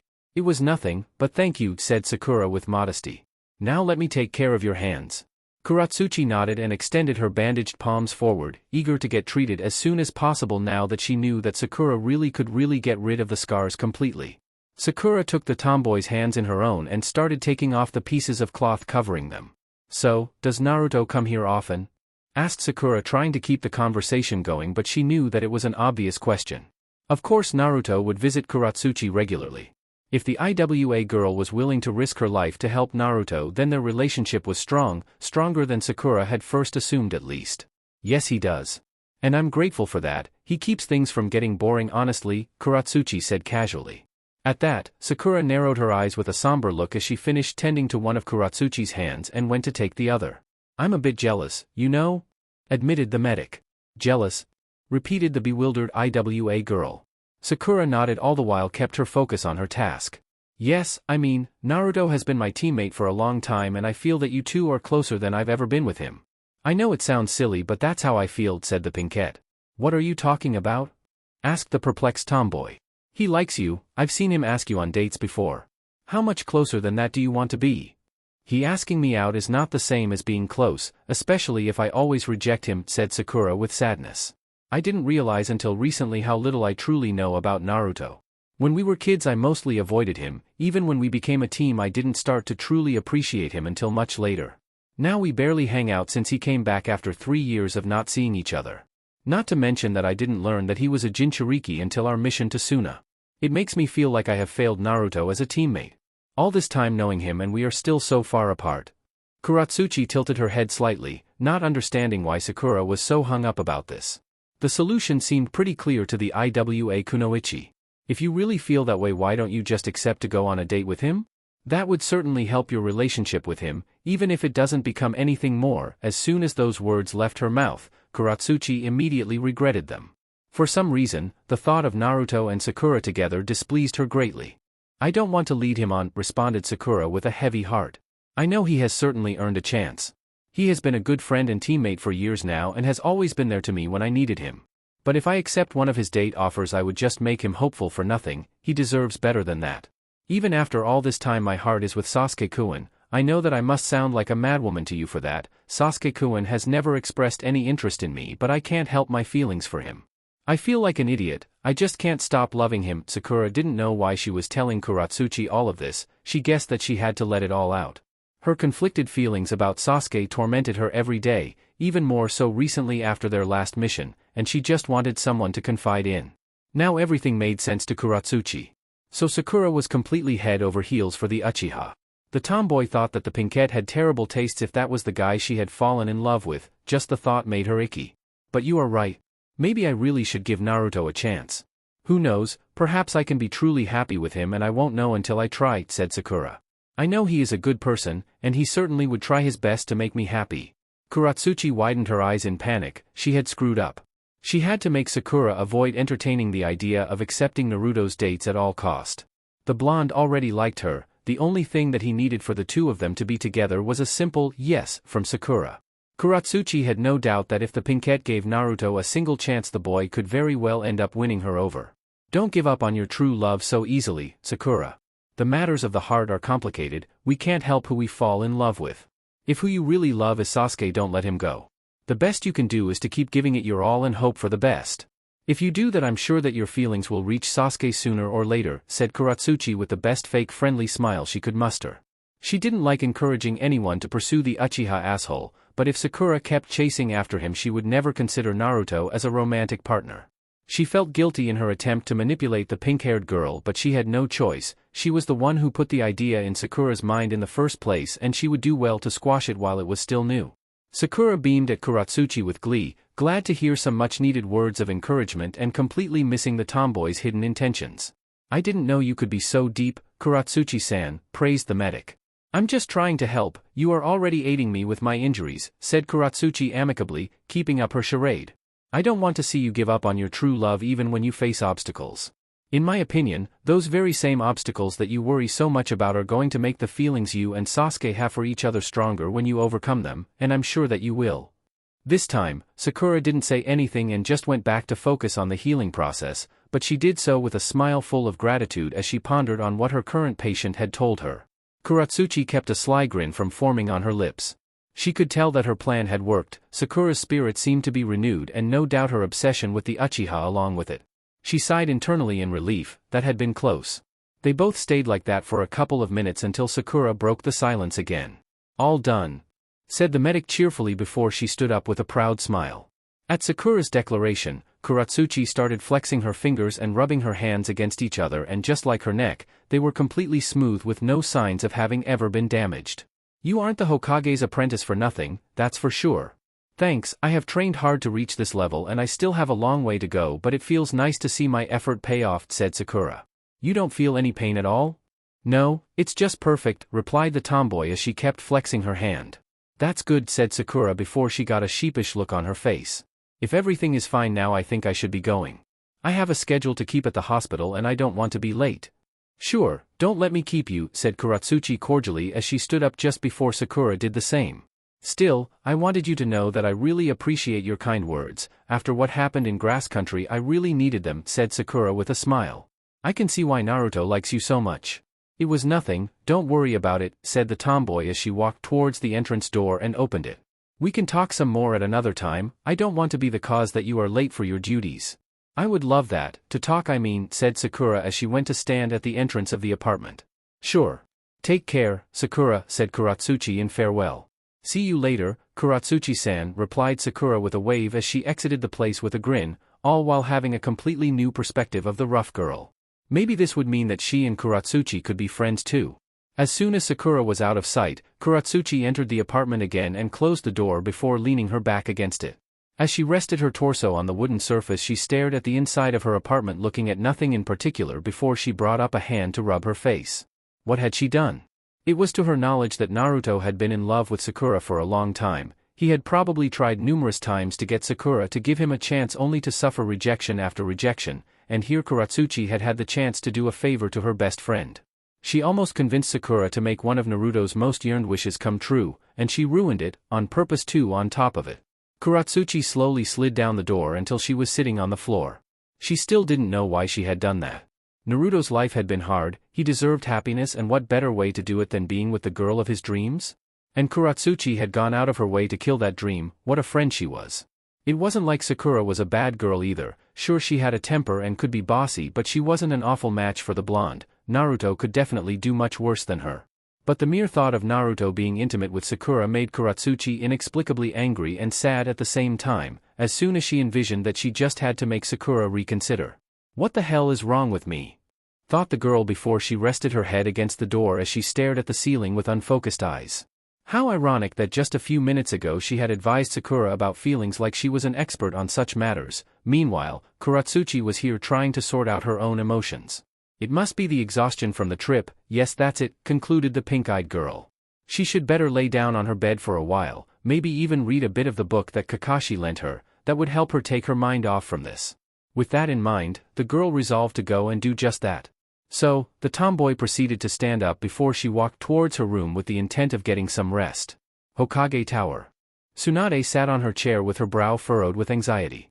She gave a deep sigh, trying to relieve some tension. The moment to meet with Onoki had finally arrived, and to say she was uneasy was an understatement, as this was a very delicate political matter. If things went wrong it could even lead to war, but there was no backing down now. She had to show IWA that they weren't going to stand for their transgression against Naruto and Jiraiya. If Onoki left no choice but to settle this with violence, that was what was going to happen, even if the Hokage would much prefer it to not be that way. Shizune, it's time, said Tsunade as she glanced at her apprentice who was at the corner of the room, waiting just as restless for the signal of her master. Of course, Tsunade-sama, replied the raven-haired woman obediently. She then walked to the entrance door before opening it and signaling for someone to come in. Almost immediately after, 3 men wearing the standard Konoha uniform entered the office with their stride full of purpose, for they had already been informed of this delicate task. They all lined up in front of the Hokage, ready to hear their leader's orders. One of the men, Gunma, had a bandana over his shoulder-length brown hair. He also had a metallic sanbon in his mouth which he used as a toothpick. Despite the severity of the situation, he had a relaxed look on his face. A man named Rado was another one of the shinobi present. He had spiky brown hair which he kept in place with his forehead protector and had a large scar running from the bridge of his nose all the way to the left side of his face. Unlike Gunma, he had a serious look in his eyes. And lastly, the last member of the 3 men was Iwashi. He had a small goatee and dark hair that he kept covered by a bandana that also served as a forehead protector. He was the only one to let his worry show on his face, but he was still behaving professionally in front of the Hokage. Once everyone was inside, Shizune exited the office to guard the entrance and let the rest of the integrants have privacy. Is everything ready, Hokage-sama? Asked Gunma casually. That's right, replied Tsunade. You know what to do, correct? The three men nodded in confirmation. They had been informed beforehand of their important role in this mission. Then let's not waste any more time, said the Sannin before she made the hand seal which Naruto was so fond of, and a copy of Tsunade appeared beside her desk. You know what to do, said the shadow clone as she approached the three men. The members of the Hokage's personal guard got to work and they slowly surrounded the fake Sannin. Once the men were in formation, Reito, Gunma, and Iwashi linked their hands together with each other, performing a collective hand seal, forming a three-man circle with the fake Hokage in the middle of it. Hiraijin no Jutsu, Flying Thunder Formation Technique, said the men at the same time, causing a bright yellow flash to engulf them and Tsunade's double before they disappeared completely. As soon as Tsunade was left alone, she slumped in her chair, feeling a headache beginning to form due to her anxiety. If things went wrong in that meeting, it could mean war once again, and her uneasiness was made worse by the fact that she could not know how the meeting would be developing, at least not until her clone was dispelled. The Hokage opened a drawer on her desk and pulled out a bottle of sake and a small cup. With her mind as clouded with worry as it was, she doubted she could work anyway, so she might as well try to relieve some stress with alcohol. Grass country. Reito, Gunma, Iwashi, and Tsunade's clone found themselves standing in the middle of a lush green forest, Indiana. The blink of an eye, they had been transported from the Hokage Tower to grass country. A few yards behind them they could see a large deep river and the remains of what once been a bridge that allowed passage over said river, and on the other hand, just several yards in front of them was a large fortress-like building. As soon as they arrived, the three men let go of each other's hands to catch their breath. They didn't know how the hell did the yondaime manage to use this jutsu in battle when it was already incredibly disorientating just as a means of transport, and that was without taking into account the drain to one's chakra reserves, that just served to prove how skilled the yondaime had been with the technique that performing it didn't even faze him at all. For her part, the clone was still getting used to the feeling of the spacetime ninjutsu. Unlike the men, it was the first time Tsunade had ever used the technique. It was so surreal how one could teleport anywhere as long as the place had been marked beforehand. And speaking of which, the Hokage's clone glanced around until she spotted the same three-bladed kunai she had given Kakashi stuck on the ground just centimeters away from her feet. For a moment, the woman debated if she should take the kunai or not, but she decided against it. If for some reason she was to be dispelled prematurely, they would have to send another clone right away, so it was better to leave it there for the time being. The shadow clone turned to look as her personal guard to relay her new orders. Good job. You can leave now, I'll take care of this from here on it. All right. Good luck then, Tsunade-sama, replied Reito as he started getting into the same previous circle formation along with the other two jounin. And in just a few moments, the trio disappeared the same way they had come, in a yellow flash. Now that she was left alone, Tsunade's clone took a deep breath, preparing herself for what was to come before she turned around to gaze at the stone fortress in front of her. It was a rather large, decrepit-looking building. It had the appearance of a small castle, with tower-like structures on each corner. Even if it was intended to be a simple outpost, the fact that they had been in times of war when it was being built meant that having it also serve as a battle station was in order. However, when Minato and his team had destroyed the bridge that the outpost was supposed to be overseeing, its construction was halted. That was one of the reasons for the outpost's poor state, along with having been abandoned for years. The building was still missing some walls and the ceilings were still incomplete, with metal frames still visible, and several rooms having a direct view of the sky. Now, Kanabi Outpost, just like Kanabi Bridge, were relics of times long gone. Having decided that the past to ponder on the last war was over, Tsunade's clone went straight for the building, her stride firm and her head held high. She needed to project as much power and respect as she could. The blonde woman pushed open effortlessly the large wooden door of the outpost. The door cringed as it did so and threatened to fall from his now rusty hinges to reveal the interior of the building. The fake Sannin could see nothing in the empty concrete room as her eyes adjusted to the shade. After that, the shadow clone walked into the room and saw another door at the end of it, and without wasting another second she approached it and opened with care. The next room was much bigger than the one in the entrance, but it was almost just as barren, but at least there was proper lighting in this one as parts of the roof were missing and the natural daylight filtered through.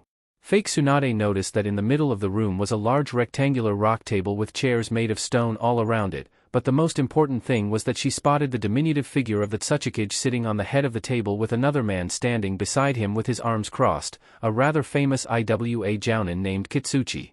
The Sannin could not see or feel anyone else's presence, which had to mean that the two men had to be clones too. They would not risk being by themselves and getting their leader killed, which was fair. Tsunade had taken the same precautions. Tsunade shot a glare at Anoki which he returned in full force while his son just stared at her with a harsh look. Then, the blonde woman proceeded to slowly make her way towards the table, her footsteps echoing in the mostly empty building as she kept her eyes locked on the Katsuchi while he followed her with his gaze. Once the woman reached the table, she took a single moment to wipe off the dust from her chair before she sat down at the foot of the table to have a direct look at Anoki. Both leaders just kept looking at each other without saying a word, setting the aggravating tone for the conversation they were going to have. Katsuchi just looked between the leaders, feeling tense in anticipation and wondering when they would start to talk. "Anoki," said Tsunade simply, breaking the silence at least. "Tsunade," replied the man in kind. That short exchange being the extent of their greetings. "I was wondering if you would show up," said with severe eyes. "I'm not a coward." "Unlike you, tree huggers," Anoki shot back. "Funny coming from the leader of a nation infamous for the use of underhanded tactics," replied Tsunade smugly. "That's enough of this," said Anoki, trying to keep his cool. "I didn't come here to throw insults at each other. Tell me about my granddaughter. You said you had her in your custody. I traveled all the way here just so I could hear you elaborate on it, so spit it out already." Tsunade scowled dangerously at the Katsuchi's disrespect. "You don't get to make demands to me, Anoki. You are the one who attacked unprovoked my teammate and our Jinchuriki, you are the guilty party here." "Unprovoked?" repeated Anoki with indignation. "The Yondaime killed more IWA shinobi than I can count. The man is dead now, so it's only natural for the son to pay for the father's sins." Tsunade widened her eyes in shock at Anoki's statement. "So they know," though the woman as she narrowed her eyes in realization. "So IWA didn't attack Naruto because of the Kyuubi but for his parentage. So that's what this is about? You risked the life of your men, of your Jinchuriki, and of your own granddaughter just because you are afraid of the legacy of a dead man? Pathetic," said the Hokage with disdain. "That dead man was the reason you are still standing," said the Katsuchi. "I know that his child is learning his father's techniques. I couldn't just allow you to raise a second yellow flash, the very same man that killed over 1,000 of my men. If it hadn't been for the severity of the situation." Tsunade would have laughed at that. "Naruto the second yellow flash? Not even close. So let me get this straight, you lost a good chunk of your forces, you lost both of your Jinchuriki, your village is in shambles, and your granddaughter ended up as my prisoner because you were paranoid of a boy still in training? You must be so proud of that," taunted Tsunade. The small man gritted his teeth in rage, trying to ignore the woman's taunt. "And I suppose that you must have proof to support your claims that Katsuchi is with you," said Anoki with incredulity. "Yes, as a matter of fact, I do," replied Tsunade with a sly smirk. Then, the Hokage pulled out a crystal ball from her robes before she put it on the table. Anoki widened his eyes in recognition when he spotted the glass orb. "Is that what I think?" That had to be one of those rare crystal balls used to perform the Tomgain no Jutsu. With that, the user could see the location of anyone they wished. The only downside was that the one performing the technique had to know perfectly the chakra pattern of the person they wanted to spy. He had heard that the Sandaime Hokage had owned one of those, but it was just a rumor. Now he saw that it was true. "Oh, so you know what this is," said Tsunade with a triumphant grin. With this, Anoki would not be able to deny her proof. "In that case, you can see for yourself." "Katsuchi," said the Katsuchi simply, commanding his son to get the ball. Anoki had never performed the Tomgain no Jutsu, but he knew how to do it. The Jounin nodded obediently before he started walking along the length of the table at a quick pace, carefully retrieving the ball and making his way back, eager to see if what the Hokage said was true. After that, he placed the orb just in of his father. "Be careful with it, though. You don't want to destroy it by accident," warned Tsunade. Not only was the orb made of glass, but it was also a copy, the result of the Kage Bunshin Jutsu. When one performed the shadow clone technique, the jutsu made a perfect copy of the person along with everything they had on them, tools included, but they were a clone too and they were subject to the same rules. If it got hit hard enough, or the chakra powering ran out, it would dispel. Anoki stood up in his seat. Due to his stature it was needed so he could handle the ball. He made some hand seals before he put the palms of his hands around the orb. "Tomgain no Jutsu, telescope technique," muttered the diminutive man. After a few seconds, the Hokage and his son could see a blurry image starting to manifest itself inside the crystal ball as it slowly got clearer and more defined. Once the image settled, both men felt relief wash over them once they saw Katsuchi through the glass. The girl was in what looked to be a simple room, not unlike one you would find on most houses. She was laying face up on a bed, seemingly sleeping soundly, as they could notice the slight movement of her chest as she inhaled and exhaled.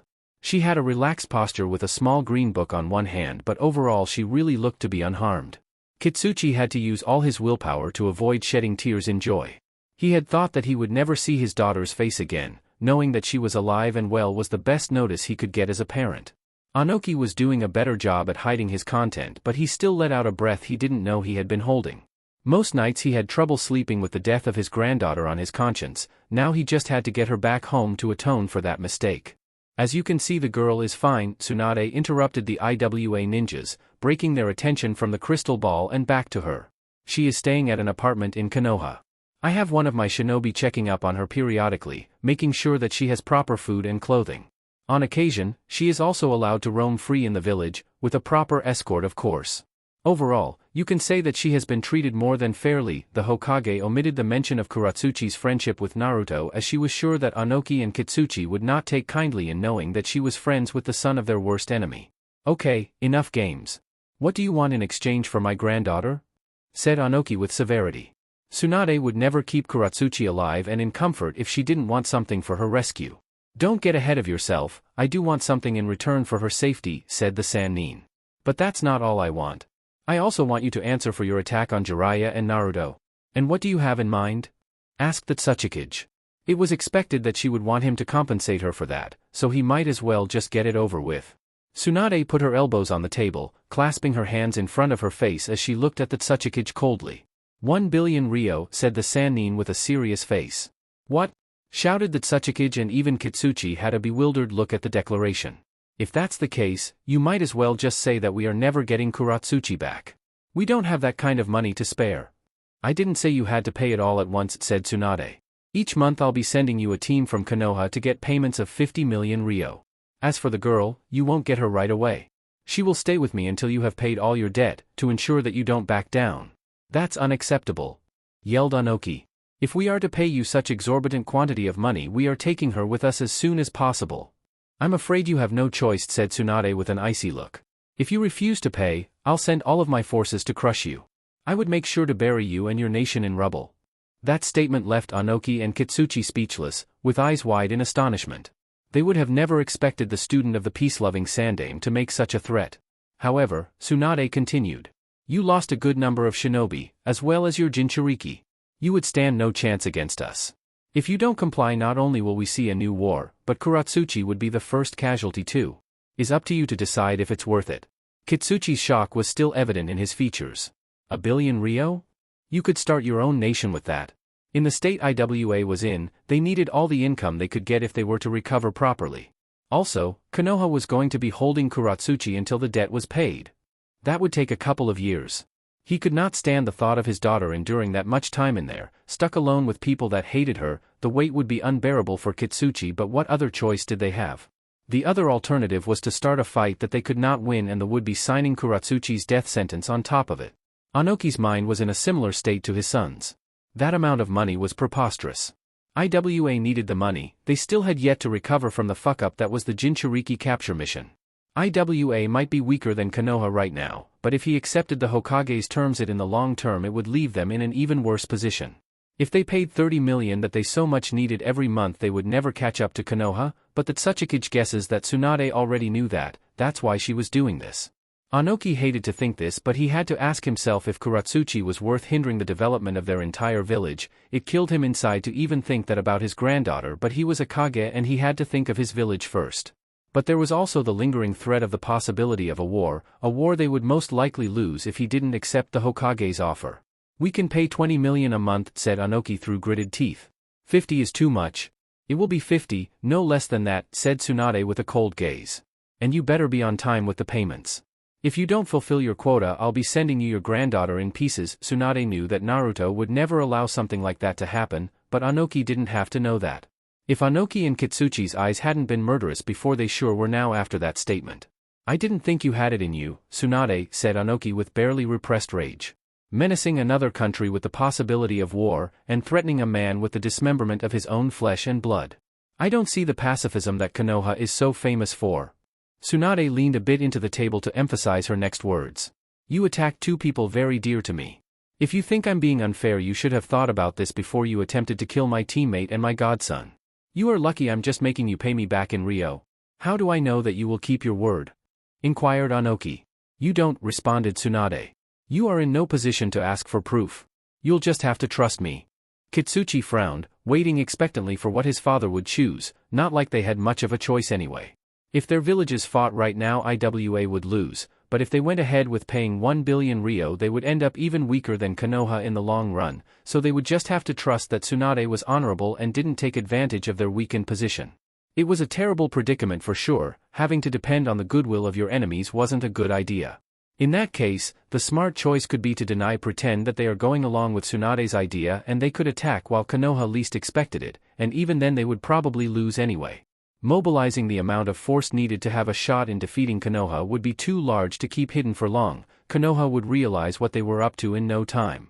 But Katsuchi could not help but feel selfish. He would rather get the option which he could get to see his daughter again, even if it conflicted against his sworn duty as a shinobi. What will you decide, Dad?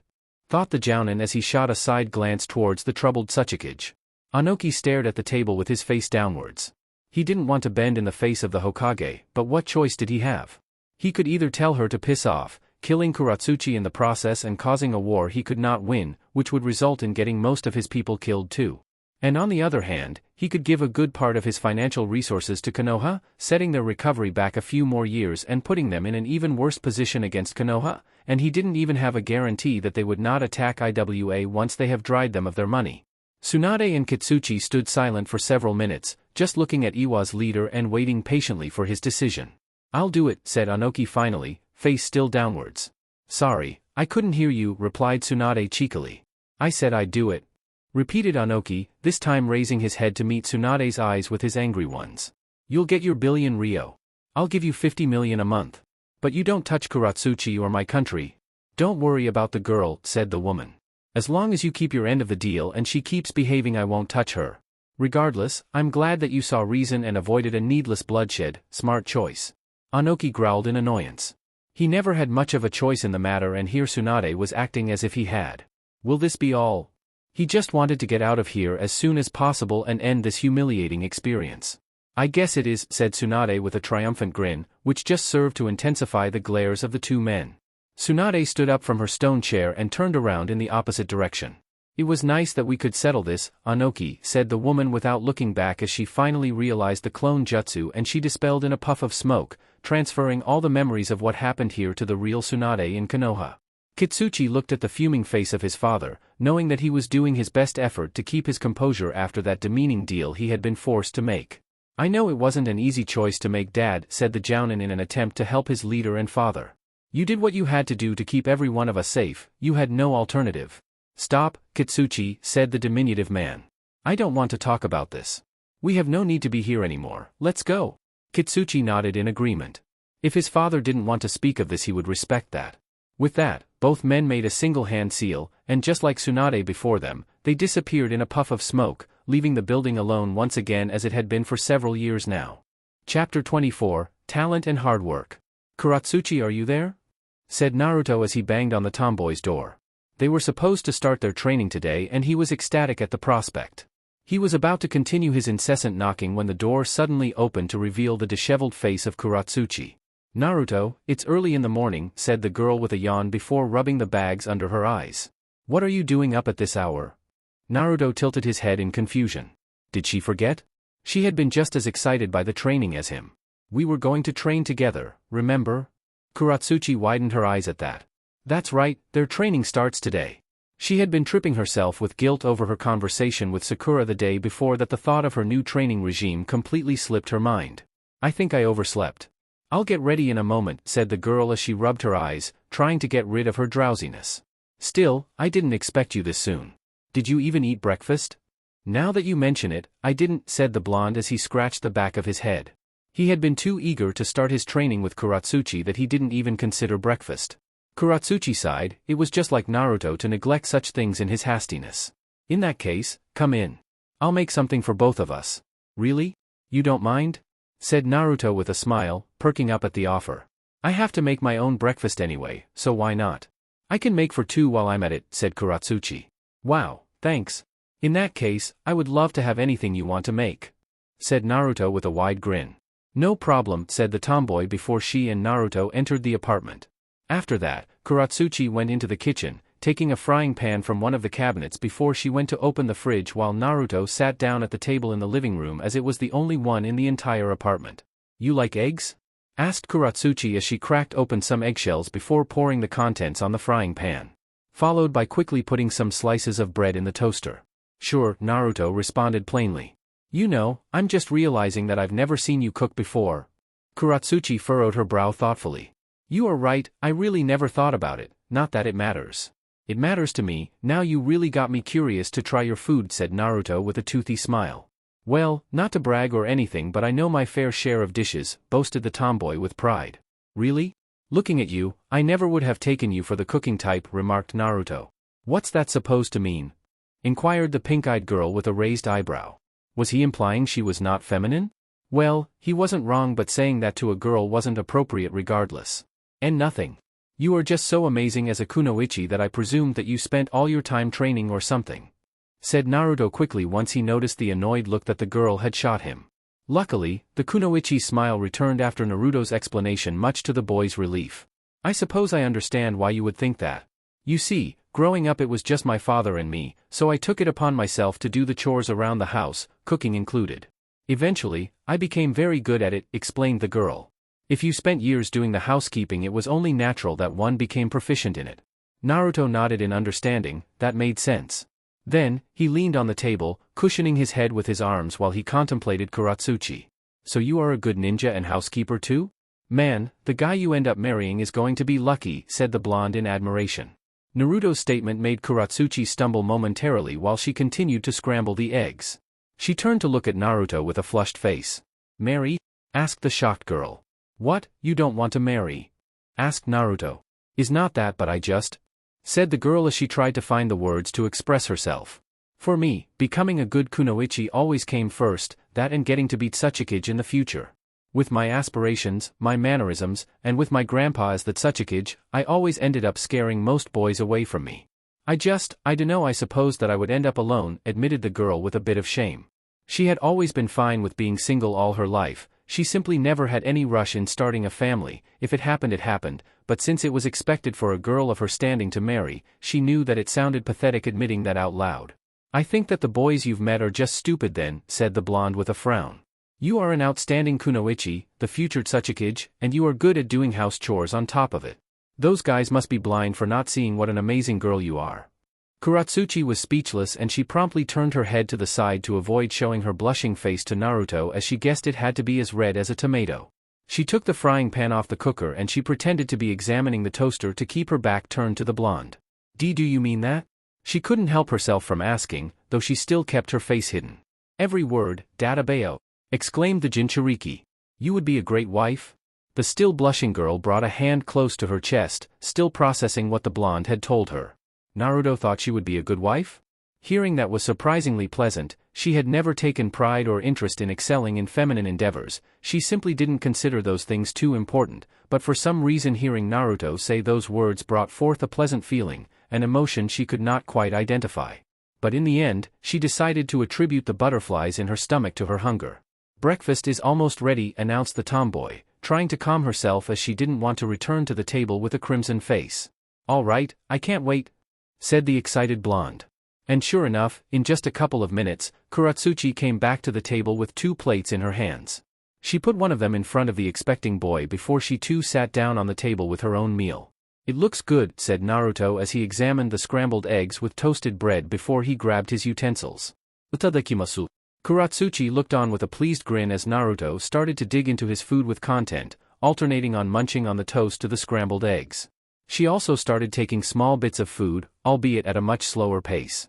However, her mind kept going back to what Naruto had said, and that made her think about something she hadn't considered. "And what about you, Naruto? Ever had a girlfriend?" inquired the girl tentatively. "What am I asking?" This wasn't her business, but her curiosity was killing her. After she had told Naruto about her own experiences with boys, or rather the lack of thereof, she wanted to know the same about him. Naruto stopped eating to look at the girl with a lost look, taken aback by the unexpected question. He swallowed hard before responding. "A girlfriend, you say?" asked the blonde, which earned him a nod from the Iwa Kunoichi. "Not really. Back in the academy most girls were crazy over Sasuke and barely paid attention to the other boys. And outside of the academy no one approached or talked to me, so I didn't really speak to many girls save for Ayame. But maybe Sakura-chan will accept to go out with me one of these days, though, so there's that," finished the boy with optimism before going back to his food. Nowadays he didn't feel the strong need to chase after Sakura as he had done in the past for some reason, but he still said that out of habit. At the mention of the pink-haired medic, Katsuchi froze just as she finished taking a bite from her food. She frowned in guilt at being reminded of how the previous day she had sabotaged Naruto's chances with Sakura, and hearing the hopeful and futile wishes of the Jinchuriki just made it worse. Naruto stopped eating when he noticed the face that the girl was making. Is something wrong?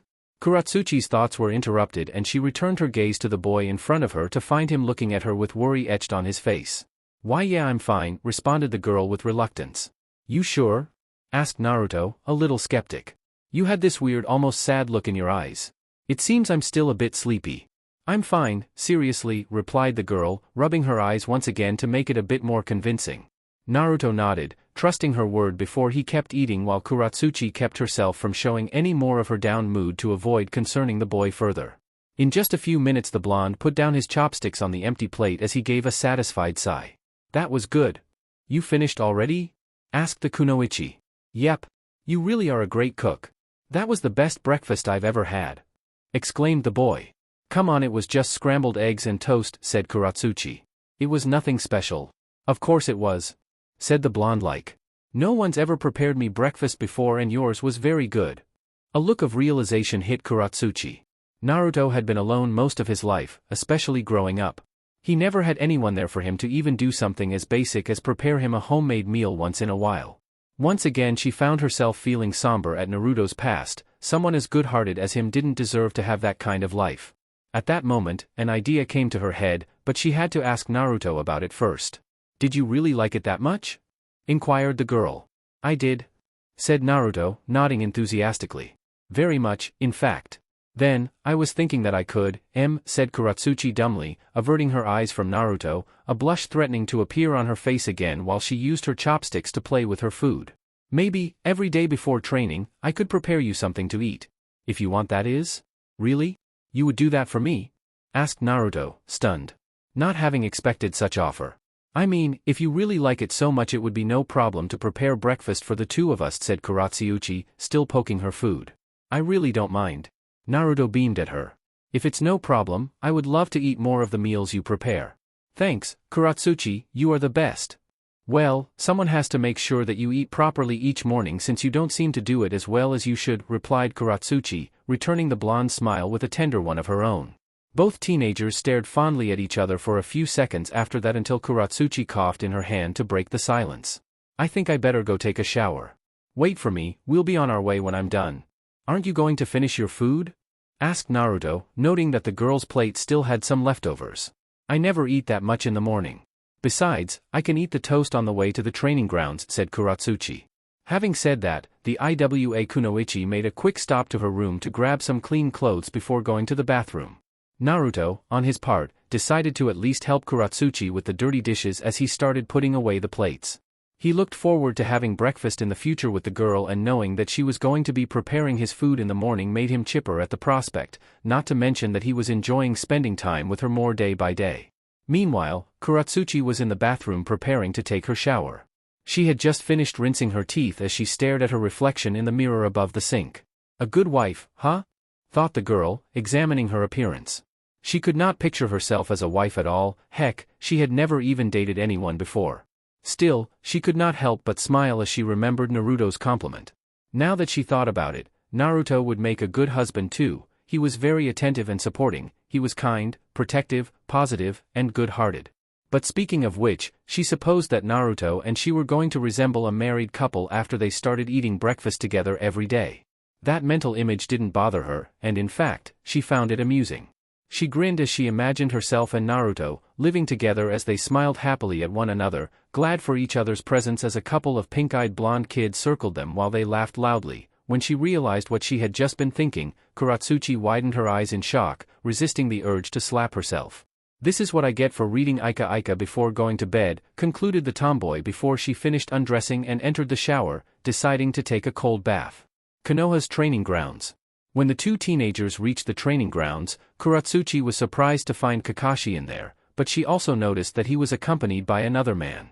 Said man had short spiky brown, dark almond-shaped eyes. He was wearing the standard Konoha uniform, but his forehead protector was like a helmet that framed his face but only on the front side of his head. "Hi guys, I was expecting you," said the copy ninja amicably with a wave of his hand. "Kakashi? What are you doing here?" inquired Katsuchi. She hadn't expected to see the Sharingan user today.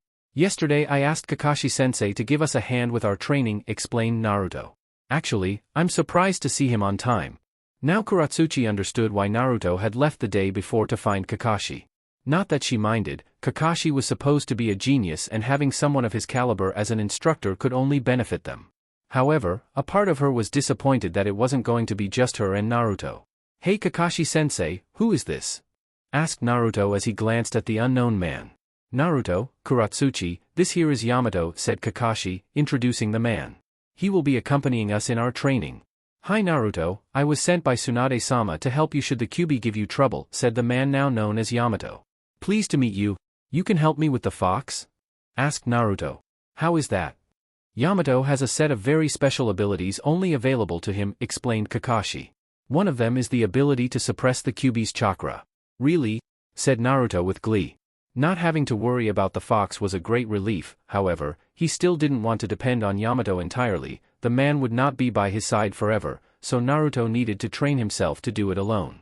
Now the blonde knew what Tsunade had been talking about when she mentioned that she had an idea to keep the Kyuubi at bay. "That's right, as long as I'm here the fox won't get in the way of your training," said Yamato before he turned to look at Katsuchi. "You must be Katsuchi-san, nice to meet you too." "Pleased to meet you too, sir," said Katsuchi politely. She didn't enjoy having more strangers around, but if it was for Naruto's benefit she was okay with it, and even if she wasn't there was nothing she could have done about it, so she might as well just accept the man's presence. "Don't worry, I won't get in the way of your training at all," said Yamato before he put his hand on his chin in a thoughtful manner. "Actually, if you need additional help I would be more than happy to give you assistance." "Thanks for your help, Mr. Yamato," said Naruto casually with his hands behind his head. "Okay everyone, I think it's time to start your training if you are ready," said Kakashi, getting serious. Now both teenagers knew that playtime was over, so they followed Kakashi's example and directed their full attention to the copy ninja, earnestly waiting for his directions. "The fail-safe way to get you stronger is to improve your jutsu. While we could focus on your genjutsu or taijutsu, I feel is better to focus on your ninjutsu, at least for now. We can strengthen the other two once you have progressed a bit," said Kakashi. "So in my opinion, the best way to start is to work on chakra nature transformation since most jutsu will become easier from mastering that." Nature transformation? What's that?" asked the puzzled Jinchuriki. "That's when you manipulate your chakra to turn into the element of the technique you want to use," Naruto explained Katsuchi. Normally, she would be more surprised that Naruto didn't know about this, but she had already gotten used to Naruto's ignorance. In Katsuchi's opinion, it was kind of admirable how far Naruto had come without knowing such things. It just served to show the power of his determination. "For example, if you use a fire jutsu you have to make your chakra change into fire," added Yamato. "Or if you use a water jutsu you change it to water, and so on and so forth. So if I want to use a cool fireball like Sasuke's I need to make my chakra into fire?" inquired Naruto. Katsuchi rolled her eyes at the mention of Sasuke, but at least Naruto had the right idea. "Yes, that's how it works basically," said Kakashi. "But there is a method to it and it varies depending on the chakra type you are using. Naruto, because you are a beginner at this it would be best that we focus on the nature transformation of your natural affinity." "Right, my chakra affinity, of course," said Naruto, pretending to be knowledgeable about the topic. "I should use that thing." After a few seconds of silence, Yamato decided to speak again. "You don't know what that is either, do you?" "No," replied Naruto with a dejected face. Katsuchi decided to give a hand to her training partner. Chakra affinity is the type of chakra that you are naturally inclined to use. Everyone has one. For example, mine's are earth and fire, but that is an exception. I have two only because of my Kekei Genkai, so unless you have one too that gives you more than one affinity you are stuck with the one you were born with, explained the tomboy wisely. "Simply put, I can learn earth and fire jutsu more easily. While I can learn other nature transformations it would be harder because those are not of my affinity." "Wow, Katsuchi, that's awesome." "Man, I wish I had a Geek Kenkai," said the blonde. "It's Kekei Genkai," corrected Katsuchi with a deadpan look. She hoped that this wasn't a bad omen of how difficult it was going to be training with Naruto. She liked the guy, she really did, but boy was he thick. But how do we know what my affinity is? Asked Naruto. I'm glad you asked, said Kakashi before he pulled what looked to be pieces of paper from his vest. With this, Naruto eyed the pieces of paper in wonder. What's that gonna do? This is a special paper that reacts differently to the types of chakra you channel into it, explained the Cyclops. If your chakra is fire it will ignite and turn to ash, if is water it will get wet, earth it will crumble away into dirt, lightning it will wrinkle, and wind will split it in two. Naruto looked at the paper in amazement, he didn't know that paper could do that. Can I try using one? That's the idea. Here, said Kakashi as he handed the blonde a piece. Naruto eagerly took the piece of paper before he closed his eyes to focus his chakra into it, and in just a moment he reopened his eyes when he felt the paper move to see that it had split into two. A wind affinity, remarked Yamato. That's rare in Konoha. Is a very good affinity for fighting too. It can sever and slice almost anything if you are good enough with it. Perfect. I'm astounding, declared Naruto with pride. Don't get ahead of yourself, you dunce. You still have to master it first, Katsuchi scolded him. If you don't know how to use it won't do jack. Sorry, that's true, said Naruto. Then, his eyes lit up in curiosity when a thought crossed his head, so he turned to Kakashi again. Hey Kakashi-sensei, what would happen if Katsuchi channels his chakra in the paper? You said she had two affinities, right? So would it become dirt or ash? Katsuchi was glad that Naruto had been paying attention, and on top of that he was making a good question. So she decided to humor him as a reward. Can I? Asked Katsuchi at the copy ninja, extending her hand, requesting for some of that paper. Sure, go ahead, said the Sharingan user as he handed the girl a piece of the paper. It would be a good demonstration to show Naruto the differences between affinities. Katsuchi channeled some of her chakra into the paper, much faster than Naruto had done, and the boy could only stare in amazement when he saw the paper crumble into dirt shortly before turning into a bright orange hot mass as it spilled on the ground, resembling a lava-like substance. That's so cool. It even did something completely unexpected. Exclaimed Naruto.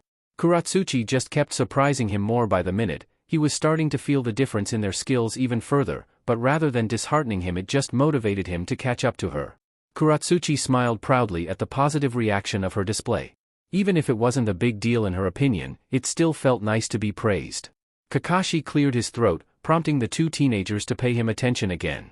Now that we know Naruto's affinity, the first order of business is to train his chakra to become wind, said the Cyclops as he held a leaf in his hand for them to see. Naruto, the first step of your training will be to cut this leaf using only your chakra. Place it between your palms and try to use your chakra to cut it in half. That's all I have to do, said Naruto, taking the leaf from Kakashi's hand. Naruto, it may sound easy but is anything but, said Katsuchi. This is step 1 in chakra transformation training. For the average person finishing this stage takes around 6 months, give or take. What? Shouted Naruto, causing the rest of the people present to flinch. I can't wait that long just to cut a stupid leaf. Well, I'm sorry but that's just how things are, said Katsuchi, losing a bit of her patience at Naruto's childish behavior. If you want to learn wind jutsu you'll just have to suck it up and do it. Even if one could technically learn how to perform elemental jutsu without undergoing the nature transformation training, it was not recommended. Not only would learning those techniques would be exponentially harder, but they would not be nearly as strong if you skipped the training. Actually, I have come up with a training method that will dramatically cut the time it would take Naruto to learn it, said Kakashi. Naruto and Katsuchi turned to look at Kakashi, curious to know what the man was talking about. Katsuchi was especially puzzled. To her knowledge there was no way to cut corners when learning this, so she wanted to know what Kakashi meant by that. We'll use Naruto's Kage Bunshin, said the copy ninja. My Kage Bunshin? Asked the boy. I don't understand. Katsuchi, on her part, widened her eyes at the revelation. She didn't know why she didn't think about that before. If they used that, Naruto could become a powerhouse in no time. Naruto, remember our mission back in the Land of Frost? Said Katsuchi. Yeah, what about it? Responded the confused blonde. Remember what we found out about the shadow clones? How when they dispelled, everything they had learned returned to you? Said Katsuchi, hoping that the boy would catch up to what she was trying to say. I do remember that, yes, said Naruto, still not comprehending the point of this. Okay, let me put it this way, when you sent them to look for Kabuto's base and they got destroyed you immediately knew where to look. Now, imagine that instead of sending them looking for a hideout you had sent them to learn a new jutsu. The moment they dispelled you would have known everything they learned on it, explained Katsuchi. She smiled when she noticed Naruto's eyes lit up, seemingly starting to understand what she was getting at, so she continued. If you were to put 100 clones to learn a new technique, you would learn it 100 times faster. With this method, you could learn anything you want in a tiny fraction of the time. Hell yes, said the blonde, giving a small jump and smiling ear to ear. I will be unstoppable with this new training method. I can teach Katsuchi the Kage Bunshin and she will learn with me just as fast. We will be invincible. I'm afraid that can't be, said Katsuchi. The Kage Bunshin takes too much chakra just to keep active, and when you use it you split your chakra among the clones, so you have even less energy to maintain it. I didn't know you had small reserves, said Naruto innocently, not realizing that he sounded a bit rude. My reserves are just fine, thank you very much, responded Katsuchi, crossing her arms over her chest. Naruto, is not that Katsuchi's reserves are small, it's just that yours are gigantic, said Kakashi. He could attest to that. He had already taken a look with his Sharingan at Katsuchi's chakra and the girl had a lot of it, even more than Kakashi in fact. You are a Jinchuriki, you have more chakra than most Kages. Due to that, you can keep the Kage Bunshin active for a long time, but the rest of us aren't so lucky. I see, said Naruto. It was a shame that Katsuchi could not train the same way as him, but she was talented, a lot more than him. He was sure that she would learn quickly enough even without using shadow clones. Katsuchi, I take it that you have already done nature transformation training? Asked Kakashi. Not only was the girl a jounin, which they needed to use at least 2 chakra natures to be one, but she appeared to know about the process already. I have. I finished earth and water both in a month at the same time, said the tomboy, not being able to keep herself from showing off her accomplishments. A month for both? That's insane, that is unbelievable. Though Kakashi and Yamato at the same time. Kakashi now knew why Katsuchi was a prodigy and why she was the prime candidate for Tsuchikage. Learning nature transformation in such a quick time was unheard of. Even Sasuke, who was a prodigy, had taken him close to 2 weeks to learn lightning. Sure, Katsuchi did it in a month, but it was 2 of them and one wasn't even of her affinity. And what about fire? Asked Kakashi. You have an affinity for it, right? That, I have yet to learn, admitted the pink-eyed girl. At the time of her training, she had refused to learn anything that had to do with fire jutsu since that was Konoha's specialty and she had wanted to distance herself as much from Konoha as possible. I mean, I know how to use the yoton just fine, but I learned how to use it through trial and error. It took me a long time to get down as I only knew earth until I eventually started to get a feel for it. This girl is something else indeed, thought Yamato. As the only remaining Mokuton user, which was a mix between water and earth, he understood how perfect the balance between chakra had to be to use a Kekkai Genkai based on mixing 2 affinities. Just using normal jutsu without learning the proper nature transformation first was hard as hell, using Kekkai Genkai jutsu without learning one of the elements that composed it was next to impossible, and still this girl had managed it. If the girl's claims were true, Yamato had a newfound respect for her. With talent like that, there was no doubt that she would go far. That is, very impressive, Katsuchi. If I was in your place, I don't think I could manage that. IWA should be proud of you, said Kakashi with an eye smile. Katsuchi crossed her arms and beamed at the praise. She loved the recognition she was getting, and from the famous Kakashi the copy ninja no less. Naruto noticed the looks that the 2 adults gave Katsuchi and he could not help but feel a bit envious. Even if he couldn't fully understand what they were talking about, he knew that what she did had to be something extremely hard to pull off if even Kakashi said he could not replicate it. This just served to remind him of how far apart they were in their skills and talents. He had this feeling of déjà vu. It was the same situation as Sasuke. When he had been around, everyone always noticed his accomplishments and ignored Naruto's, and he feared that the situation would repeat itself. And while he was happy for Katsuchi, it made his own prowess feel lackluster in comparison. Then, we will focus on your fire element, said Kakashi to the girl. Even if you already are able to use the yoton, I can guarantee that your mastery of it will improve in leaps and bounds when you get your fire affinity down. Katsuchi could not disagree with Kakashi, that seemed to be the logical place to start. She had refused to develop her fire affinity when she had hated Konoha with a passion. She still didn't like Konoha of course, but she was already living there, so what the heck. Okay, what should I do? The same leaf exercise as Naruto, but you will burn the leaf to a crisp instead of cutting it in half, informed Kakashi. I can do that, said Katsuchi, completely confident in her ability. Okay, you already have your task, so let's get started, ordered Kakashi.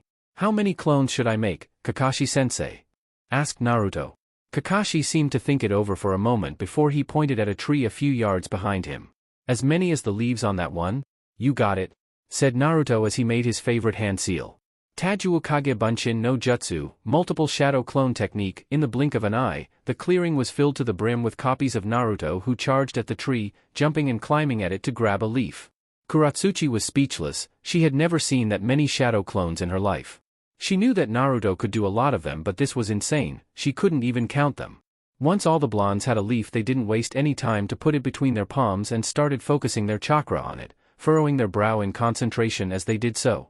Katsuchi had already shaken off her the daze that the sight of the clones had caused her, and she went to fetch her own leaf. Following Naruto's example, she put it between her hands as she too channeled chakra to it.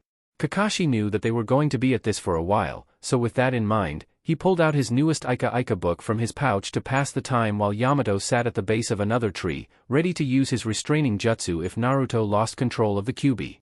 They stayed like that for a couple of hours, and fortunately, there were no issues with Naruto losing control. But what did startle the two Konoha jounin was when Katsuchi came up to them with a victorious grin.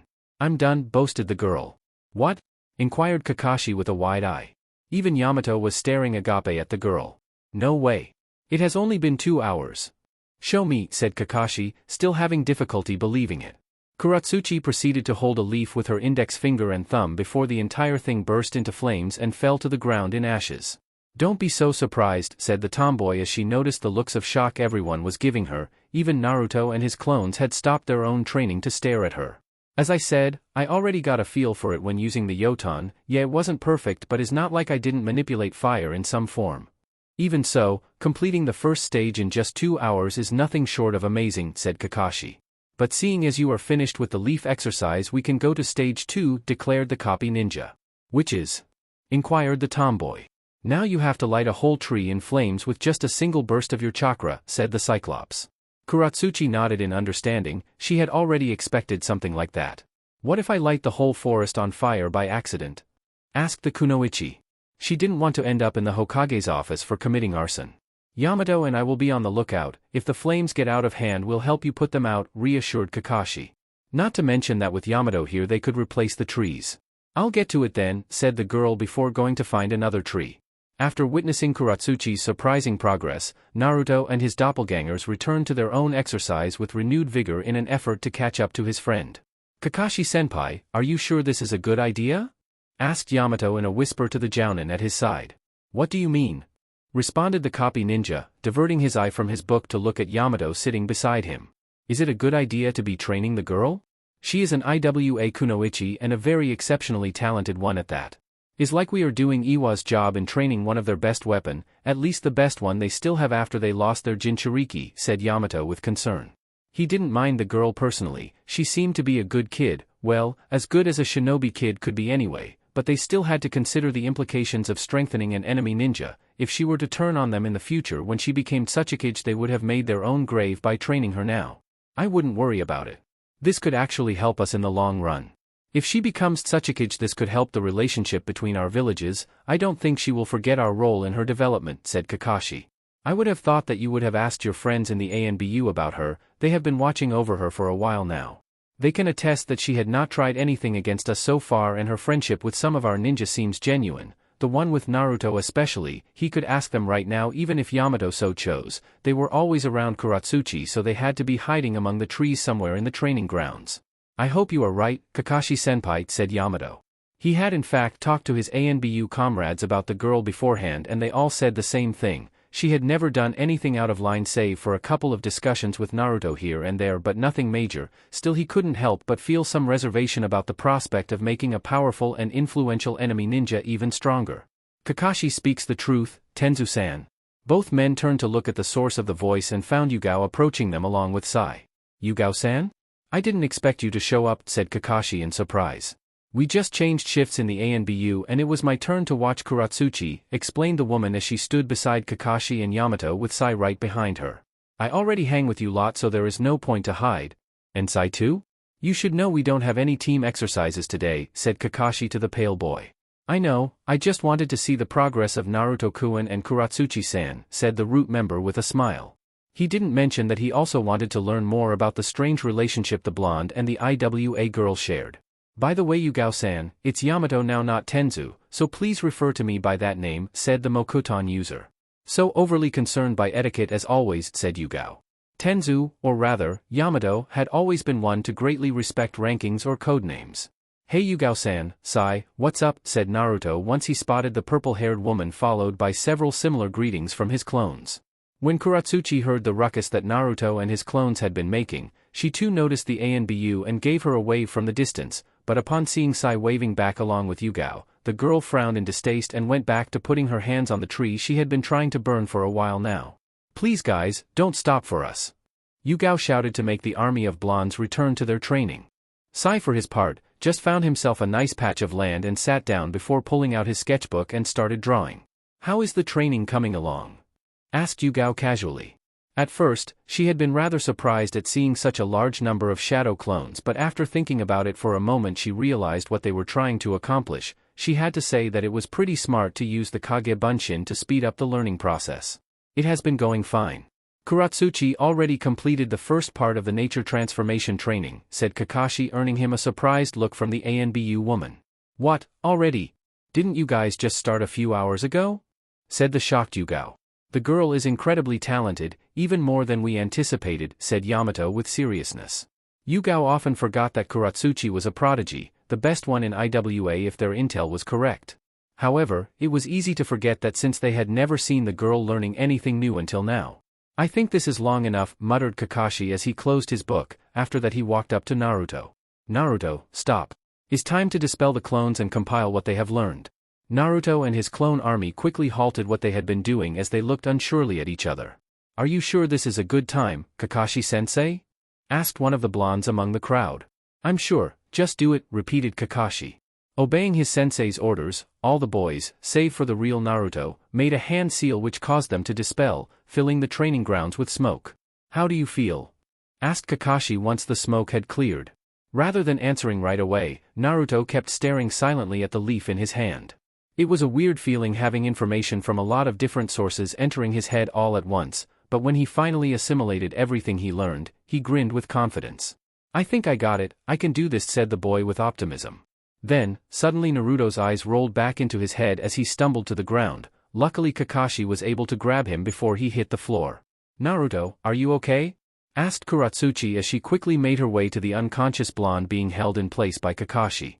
She had been paying attention to see what happened when Naruto dispelled his clones, but as soon as she had seen the boy stumble she immediately rushed to his aid. "Naruto will be fine," reassured Kakashi. "The Kage Bunshin not only transfers what the clones know but also the mental stress they each have." So Naruto had fainted due to pent-up stress? Despite that, knowing the cause didn't make Katsuchi worry any less. However, before they did anything else, Naruto started groaning in discomfort as he started to stand up. What happened?"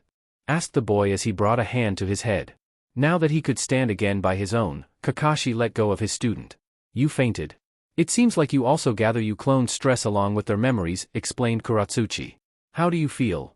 "My head hurts but other than that I'm good," said Naruto as he rubbed his brow. "I think this is a good point to rest," declared Kakashi. "You should rest your mind until you can try the exercise again." Katsuchi agreed to that idea. With Naruto like this it would not be a good idea to keep going. "Let's go, Naruto," said the girl as she grabbed Naruto's shoulder, prompting him to follow her. Naruto didn't object to the idea and he let the girl drag him along. The two teenagers slowly made their way to the other side of the clearing until they finally came across a tall tree that was thick enough so that the both of them could lean comfortable against it. Naruto sighed contently as he sat down against the tree trunk and Katsuchi followed his example sitting right beside him. Even if Katsuchi wasn't as tired as Naruto she didn't want to leave the blonde by himself while he rested his aching head. Also, she could always use a moment to enjoy his company in peace. "You were amazing today, said Naruto, shooting the girl a tired grin. Despite his best efforts, his mind felt heavy and somber. That's what having the accumulated stress of hundreds of people did to you. "Thanks, you weren't half bad either," responded the girl, looking at the boy and returning his smirk. She thought that Naruto would have preferred to rest in silence until his head felt better, but if he wanted to talk it was fine by her. "I wouldn't say that," said the blonde with a dejected look. "I still can't cut the damn leaf. Naruto, you have made great progress in such a short time. This training would usually take months and you are almost halfway through in just a few hours," said Katsuchi. "But you managed to finish with your own already and you aren't using any clones like I do," said Naruto. Katsuchi frowned at the way Naruto was acting. "Don't tell me he is feeling inadequate, Naruto. Just because I was done with my part faster doesn't make your own accomplishments any less amazing. You can't go around comparing yourself to others, you are you and not someone else. Naruto took a deep as he diverted his gaze to the training ground.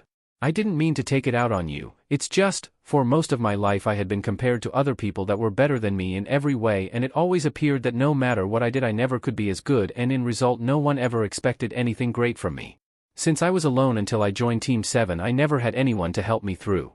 I know that I have trouble learning stuff that other people pick on pretty quickly and is frustrating not being able to. I just want to be better, that's all. Katsuchi hadn't known that Naruto harbored these kind of insecurities.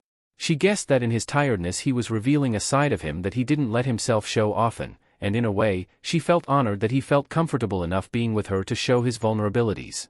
That's not true, we do expect great thing from you, me included. I know that you can manage almost anything you set your mind to and you never give up. Also, you are not alone, not anymore, or ever. At the very least I'll always be there to help you along, and so will Kakashi and Sakura. Even just now remember that we are training together and we'll help each other grow stronger just like we promised, said the girl with a reassuring, warm smile. Even if she knew that Naruto's mental exhaustion was the one doing most of his talking, it was good to remind him that he wasn't alone. Naruto turned his tired eyes towards the girl and gave her a tender smile in appreciation. I'm sorry, you are right. My mind is still fuzzy, I didn't mean to be such a downer. I know, don't worry about it, said the girl warmly. So, any tips on my problem with the leaf? Asked Naruto with a toothy grin, trying to get rid of the somber atmosphere he had caused previously. Also, he knew that Katsuchi was going to be able to help, she was a genius, he was sure she would think of something. Katsuchi bit her lip thoughtfully as she pondered on how to aid the blonde. She wasn't sure if she could help him with that since their affinities were different, but the eager and expectant face of Naruto gave her the resolution to do her best. I'm not a wind user, but I guess I can tell you what I do. Whenever I'm using my earth jutsu I mold my chakra to be as dense and sturdy as possible, you know, so it better resembles earth. Back when I was burning my leaf I applied the same principle, I visualized my chakra as if it was boiling, causing it to heat itself. Maybe you have to do something similar with wind. Wind is supposed to be the sharpest of the affinities, so I would recommend visualizing it as some sort of knife or as a congregation of small blades, that's what I would do in your place. Naruto perked up at the explanation and he thought about it silently before he rested the back of his head against the tree trunk. Visualizing it as small blades, That sounds good, replied Naruto as he gave a loud yawn. I will try that. And just like that, his mental exhaustion finally took its toll on him and he fell asleep soundly against the tree. Katsuchi glanced at him with an amused grin, glad that Naruto was getting some proper rest at last. She decided to imitate him and she too leaned her head against the tree, closing her eyelids. However, she opened her eyes in shock when she felt something touch her, and she turned to look at Naruto who in his sleep he had slipped and caused him to support his head with her shoulder. Katsuchi blushed at the intimate action but she could not blame the boy as he wasn't even conscious. She considered waking him up but the peaceful face of Naruto made her reconsider. She clicked her tongue, wondering what to do. But now that she thought about it, she didn't mind too much the contact, even if it made her stomach feel like it had 100 butterflies flying around it also felt strangely soothing. Just letting him this one time it's fine, right? Concluded the girl as she closed her eyes again, doing her best effort to calm her beating heart. After several minutes, Katsuchi also managed to fall asleep, a content smile gracing her lips as her own head leaned against Naruto's. Is this normal behavior between them? Yamato asked Yugao and Kakashi. Even if they were at the other side of the training grounds they could still clearly see the two shinobi they were training. More or less, said Kakashi casually while Yugao imitated the concerned face of Yamato. I don't know if letting them do this is right, commented the Mokuton user with a stern look. He didn't know if letting their Jinchuriki be so intimate with the Tsuchikage's granddaughter was a good idea.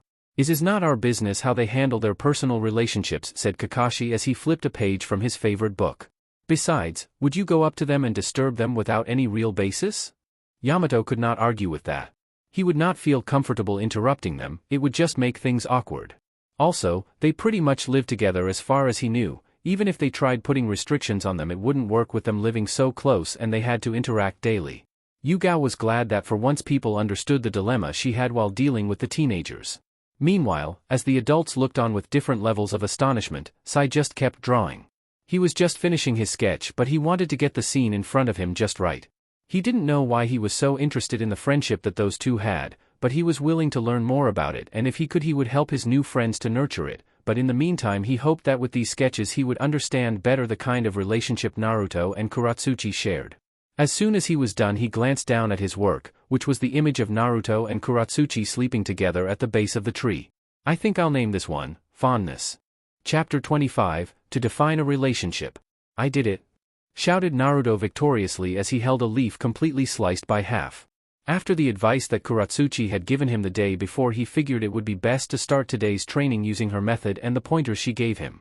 And along with the experience garnered by his clones yesterday, he had finally finished the leaf exercise. Very good, Naruto. You finished faster than I had been expecting, Kakashi congratulated his student. The results that the training did were astonishing. For someone like Naruto to get something in a single day when that usually took 6 months was beyond amazing. I knew you could do it, Naruto, thought the IWA girl at the distance, with pride. She was resting against one of the trees in the training ground. She had already burned several trees and was now taking a break. Unfortunately, the trees she had burned had steadily caught on fire when she applied chakra instead of igniting all at once like she was supposed to do, so she still had progress to do herself. I'm ready for the next step. What do I have to do, Kakashi-sensei? Cut a tree in half with my wind chakra? Asked the blonde, using Katsuchi's exercise as a basis for his guess. No, your exercise will be quite different from hers, informed Kakashi. But I have to talk to Yamato about it, we'll need his help for the next part. Wait while I go to get him, finished the Cyclops before he turned around to go fetch the Mokuton user. At the same time, said man was sitting at the edge of the forest with Yugao at his side. He was still in the training grounds, but he was keeping his distance while he supervised that Naruto didn't lose his control of the Kyuubi, but so far he hadn't seen even a signal of the fox. I wonder if my presence here is even necessary, commented the man with a sigh. Naruto looked stable enough to him. He personally didn't believe that they needed his help to keep him controlled, but one could never be too safe, he supposed. I can understand the feeling, said Yugao, leaning on a tree with her arms crossed. She had been watching over Katsuchi for a while now, and while she didn't mind the girl and would even go as far as say she liked the young woman, she had never experienced any instance where she had stepped out of line, at least not enough to warrant such tight security, so she could relate to Yamato. By the way, Yugao-san, there is something I've been meaning to talk with you about, said Yamato with a serious tone of voice. What is it? Asked the purple-haired woman with a raised eyebrow. She had felt the shift in mood on the man, so whatever he wanted to say to her had to be important. I don't feel comfortable talking about this, so I'll go straight to the point and hopefully make it quick, said the man, increasing the woman's suspicion. We have to do something about those two, said Yamato sternly. Who? Katsuchi and Naruto? Inquired the ANBU. Yes, responded Yamato plainly. What about them? Said Yugao, feigning ignorance. She already suspected what Yamato was going to say and she didn't feel comfortable with the topic. You saw the way they act with each other, so I think you know what I'm referring to, said Yamato, remembering the content faces of the two teenagers as they slept at the base of that tree leaning on each other for support. And I'm guessing that you have witnessed a lot of similar moments between them. I have, said Yugao, looking at the ground in guilt. She had never gone out of her way to stop them, and maybe if she had they would not be in this predicament right now. No offense, but, if you already knew they were starting to feel this way about the other, why didn't you do something about it? Asked Yamato, genuinely curious. Yugao had to know that the consequence of letting Naruto and Katsuchi become something more than friends could be severe. Even being friends was a complicated situation. Things could get ugly if IWA found out their closeness, let alone what shitstorm it would cause if the two teenagers fell in love. Even Tsunade would lose her head if they became an item. Yugao stayed silent at the question. She had her own reasons, but she didn't feel like sharing them with Yamato. She didn't have anything against him, but she didn't know the Mokuton user well enough to feel comfortable sharing her reasons as they were personal. Yamato sighed. If Yugao didn't want to explain the cause of her inactions, that was fine, he would not pry. Nevertheless, I feel that is up to us to do something. For some reason Kakashi-senpai doesn't seem concerned, so we'll have to do it. And what do you propose we do? Inquired the woman. At the very least talk to them. I'll talk to Naruto and explain the situation to him and why it is so delicate. You should do the same with Katsuchi as you are more familiar with her, said Yamato. I'll see what I can do, responded the woman somberly. She really didn't want to involve herself, but it was true that the danger of such relationship was too high. But she would wait for the moment to act. She would rather not come out of the blue to say it outright. There you are, Yamato, said Kakashi, interrupting the conversation as he approached the two ninjas. Remember what I told you, said Yamato to Yugao one last time before he regarded Kakashi. Hey Kakashi-senpai, I saw from over here how Naruto finished the leaf exercise. Impressive. That it is, said Kakashi. But back to the topic, I wanted to ask you for help on the next step? As the three adults talked, Naruto used his small resting time to catch up with Katsuchi. He made his way to the tree she was resting against and found himself a nice spot beside her as he sat down. Katsuchi, look at this. I finally finished, said the blonde with pride as he held the sliced leaf for Katsuchi to see. I saw you earlier. Congratulations, said the girl with a grin. Now I need to find a way to burn this thing down, though, added the kunoichi as she pointed with her thumb at the tree behind her. I'm sure you'll get it down in no time. After all, your sage advice is the reason I finished already with my step 1 foot, said Naruto. Well, I'm the oldest and most experienced of the two. I must be able to give you advice, my little genin, said the girl with crossed arms and a proud grin. That's true, she is older than me. Naruto had completely forgotten about that. With how much they hung out, little things like that slipped his mind. Just so you know, I'm turning 16 next month, so you are not that much older, said the blonde, trying to downplay their age difference. And? I just turned 18 last week, so yes, I'm still 2 whole years older and smarter, boasted the girl. What? You are 18? Asked a bewildered Naruto. Why didn't you say anything? Had I known I would have done something for your birthday. The girl shrugged, not making a big deal out of it. I didn't think it was important. Also, we were busy on important missions, remember? It wasn't like she was going to be announcing to everyone her birthday just because. Naruto frowned in discomfort. It didn't feel right to not do anything for his best friend's birthday. Katsuchi and he had gone through so much in such a short amount of time, he wanted to let her know how much he appreciated her presence. Maybe we could, celebrate it late? What are we doing? Said Sai with a smile, suddenly appearing beside them. Ah, Sai, where did you come from? Said Naruto, having stood up along with Katsuchi when they had been startled. What's wrong with you, faggot? Said Katsuchi, considerably more enraged than her blonde friend. I just wanted to give my input, said Sai with a puzzled look. I read in a book that friends should do good things for their friends' birthdays. And didn't that book tell you that you should not sneak up on people? Said Naruto. Besides, we are not doing anything for my birthday, so get that out of your head, added Katsuchi stubbornly. Not that you would be invited even if we were. Sai tilted his head in confusion and disappointment. It seemed that she still didn't like him. But before the three teenagers continued their conversation, Kakashi came back. Hello, Sai. Good to see you, said Kakashi, not even bothering to ask the boy why he had come. It was obvious that the boy had some weird interest in Naruto and Katsuchi, and with his stunted social abilities he didn't know exactly how to properly convey it. Not that Kakashi minded, Sai wasn't doing anything wrong, the boy couldn't be faulted for wanting friends even if he was clueless how to go about it. Then, Kakashi addressed Naruto once more.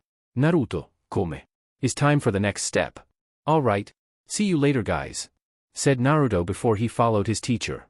Once Naruto left, Katsuchi eyed Sai with distaste. Not wanting to be left alone with the weirdo, she decided to take her leave too. I'll go looking for another tree for my training, said the girl as she left to another section of the training grounds away from the root member. Sai just shrugged before he pulled out his sketchbook and sat down against the tree that Naruto and Katsuchi had been occupying previously. Kakashi walked Naruto to the center of the training grounds where Yamato had already been waiting for them with his arms crossed. Okay, for this second stage of your training I have asked Yamato for help, informed Kakashi. But what is he gonna do? Asked Naruto with squinted eyes. He didn't see what Yamato could do that Kakashi couldn't. He hoped that Kakashi wasn't pulling the same stunt he had done in the Chunin exams and passed him on to be trained by someone else. I'm glad you asked, said Kakashi. Yamato is just perfect for the next step of your training. I haven't told you this yet, but he is the sole remaining user of the Mokuton Kekkai Genkai, the very same that the Shodai Hokage used. I would not say that it's the same. My skills can't compare to the Shodai's, said Yamato modestly. Though I do have the Mokuton. The Mokuton? What's that? Asked Naruto. Yamato smirked before he did a quick hand seal. Allow me to demonstrate. After that, the ground behind the man cracked as a mass of wood made its way through until it materialized properly and formed a tree.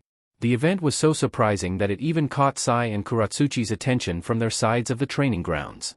Is that Mokuton? Thought the IWA prodigy in awe. There have been reports in IWA about a supposed Konoha ninja that could use the dead bloodline of the Shodai Hokage. She thought it had been just a rumor until now. So that's him, thought Sai. Danzo had told him about how they used to have a member that was able to use the famous wood release, supposedly because the man had been an experiment of Orochimaru as a young boy.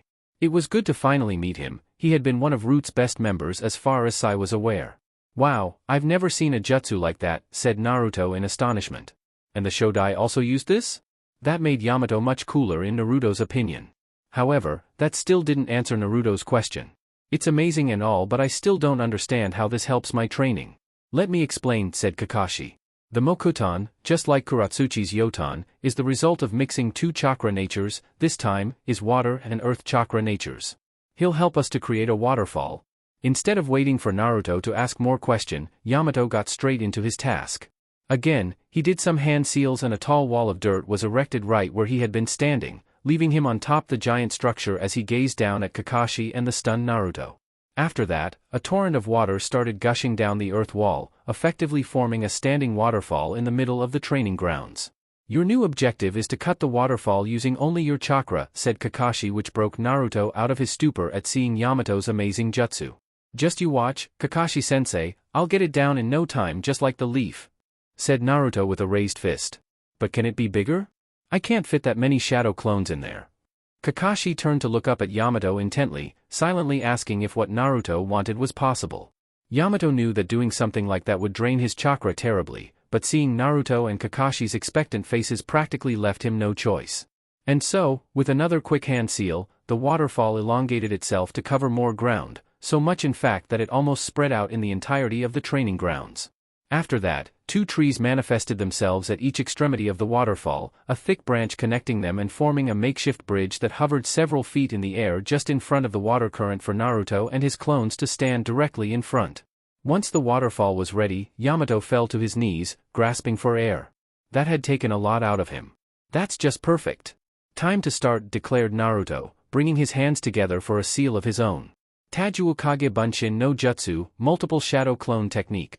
Just like the day before, the clearing was filled with copies of Naruto who gave an enthusiastic yell before they ran to the waterfall, walking on the water until they reached the wooden bridge, got in line, and started channeling their chakra with a mighty yell.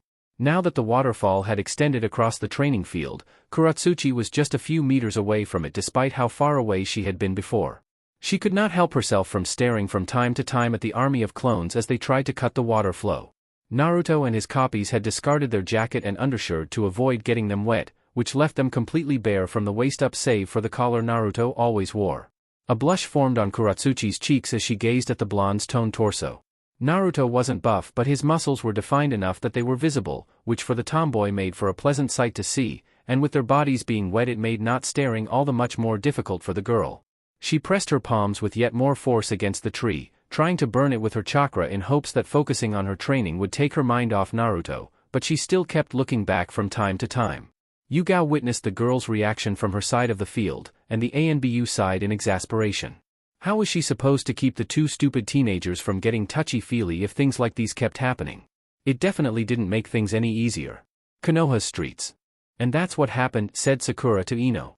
She had just finished retelling her longtime friend about her last mission to bring back Sasuke and their complete failure to do so. The pinkette had been on her way to check on Kuratsuchi and Naruto's training and Sakura took it upon herself to bring them something to eat, which was why she was carrying a basket. On her way to the training grounds she had found Ino and they decided to catch up with each other on their way. So Sasuke-kun still doesn't want to come back, responded Ino somberly. When she had heard that Team 7 had come face to face with Sasuke she knew that she had to hear the details personally from Sakura since it was obvious that Sasuke hadn't come back or it would have been all the buzz in the village otherwise. Not yet, said Sakura with a gentle shake of her head. But I'm sure that we'll be able to convince Sasuke-kun someday. We just have to keep trying. I'm surprised. I thought you would be way more depressed about this, forehead, said Ino. I was, very much so in fact. I was even considering going out with Naruto and see if I could get over Sasuke-kun, admitted Sakura. With Naruto? Really? Asked Ino in bewilderment. Hey, Naruto is not so bad.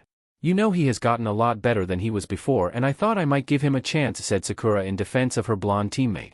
Maybe you are right. Still, I can't picture you with Naruto, though, replied Ino. Naruto had indeed changed from 3 years ago.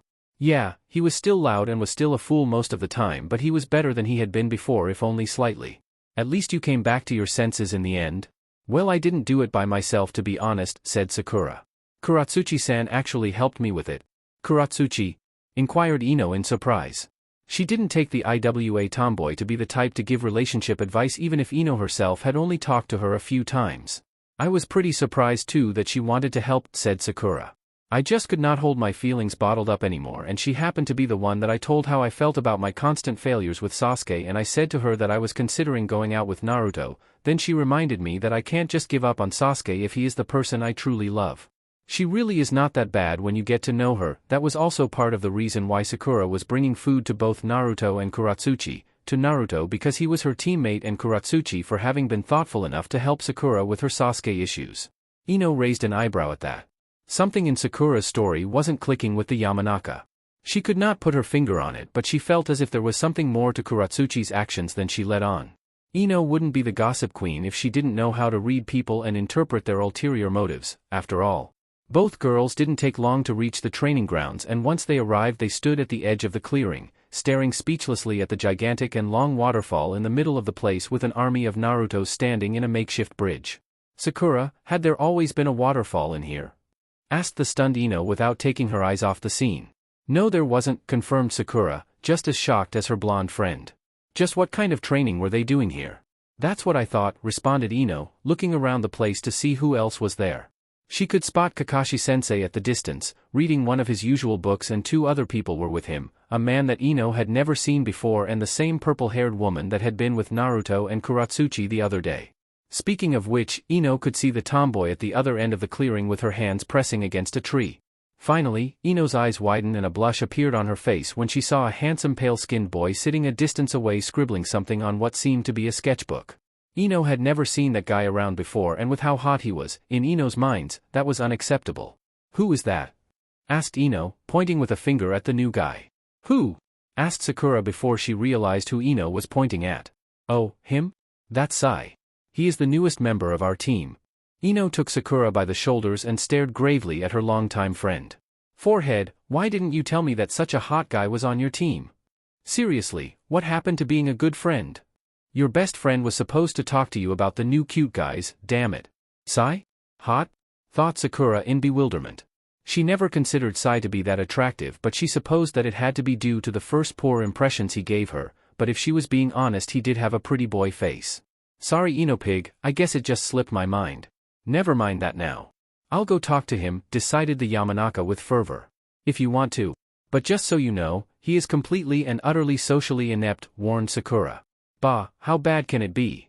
Said Ino before she started walking towards Sai. Sakura just sighed, deciding to let Ino find out about Sai herself, and the pinkette proceeded to go for Kakashi-sensei. Sai was just giving the finishing touches to his newest picture, a hand on his chin as he debated on a title for his work, when a shadow looming over him and his sketchbook made him realize that someone was behind him.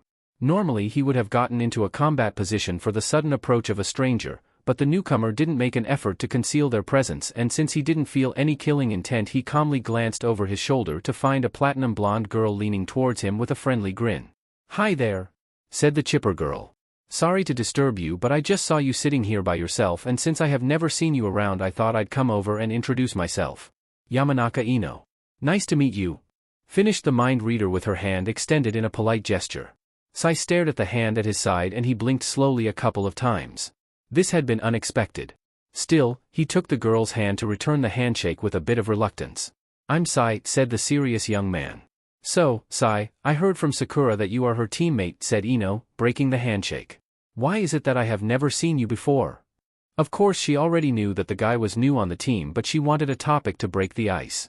"I was just assigned recently," explained Sai calmly. "I see," said Ino. "So, what did you do before joining Team 7? Sai was momentarily at a loss for words. He wasn't allowed to say anything about Root, and why would this curious girl care for that anyway? He guessed that this was a common way that people acted when they tried to be friendly, and having more friends was always nice, right? He supposed that he could at least tell a half-truth. "I was an ANBU. Umbu? Wow, that is supposed to be hard to get into." "You must be pretty strong," said Ino with an amicable smile. "I guessed," said Sai. "Did you do a lot of dangerous things in there?" inquired Ino, trying to keep the conversation going. "Yes," said Sai, not elaborating further. Ino kept her smirk and cheerful demeanor on the outside, but on the inside she was completely baffled that he wasn't putting any effort into the conversation. He wasn't giving her anything to work with at all. Okay, change of plans, thought Ino. She directed her attention to the sketchbook in Sai's lap. "And what were you doing, if you don't mind me asking?" said Ino as she took a seat beside Sai, making a point to stay close to him. Sai felt a bit uncomfortable at the closeness of Ino. He wasn't used to having his personal space invaded like this. I was drawing. Oh, an artist, said Ino with glee. She liked the creative types. What were you drawing? Naruto-kun and Kuratsuchi-san. I do that often, said Sai as if it was the most normal thing in the world.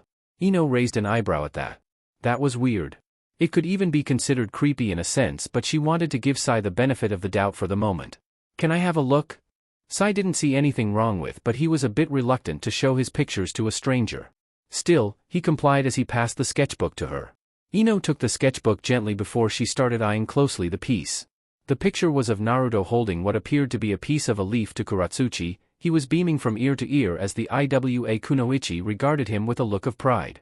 Ino had to admit that Sai was very good. He had a keen eye for details and the picture looked so lifelike, an impressive feat considering that he just used black ink and a brush. Ino flipped a page to see another picture of Naruto and Kuratsuchi. The Yamanaka widened her eyes at this one. In the picture, Naruto and Kuratsuchi were leaning against a tree, sleeping as they used each other for support. But the content look on their faces was what drew Ino's attention the most. She flipped yet another page to see another picture of Naruto and Kuratsuchi, laughing at the same time looking happy. The next page was Kuratsuchi appearing to be blushing next to Naruto, probably over something he had said or done. Sai looked at Ino with confusion as he witnessed the girl's expression getting more and more surprised with each page she flipped. Sai, were they actually doing these things or did you just make them up? Asked Ino suddenly. Those are portraits. They did those things on their own, I just captured the moments between them, explained Sai. Now that Ino had finished going through the pages, she now understood what Sakura had told her earlier. So Kuratsuchi had not advised Sakura to not give up on Sasuke just to help her with her relationship problems, but she had done it to have Naruto for herself. It all made sense. This was unbelievable. Earlier, when Ino had considered the possibility that Naruto and Kuratsuchi could end up liking each other, she had thought the notion as ridiculous and too improbable. However, these pictures proved that they had indeed fallen for each other. This was so exciting and romantic. She loved romance, and what a better one than love between people that were meant to be enemies? The thought was too good. She had to think on what to do with this knowledge. Maybe she could tell Sakura or, wait a minute, thought Ino before she turned to Sai, she still needed to find something out before all else. Why do you follow them around taking their portraits without them knowing? She didn't think that Naruto and Kuratsuchi knew about these, and as sexy as Sai was, she wanted to make sure first that he wasn't a creepy stalker. Sai brought a hand to his neck, thinking on a way to explain himself. I just find the relationship they have fascinating and I would like to see how it progresses, at least that was the gist of it. Sai waited expectantly for Ino to say anything as her serious and emotionless face stared at him, and he was starting to wonder if what he had done had been wrong before she gave him a wide grin. So you are a romantic like me. You just can't resist wanting to watch their love blossom and mature, right? Said Ino excitedly, glad that she and Sai had something in common. Said nodded dumbly at the girl's affirmation. He didn't know what she was talking about, but this reaction was better than the alternative. Right, wait, did Ino say love? Was that what Naruto and Kuratsuchi felt? That's why they acted like that around each other? I wonder if they are going to become a couple soon, said Ino with eagerness. I don't think so, said Sai. I don't think even they realize what they feel, and that was if what Ino said was true anyway. Sai wasn't an expert at these things, so he could not know for sure. What? How can they not know? Asked Ino in astonishment. She found hard to believe that they could be so dense. Naruto she could understand, but Kuratsuchi struck her as a smart person. Sai just shrugged in response. How was he supposed to know that? Ino bit the nail of her thumb in thought. That wasn't right, it just seemed wrong to her that they were oblivious to their own feelings. Suddenly she perked up when an idea struck her. In that case, we'll have to help them see the affection they have. We? Asked Sai in confusion at Ino's sudden declaration. She wanted his help? Didn't you want to see them end together? That's why you follow them around drawing them, right? To capture their growing relationship, said Ino. Sai frowned in concentration. He wasn't sure about this. It didn't feel right to meddle in the affairs of his friends. Would this make them happy? What? Asked Ino. If they got together, would that make them happy? Repeated Sai. What? Of course it would make them happy. Having someone to share your love with is one of the best things in the world, said Ino. Sai glanced at the distance to see Naruto and Kuratsuchi continue with their respective training. They had helped realize the feelings that Sai had tried to bury deep into himself, even if they didn't realize it. He yearned to know his emotions thanks to those two. Helping them be happier in exchange seemed like a fair trade. I'll do it, I'll help, said Sai with conviction. Ino smiled victoriously. This was the perfect plan in her opinion. Not only was she going to play matchmaker, which was one of her favorite things to do, but this was also a good opportunity to spend more time with the new hot guy. All settled then.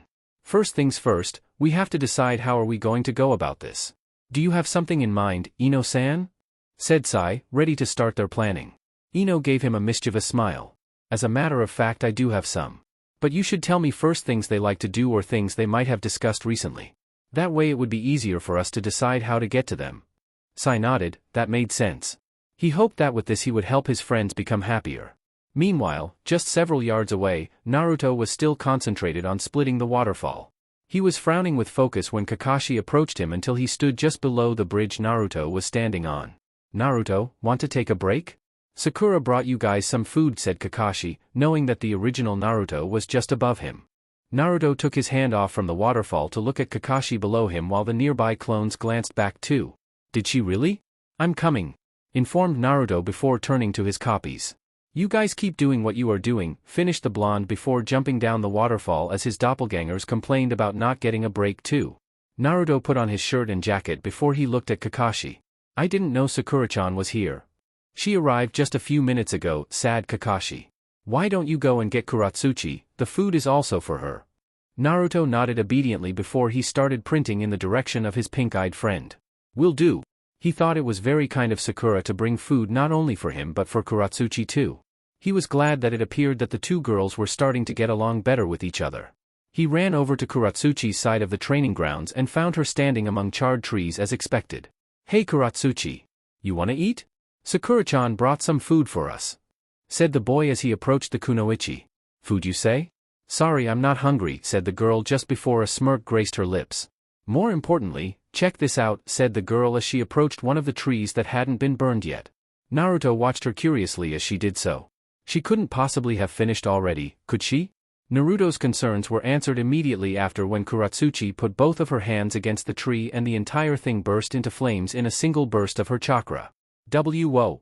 Exclaimed Naruto at the display of the progress she had made, and in such a short time too. What do you think? Said the girl with had hands on her waist, proud of her achievement. I think that you are amazing. You are progressing even faster than I am even using the shadow clones. Said Naruto. I'm amazing indeed, I know. But thanks for the remainder, responded Katsuchi. Let's go, I need to talk to Kakashi.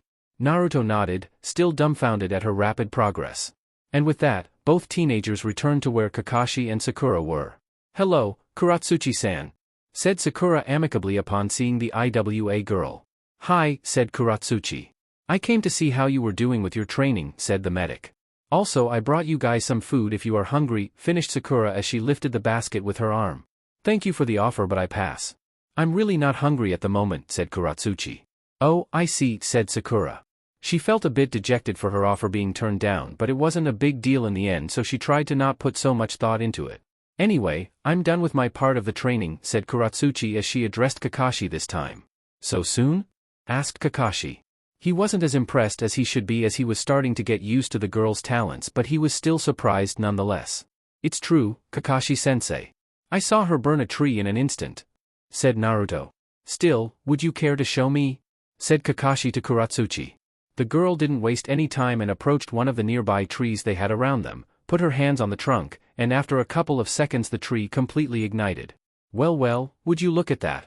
Another step completed. Good job, Katsuchi, praised Kakashi. Sakura wasn't sure what kind of training Naruto and Katsuchi were doing, so she just watched curiously at the display. Naruto on his part, while he was glad for his friend that she was advancing fast, he also felt the urge to catch up lest she left him in the dust. Katsuchi just smiled contently as she crossed her arms. Getting praise from Sharingan Kakashi had to be a good sign of her outstanding skills. So what's next? I want to keep progressing right away. Are you sure you don't want to eat first? Asked Kakashi. Katsuchi just shook her head. I'm sure. Just let's get on with this already, said the girl eagerly. Fine, if you are sure, said Kakashi as he turned around. Follow me. After giving a quick wave to Naruto and Sakura, Katsuchi went after the copy ninja to another section of the training grounds. As soon as Kakashi and Katsuchi left, Naruto sat down with the basket that Sakura gave him and started to gulp down the food as fast as he could while Sakura stared at him completely startled by his odd behavior. I didn't know you were that hungry, Naruto, said the pinkette. I'm not, but I need to eat fast so I can get back to training, said the blonde between mouthfuls. Swallow before talking, Sakura berated Naruto. And what is your rush anyway? I need to catch up to Katsuchi. She is already so far ahead in our training I can't afford to waste time, said Naruto as he swallowed onigiri and sandwiches whole. I still don't see what the big deal is, said Sakura, still confused. Was what she did that amazing? Naruto nodded hastily, mouth still full, swallowing hard before answering. Yeah, that thing she just did takes most people almost a year to complete. According to Kakashi-sensei anyway. A year you say? Asked Sakura, astonished. That seems so unreal, wow, and considering that they just started training a couple of days ago made it even more amazing. That's exactly why I need to hurry, I don't want to be left behind, said Naruto before he continued devouring his meal. Sakura silently observed Naruto eat for a few moments, pondering on what Naruto had told her before she gave a gentle smile. You know, I haven't seen you like this for a while now. It sure brings back memories. Naruto stopped eating to stare at his pink-haired teammate in confusion. What do you mean by that, Sakura-chan? I was reminded of how the old Team 7 used to be, that's all, said Sakura. You were always training in hopes to catch up to Sasuke-kun just like the way you are doing right now to catch up to Katsuchi-san. Naruto paused to think for a few seconds. That was true, this situation felt a lot like old times. Though, unlike Sasuke, Katsuchi didn't rub her progress on his face just to belittle him. Still, it was nice to have someone to look up to again. Suddenly, he widened his eyes when a thought crossed his mind. Does this mean I'm replacing Sasuke? He shook his head, it wasn't right to think like that. After that, he went back to eating the food Sakura brought him. Meanwhile, once Kakashi and Katsuchi were a considerable distance away from the others, the copy ninja stopped, prompting the girl to do the same as they stood in front of each other. Now for the next and last step, I want you to learn a fire jutsu, said Kakashi. Once this is over you can say with confidence that you have mastered your fire affinity.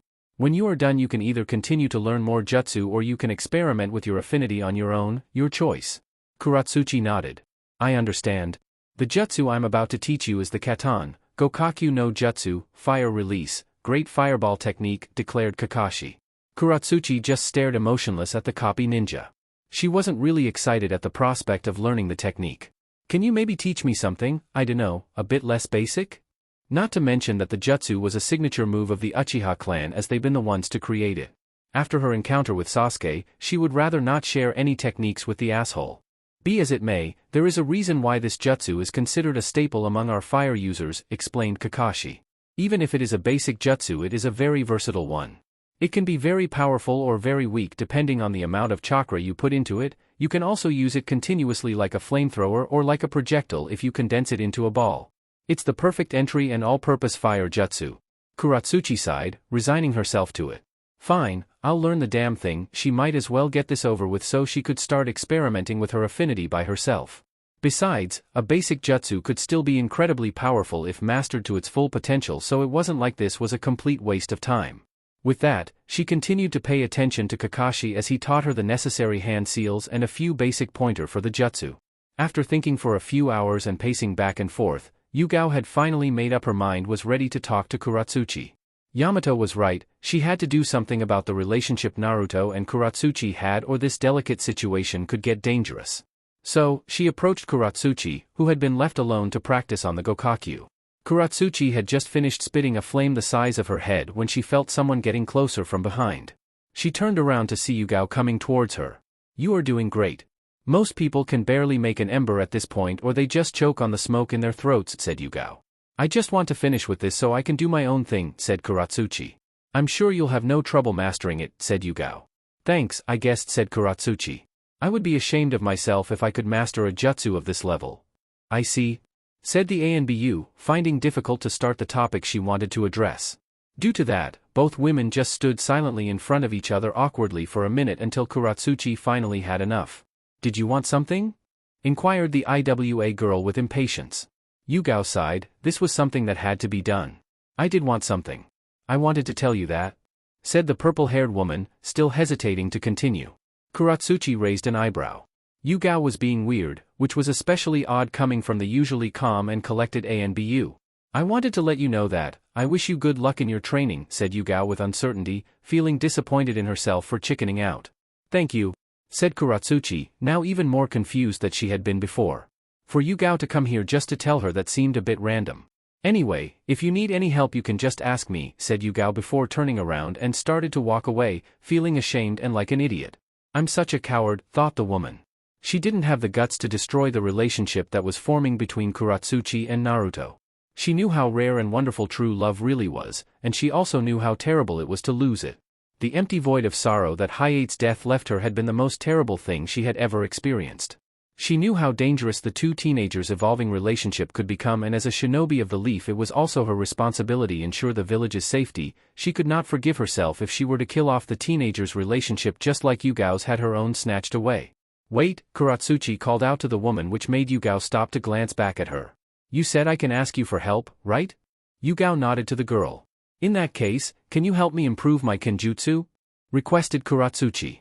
She didn't know why Yugao had been acting strange a moment earlier, but that didn't matter. If the older woman was offering her help, she would not let the opportunity go to waste when she needed to improve with her sword. She knew that Yugao's specialty was kenjutsu, so it could be a chance for training. Yugao was taken aback. She hadn't expected the girl to actually take her help in the training. But aren't you busy already with another jutsu? I'll have it down soon. After that, I'll train however I want, and my kenjutsu is what I want to work on polishing, said Katsuchi.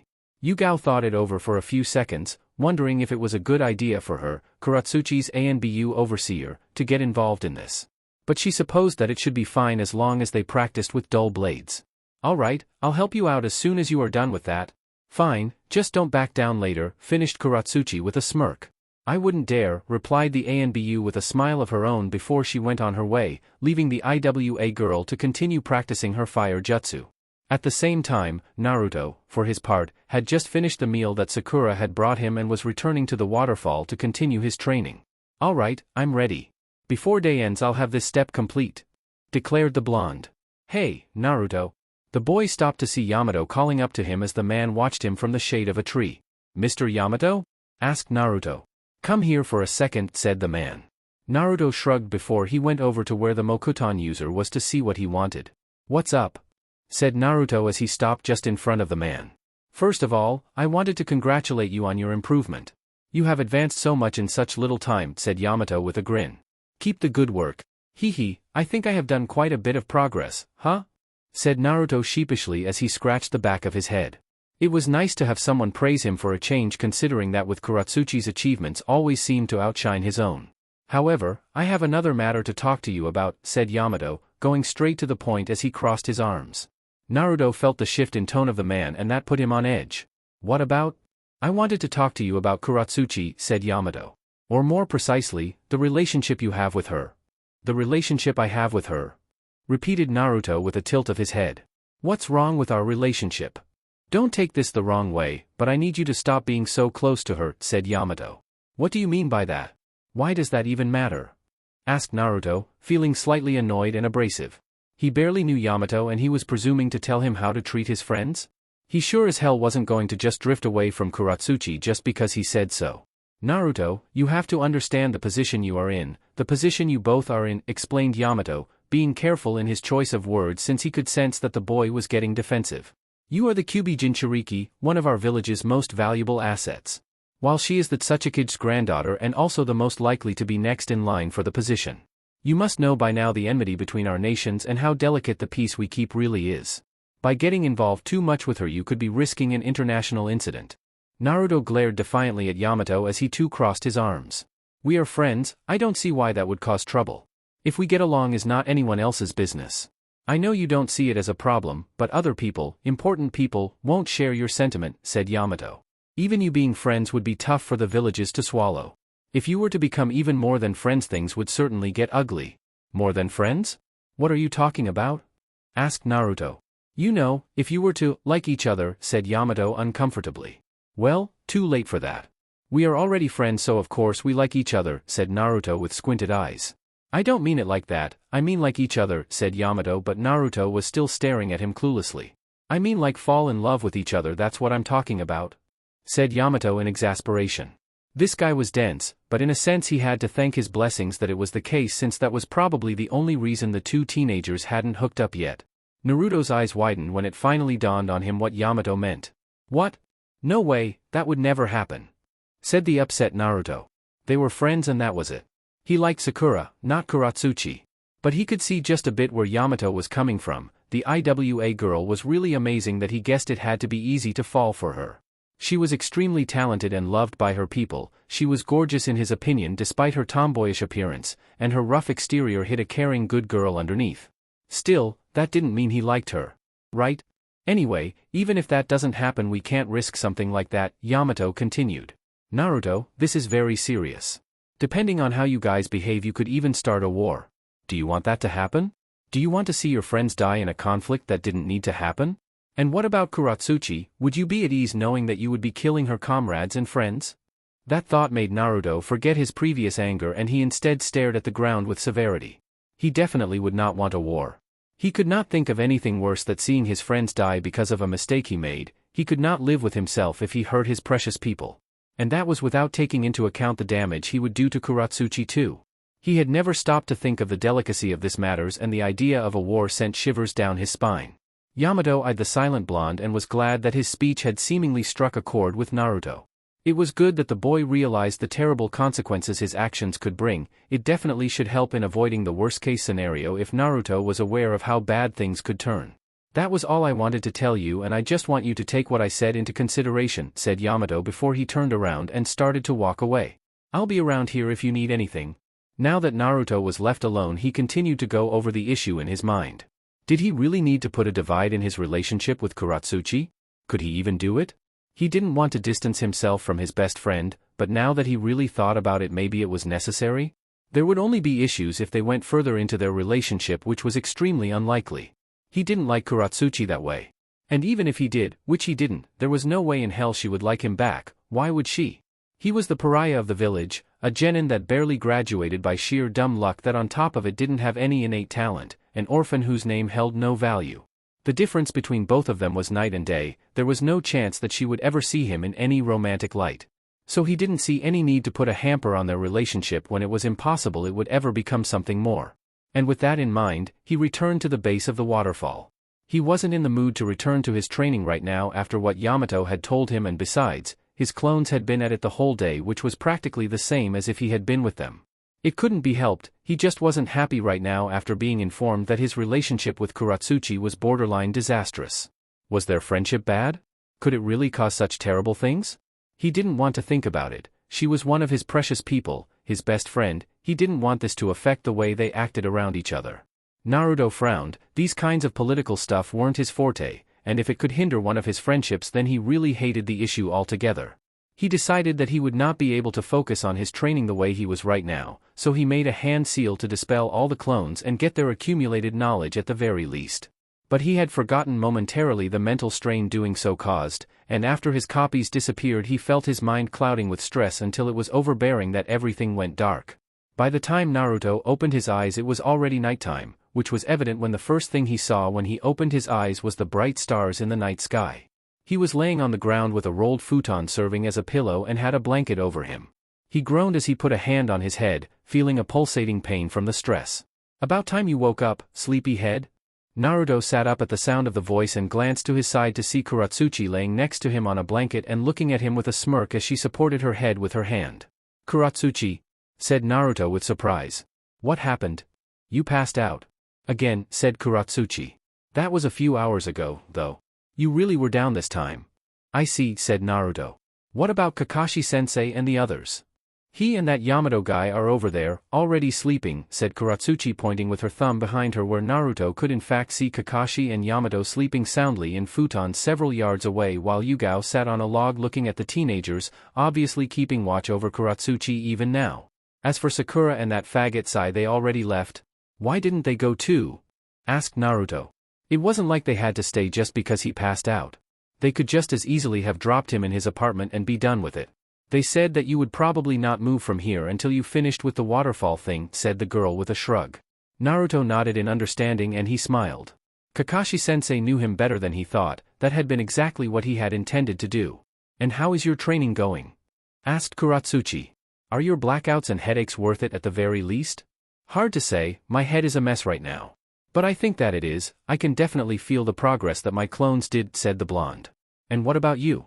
What did Kakashi-sensei give you to do?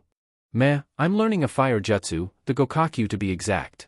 Nothing special really, said Katsuchi with a wave of her hand. The same jutsu as Sasuke?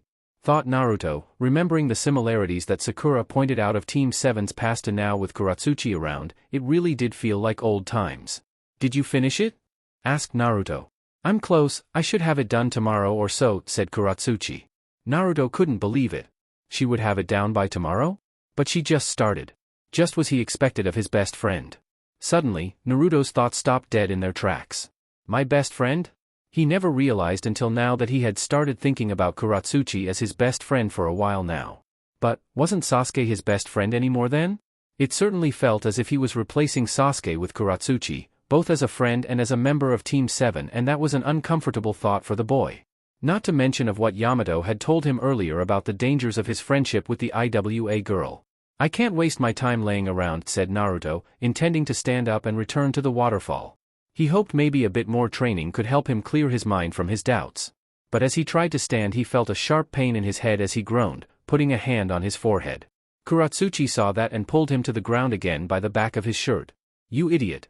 You are in no condition to go back to train so soon after you just woke up. Berated the girl. Honestly, why do you have to rush everything all the time? You are going to end up hurting yourself? Sorry, said Naruto simply, not feeling good to even discuss right now. Katsuchi noted the blonde to be a bit gloomy, but she just attributed it his tiredness. Just relax, will ya? At least for a little while. Naruto took a deep breath and did as she told him. He put his head on the rolled-up futon again as he stared at the sky, and he could admit that just enjoying the gentle breeze of the night as he watched the stars was nice. You are right, this is relaxing. You would do well to do this more often, you are always so, restless, said the girl, rolling a bit until she too was staring at the sky. They just stared silently at the stars contently, Katsuchi just enjoying the well-deserved rest while Naruto tried to keep his mind off the previous issues. It's been a while since we last did this, said Katsuchi. Look at the sky together, I mean. When we were in Suna was the last time. That's true, said Naruto. Did you do this a lot in IWA? Sometimes. I have always liked to look at the sky just to think, especially when I was feeling down or when I wanted to be alone, admitted the girl with a serious face. Naruto could relate to that. He himself did it sometimes atop the Yandame's head at the Hokage monument. Whenever he had a bad day or when people had been especially mean to him that day, it helped him calm down. He guessed that she had to do it for similar reasons, well, at least for when she had a bad day, as he doubted she had problems with IWA citizens, but everyone had times when they felt bad or when their day wasn't going well. Looking at the sky, I wonder what everyone is doing back home, continued the girl. I would love to know what my dad, Akatsuchi, and my grandpa are doing right now. Would they be thinking of her just like she was of them? And if they did, were they worried for her safety? While she did hope that they cared, she also didn't want them worrying to death, even though she knew that at the very least her dad would be. I know that you'll see them again, and sooner rather than later if I can do something about it. Also, I'm sure that they are thinking about you. I would be too in their place, said Naruto. Thank you, said the girl with gratitude, and they contemplated the stars for a couple more minutes until she talked again. I wish I could have cherished more those times. I thought that they would never end. I bet that you did all kinds of cool stuff with your friends there, said Naruto, trying to make the girl think of the good times she had instead of dwelling on the fact that she couldn't see them. Well, to be honest, I mostly just hang with Akatsuchi and my family. Akatsuchi is always making Gramps lose his temper but is always funny when it happens, said the girl with a small laugh. My grandpa always ends up regretting taking us all to dine every time Akatsuchi makes the bill's price skyrocket. That must suck for your grandpa, said Naruto with a smile. That sounded very similar to how Asuma-sensei ends up broke when he pays for Team 10's food with Chuji on the team. Naruto appreciated these little moments between them. It really was nice to just kick back and relax with his friend. But Yamato's words came back to him and he felt his worries returning. He did not want to lose this, she was his best friend. And that was another thing. It also confused him that he had started thinking of her as his best friend instead of Sasuke, but instead of keeping this to himself he wanted to ask for her opinion as she was concerned too. Katsuchi, said Naruto, catching the girl's attention as she moved her head to the side to stare directly at him. What is it? Said the girl. Naruto paused for a moment, trying to find the words to say this to her without being too obvious to what he was talking about. What would you do if you wanted to do something but doing so would put other people at risk? What do you mean by that? Inquired the girl, not understanding what Naruto was talking about. Naruto decided to be just a bit more specific. What if you wanted to be with someone but doing so had the risk of putting others in danger? People that you love?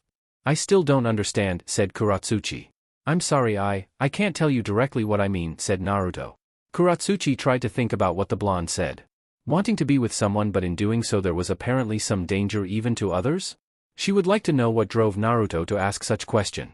The only thing she could think about was that he wanted to be with Sakura or something, and he was scared of the Kyuubi breaking loose and hurting everyone? It was a possibility, since some Jinchuriki avoided relationships altogether because of the fear of losing control when they were subjected to such an emotional bond. What you are asking is if you should still try to be with that someone despite the dangers of it, or let them go for everyone's sakes. Naruto nodded, confirming what she guessed. Katsuchi could see why this would worry Naruto. It was just like him to be thinking about the well-being of other people, even if that meant to jeopardize his own happiness. Nevertheless, even if she didn't know the full details, she was going to help in what she could. I think it's very noble of you to think of the happiness of others before your own, but to be honest, if I was in your place I would just continue to be with the person I wanted to be with. That had been unexpected. Naruto was certain that she would tell him to cut ties, since shinobi were supposed to protect their village and peers above all else, and she was always striving to be the image of the perfect shinobi. But the risks? To hell with them, interrupted Katsuchi, taking Naruto by surprise. Life is full of risks. We can't live in fear of acting just because things could go wrong. As shinobi, we take risks and put our life on the line, knowing that every day could be our last. The only thing we can do is to give our very best, and if those dangers do come to bite us in the ass, we face them and we beat them, simple as that. Naruto stared in amazement at the face full of conviction of Katsuchi. That was true, he could not go around worrying about what might happen.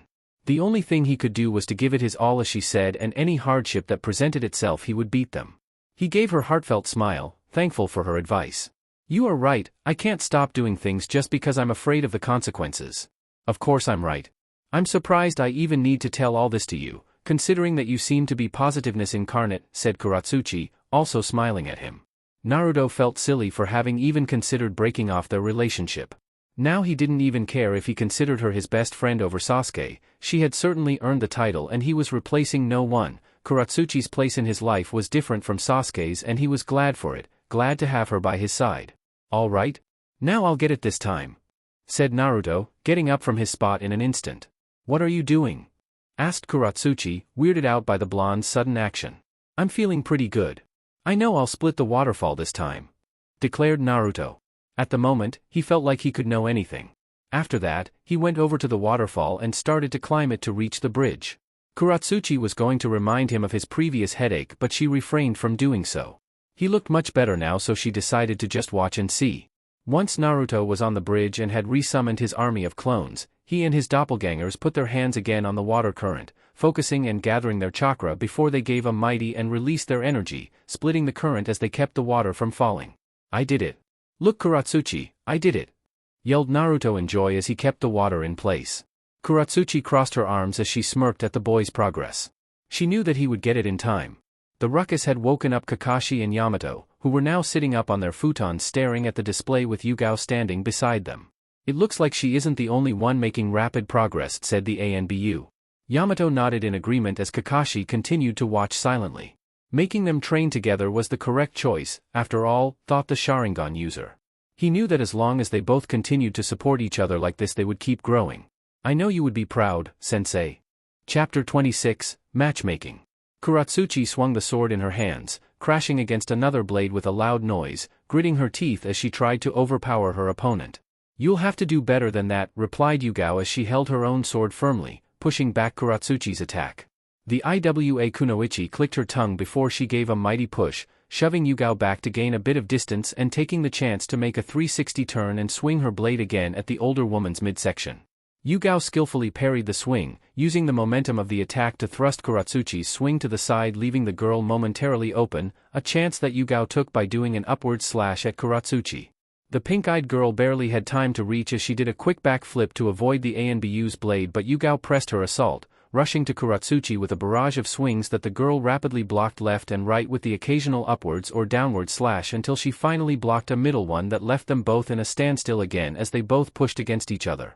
Instead of pushing Katsuchi away, Yugao closed the distance between them as they struggled, and when the girl was within arm's length, the ANBU put all of her strength on one arm to hold the blade in place while she used her other arm to slip past the girl's defense and strike her chest with the elbow. The blow made Katsuchi lose her breath for a moment, which Yugao used to kick the girl back and make her lose her balance, which caused her to fall to the floor on her rear. Now with Katsuchi down, Yugao gave a swift movement of her blade, striking Katsuchi's dulled blade that sent the weapon flying to the side, effectively disarming her. Before Katsuchi could stand up again in an attempt to retrieve her weapon, Yugao had already the tip of her sword at her throat, keeping her from doing any more moves. "Looks like I win once again," declared the ANBU with a victorious smirk, still keeping the blade's tip just a few centimeters away from the younger girl's neck. "TCH, fine. Just stop rubbing it on my face," said the annoyed Katsuchi as she pushed the blade to the side with one hand before she stood up, shaking up the dust from her clothes as she did. Just like Katsuchi had predicted, earlier in the day she finally finished learning the Gokakyu, and after that, she got Yugao to help her in her kenjutsu like she had promised. Since then, they had been practicing with dulled blades for hours now, and Katsuchi had yet to win a single spar. "Your skills are already pretty good. I don't think we'll have much trouble polishing your ability with the sword. You only need more experience, and after I teach you a few blade techniques you should be fine," said Yugao. "However, your main problem lies in that you rely solely on your speed and agility to strike swiftly and to avoid counterattacks in hopes to finish a battle quickly, and in result, you are lacking in physical strength. So when you do face an opponent that can read your movements and block you accordingly, you start to lose ground fast since you aren't strong enough to keep them from breaking your defense. So what do you recommend?" inquired Katsuchi sternly, still feeling the sting of her wounded pride. "As I said, your skills are good enough, you just need more practice and a few kenjutsu techniques and you are good to go. But my advice is that you train on the side to increase your physical strength. You have any suggestions on how to do that?" asked Katsuchi, crossing her arms over her chest. "I do, but I don't know if you'll like the idea," warned Yugao. "Let's hear it out anyway," insisted the tomboy. "I think that what you need is the help of a taijutsu specialist, and the best one I know is Gaiso," explained Yugao. "No, you can't mean," said Katsuchi in panic. "Train with Team Guy." She didn't dislike the man and she got along well enough with Lee and Tenten, but the Green Duo's eccentricities along with the rumors of their legendary overly demanding training were sure to test not only her body's limits but also her patience. And that was without taking into account that Niji hated her guts. Yugao nodded apologetically. "Sorry, but I think that Guy is your best shot when it comes to that." Katsuchi huffed in annoyance and resignation. Knowing Team Guy, it was unlikely that they would say no to training her. They had already invited her to train before, in fact, but that didn't mean that she was looking forward to it. "I wonder if Naruto's training is going better than mine right now." Meanwhile, at the other side of the training grounds, Naruto and a dozen clones were lined up against each other as they quickly did some hand seals before thrusting their palms toward some trees. "Futon, Ripusho, Wind Release, Gale Palm," yelled the squad of blondes, but they only managed to produce a weak gust of air that barely rustled the leaves of the trees. Naruto gritted his teeth in frustration before he glanced at his mentors. "This is not working, Kakashi-sensei. I can't even move the damn branches, much less blow away all the leaves." Kakashi was reading a book a few meters behind Naruto with Yamato at his side. "Keep trying, you are doing good. Just being able to produce an air current, even as weak as it is a huge accomplishment at this stage," said Kakashi calmly before flipping a page of his book. "It doesn't feel like I'm doing any progress at all," said Naruto. "Besides, why am I learning this anyway? What would a simple burst of air do in a fight?" They had told him that wind was one of the best elements for fighting, but it sure didn't feel like it. He couldn't hurt an enemy with this jutsu. "Naruto, I have told you time and again to look underneath the underneath. Don't disregard a jutsu just because at face value it doesn't look so strong," said Kakashi, still not looking away from his book. "Kakashi-senpai is correct. The Ripusho, while not very damaging by itself, can be used in a variety of ways which make it a very flexible jutsu," said Yamato, deciding to help the copy ninja explain. "You can use it alongside shuriken to improve the velocity and piercing properties of the projectiles. It can be used to throw an enemy off balance, giving you a chance to counterattack while they recover their ground. Also, it can serve as a good collaboration jutsu. For example, you can use it alongside Katsuchi's Gokakyu to boost her fire attack," said Kakashi, which earned him a scolding look of Yamato, to which Kakashi didn't pay any mind. What Yamato wanted was for Naruto to get away from the girl, and here Kakashi was encouraging him to keep working together with her. He really could not understand why his veteran comrade didn't take seriously the threat that the relationship of those two presented. "Oh, I see," said Naruto, widening his eyes in realization. "Well, when you put it like that, it doesn't seem so useless." "Of course not, I would not teach you useless stuff, Naruto," said Kakashi, still reading. He was glad that Naruto understood. He needed the boy to have a better feel for his wind affinity for the exercise he had planned, which was improving the Rasengan. But it was best that Naruto got used to his element first before he put him to do such a difficult task. Now what do you say if we take a break? You have been going at it for a few hours now, at the very least leave your clones to do your work for a while, suggested Kakashi, causing the doppelgangers to groan in frustration. Good idea, I'll do just that, said Naruto, stepping away from the formation, leaving his copies by themselves. Naruto decided to spend his break to see how Katsuchi was doing and hopefully have the time to hang out. And with that, he made his way to the other side of the training grounds to find Katsuchi and Yugao in a kenjutsu spar. Hey, Katsuchi! Naruto called out to her. Said IWA girl, and the ANBU stopped their barrage of attacks to see the blonde approaching them. Naruto, what's the matter? Asked Katsuchi. Naruto stopped in front of the two women and regarded them with a smile. Nothing, Kakashi-sensei gave me a little bit of time to rest and I thought I would see if you were free too. I see, said Katsuchi with a pleasant grin. A break sounded like a good idea, and hanging out with Naruto was always nice. She glanced to Yugao and looked at her in the eyes, silently asking her if she could take a break.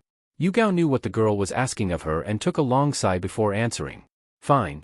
We'll continue later, said the ANBU, against her best judgment conceding Katsuchi the alone time she wanted with Naruto. She just knew she was going to regret all of this later. Thanks, replied Katsuchi. Yugao waved off the comment. It's no big deal, this is your training anyway. We'll go at the pace you want. I'll be close by if you need anything, said Yugao before walking away. Once they were left alone, Katsuchi turned to Naruto with the same amicable grin as before. So how is that wind jutsu coming? Kakashi-sensei says that I'm doing good, but I'm not so sure. I can't make it do anything yet, said Naruto with a pout. Don't be so impatient, you have never learned any elemental jutsu before, so you won't get it down right away, said the tomboy. I know, but I can't help but be frustrated, added Naruto. And what about you? Have you learned more cool sword moves yet? I'm on it, I think I'm getting the hang of them slowly, said Katsuchi. While the two teenagers continued their conversation, they were unaware of two other individuals watching them from the nearby forest. Finally they came together. I was starting to wonder how long we would have to wait, said Ino as she peeked from behind a tree. Anyway, the important thing is that we have them right where we want them. Are you ready, Saikuin? I am, said as he too peeked at Naruto and Katsuchi from behind the same tree as Ino but from the other side. Nevertheless, he was more concerned about how Ino had suddenly started to call him Saikuin, and she almost purred the term all the while she blinked slowly at him when she did so. He didn't know if that was the way girls acted friendly, but for some reason it made him feel slightly uncomfortable. Well, no matter, he was here with her on a mission and with a plan, and he was going to execute it to the best of his ability like he always did on a mission. I'm ready, Ino-san. Just remember the plan, Saikuin, purred Ino, shooting a wink at Sai which caused him to shiver. Okay, let's go. With their plan in mind, both of them stood out from their hiding places behind the tree and approached Katsuchi and Naruto. Hey guys, how's it going? Said Ino with a wave of her hand. Naruto and Katsuchi stopped their conversation to look in confusion at the newcomers walking towards them from the forest.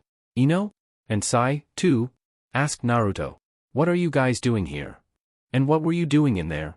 Asked Katsuchi. We were just taking a nice stroll in the forest when we saw you guys and decided to say hello, explained Ino before turning to Sai. Isn't that right, Saikuin? Yes, said Sai plainly. I didn't know you were friends, commented Naruto. Sai was socially clueless and an introvert that barely had any friends, and Ino was his polar opposite. It was unexpected to see them getting along. A stroll through the forest? Thought Katsuchi with suspicion.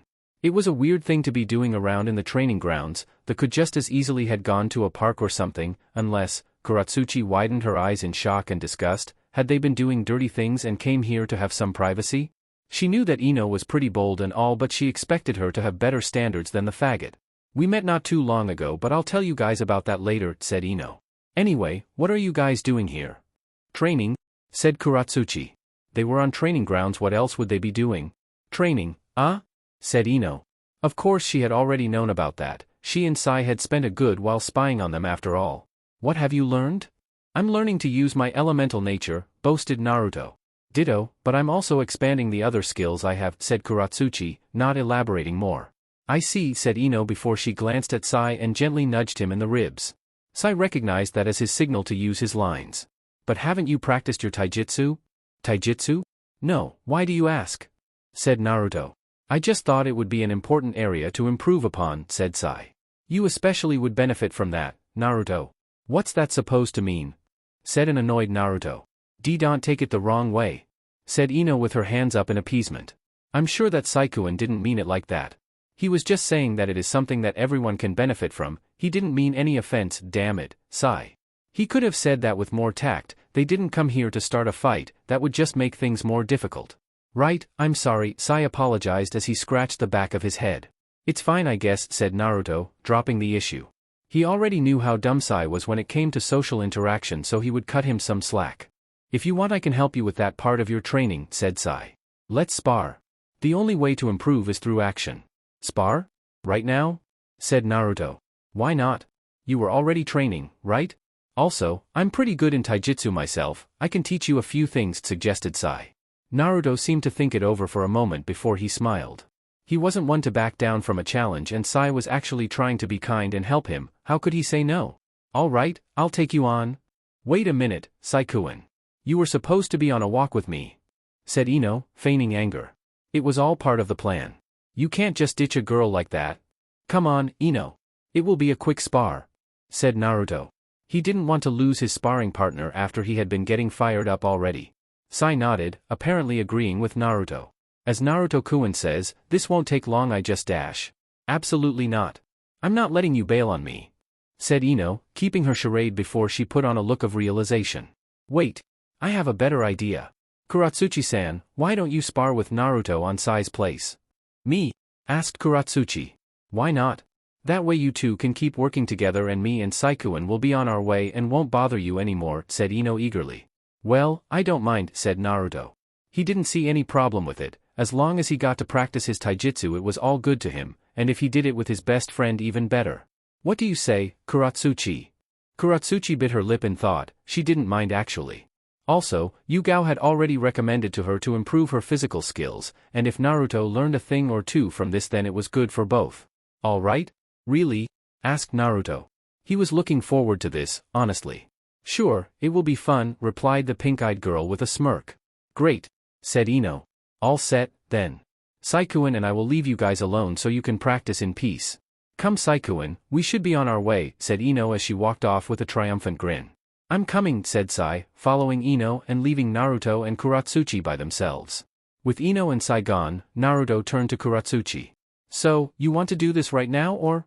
Asked Naruto, leaving the question hanging to let Kuratsuchi decide. Right now it's fine, said Kuratsuchi, getting herself into a combat position. This is a good time as any. Naruto smiled at her, not rejecting the idea before he too got into a fighting stance. So, what are the rules? Taijutsu only. No ninjutsu, genjutsu, or ninja weapons, said Kuratsuchi. Agreed. Yeah, responded Naruto. Are you sure you are okay with no using your precious Kagebunshin? Said Kuratsuchi slyly, not resisting making fun of Naruto even if it was in good fun. I'll show you I don't need clones all the time, said Naruto. Also, you can't use your sword or your Doton jutsu so we are even. We'll see, responded Kuratsuchi, feeling confident in this. They both stood facing each other, fists up and legs apart, ready to start at a moment's notice as they waited for any movement of their opponent. Yugao, who had been watching on from the distance, found it curious that they seemed to be preparing for a spar, but since it appeared that it was just training, she just resorted to watching calmly just in case any of them threw a blow that got out of hand. Naruto was the one to begin. He rapidly rushed towards Kuratsuchi, throwing 2 punches at the girl which Kuratsuchi easily ducked and dodged respectively. Now that their distance had been closed as Naruto was still upon her, he took the chance to throw a kick at her torso. Kuratsuchi bent her body backward, letting the kick fly over her, and she used her position to do a reverse cartwheel, causing her foot to collide with Naruto's chin. Naruto stumbled a bit at the blow as he held his chin, leaving an opening for Kuratsuchi to continue her assault. Naruto saw her approaching in time and he threw another punch to stop her advance. However, Kuratsuchi simply turned on her heel, letting his punch fly past her over her shoulder as she positioned her back against Naruto's chest, grabbing his arm, using her foot to kick the boy's leg, and using the loss of balance of Naruto to pull him by the arm and throw him over her body. Naruto's back hit the ground hard as he grunted in pain, leaving him laying on the ground staring at the grinning face of Kuratsuchi looking down at him. Are you all right? I thought you were gonna show me something, said Kuratsuchi with amusement. That was a lucky shot, I was caught by surprise, said Naruto. Ahoo, said Kuratsuchi before she extended her hand to him. Here, let me help you. Thanks, said Naruto as he took her hand and stood up. I want a rematch. As you wish.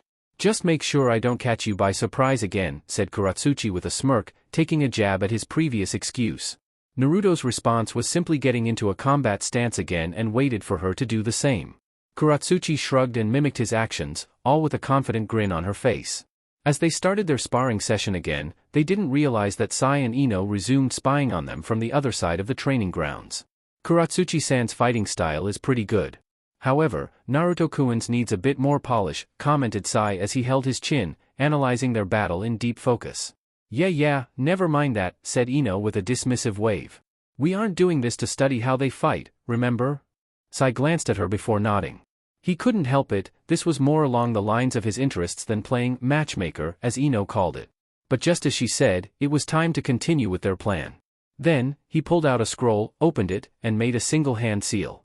Ninpo, Choju Giga, Ninja Art, Super Beast imitating drawing. With that, 2 small ink snakes came to life from the scroll as they slithered down onto the ground, the grass making it almost impossible to see such little creatures as they made their way to the 2 teenagers fighting.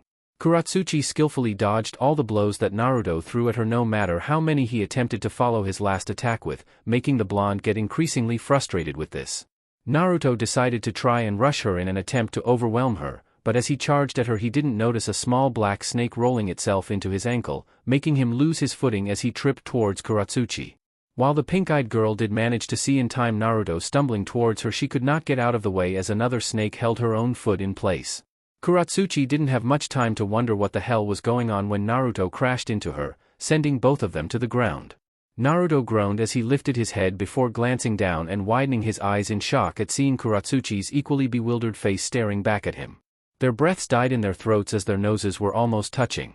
Neither one of them did anything for several seconds as their surprise left them immobile.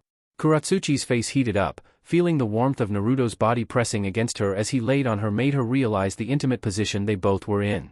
They had been still for a while now until Naruto finally snapped out of his trance and he hastily removed himself from atop her. Katsuchi, I am so sorry. I didn't mean to, said Naruto trying to explain himself as he sat away from her. Don't worry, I know it wasn't your fault, said Katsuchi as she sat up, though she was still flustered and avoided looking Naruto's way. Naruto was mortified. It hadn't been his intention to fall over her. And much less in such a way. However, he couldn't deny that it had felt nice. Anyway, he didn't have time to think about it too much. After what he had done he just hoped that things would not be awkward after this. Katsuchi was still avoiding looking at Naruto, not out of anger but out of nervousness. She brought a hand to her chest, trying to calm the rapid beating of her heart. Why was she reacting like this? It had been a simple mistake and that was that. There was no need to overreact, but then why did she feel this strange feeling? It was weird, it felt like a mixture of tension but also of pleasure, of longing, but longing for what? Wait, did that mean she had enjoyed that? Maybe she was overthinking this too much. This reaction had to be because she wasn't used to such close contact with people. As that happened, Ino looked on at the scene with Sai at her side. She had her hands clasped together and a disappointed face marred her features. What had happened? The setup had been perfect, why didn't they kiss or something? She knew they had yearned for something more, the sexual tension could be felt all the way over there and it almost hurt. Sai noticed the look on Ino's face and wondered what her problem was. Are you alright, Ino-san? We'll need to keep going. That one stunt wasn't enough, declared Ino. Sai didn't know what made Ino said that. The attempt had looked good to him. The situation obviously had an effect on them so that had to account for something. Back with Naruto and Katsuchi, they were both still flustered at the events that had just transpired and were still sitting down avoiding looking at each other in the eye. Katsuchi attempted to take the first step out of this uncomfortable situation and attempted to stand. You want to try again sparring again or ouch? She sat back down again when she felt a sudden pain on her back. In her shock, she didn't even realize that she had hurt herself when she fell. It didn't feel too bad, it was probably just a scratch but the unexpected soreness had taken her by surprise. Are you okay, Katsuchi? Asked Naruto in worry when he saw her reaction and went over to her to inspect her back. However, Katsuchi stopped Naruto, grabbing him by the shoulder when he got close to check on her. It's okay, I'm fine. So don't dash. Her words halted when they locked eyes for a brief moment, remembering what just happened moments ago before. Both of them looked away again sheepishly and sat again without another word. Ino wasn't having any more of that, though. If they weren't going to do anything more but sit like morons then she would do something about it. But for her misfortune she also saw Yugao approaching from the distance. She probably also saw the whole thing and decided to check what was going on herself. But Ino highly doubted that the ANBU was going to help her cause, so she had to do something to keep her from interfering. Damn it. Saikuin, I'll need you to distract Miss Party Pooper over there, said Ino as she pointed at the still approaching Yugao. How do I do that? Asked Sai. I don't know. Think of something, said Ino before she pushed Sai forward. Just go. The root member complied and rapidly made his way to Yugao before she could interfere. Yugao didn't know what was going on, but when she saw Naruto fall on top of Katsuchi was when she decided to check that everything was fine, even more when they began acting strangely. But before she could get any closer to the two teenagers, Sai appeared before her with an uncertain expression on his face. Sai? What are you doing here? Asked Yugao. I always come here to check on Naruto-kun and Kuratsuchi-san's training, said Sai. I know that, but don't think I haven't seen you and that Yamanaka girl prowling around. What are you guys plotting? Inquired Yugao with suspicion as she crossed her arms. We aren't plotting anything. Ino-san is just a friend that I like to spend time with, said Sai. Whatever you say. Anyway, I have things to do. See you around, kid, said Yugao, attempting to leave Sai behind and continue on her way only for said young man to block her path again. Now what? Said Yugao. Actually, I wanted to talk to you, Yugao-san, said Sai, trying to find more excuses to stall for as long as he could. Yugao raised an eyebrow. She and Sai weren't even friends, heck not too long ago she didn't even like him. Okay. What did you want to tell me? I wanted to apologize for my past actions. I know that I didn't make the best first impression and I wanted to make amends, said Sai. Yugao was glad to see that Sai at least was trying to better himself. Still, she would rather have him do that at another time when she wasn't busy. I appreciate the thought and I admit you aren't as bad as I thought. But right now I'm in the middle of something. I'll see you later, said Yugao, once again walking away from the pale-skinned boy. Sai stared at Yugao go with disappointment evident on his face. Well, he had tried his best. He and Ino would simply have to think of another thing. See you later, bimbo? In an instant, Yugao stopped dead in her tracks, which made Sai stare at her curiously. Then, the ANBU slowly turned around to look at Sai with a cold look on her eyes.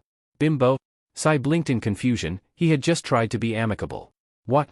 I told you I wanted to start over and give you a nickname as a friend. And bimbo is the best you could think of? Said Yugao, aggravated. The book I read said that nicknames are usually picked from a person's physical characteristics, explained Sai. Then why bimbo? Asked Yugao, getting more agitated by the second. You know, because of your excessive makeup, said Sai. Yugao's eyes widened in horror. Did she really use too much makeup? And because of your assets, too, continued Sai. Yugao couldn't help staring at her chest before she went back to stare coldly at Sai after that remark. Excuse me? Muttered the ANBU with a deadly tone. Sai seemed oblivious to her increased annoyance. And also because of your dash, Sai was interrupted when a kunai went flying past his face, making a shallow cut on his cheek. It was then when Sai realized he had made a mistake on his social interactions. Again. I'll give you a 10-second head start, said Yugao. Wait a minute, Yugao-san. You misunderstand? Said Sai, trying to explain himself. 1, said Yugao, uncaring for what he had to say. I was just trying to be friendly. 2, said Yugao simply in response. I would start running if I were you. 5 foot.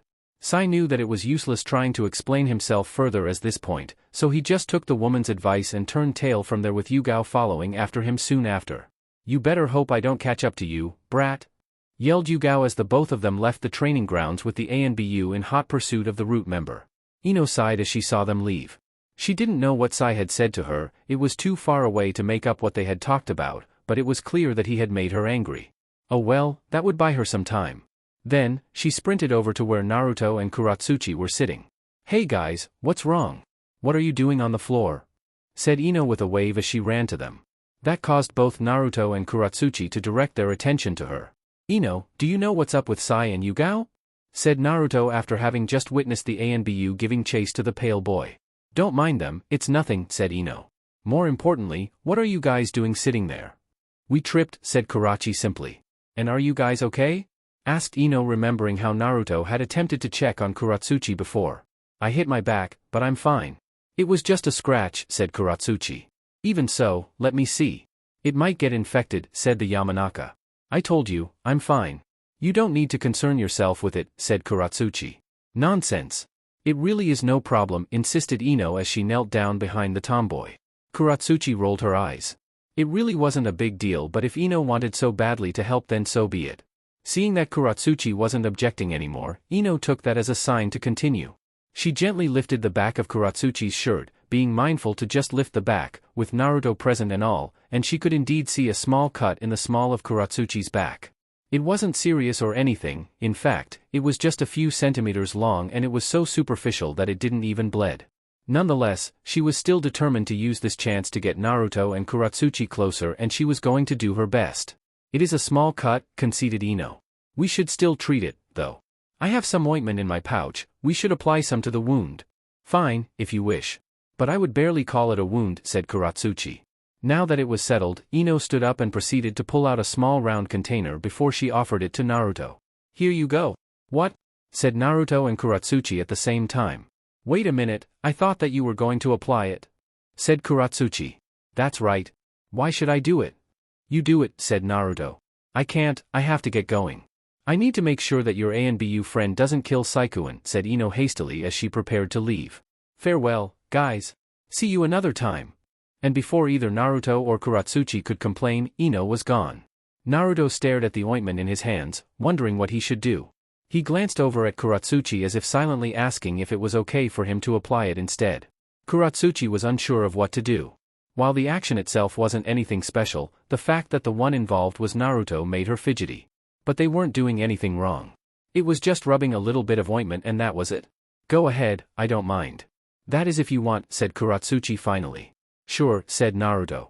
He didn't have a problem per se, but for some reason he felt very nervous about doing it. But if Katsuchi was okay with it, then it shouldn't be a problem. He positioned himself behind Katsuchi before he realized that he needed to lift her shirt, even if just the backside. May I? Asked Naruto timidly, very odd coming from the usually extroverted blonde. With her nerves, Katsuchi didn't immediately catch on what Naruto was asking, but when she did she froze up, going as rigid as a plank of wood. She had to remind herself that this was just a friend treating a wound of another friend. You may, said Katsuchi, going red in the face once again. Now that he had her approval, Naruto gulped hard before he brought his hand to the back end of Katsuchi's shirt and delicately lifted it up carefully to expose just the back of the girl, and he continued until it revealed the small of the back where the wound was. He noted that it wasn't big, which was a relief. Then he used his ointment-coated fingers to gently brush the scratch, which caused Katsuchi to jerk up with a shiver. Sorry, did that hurt? Just a little bit, it just took me by surprise. You can continue, said Katsuchi. In reality, the pain could barely be felt. It was Naruto's touch that caused that reaction in her, but she would rather the boy not know. Naruto nodded as he continued to rub the ointment along the length of the wound while Katsuchi tried to keep herself from shivering any more at the contact. Naruto for his part noticed how soft and smooth Katsuchi's skin felt.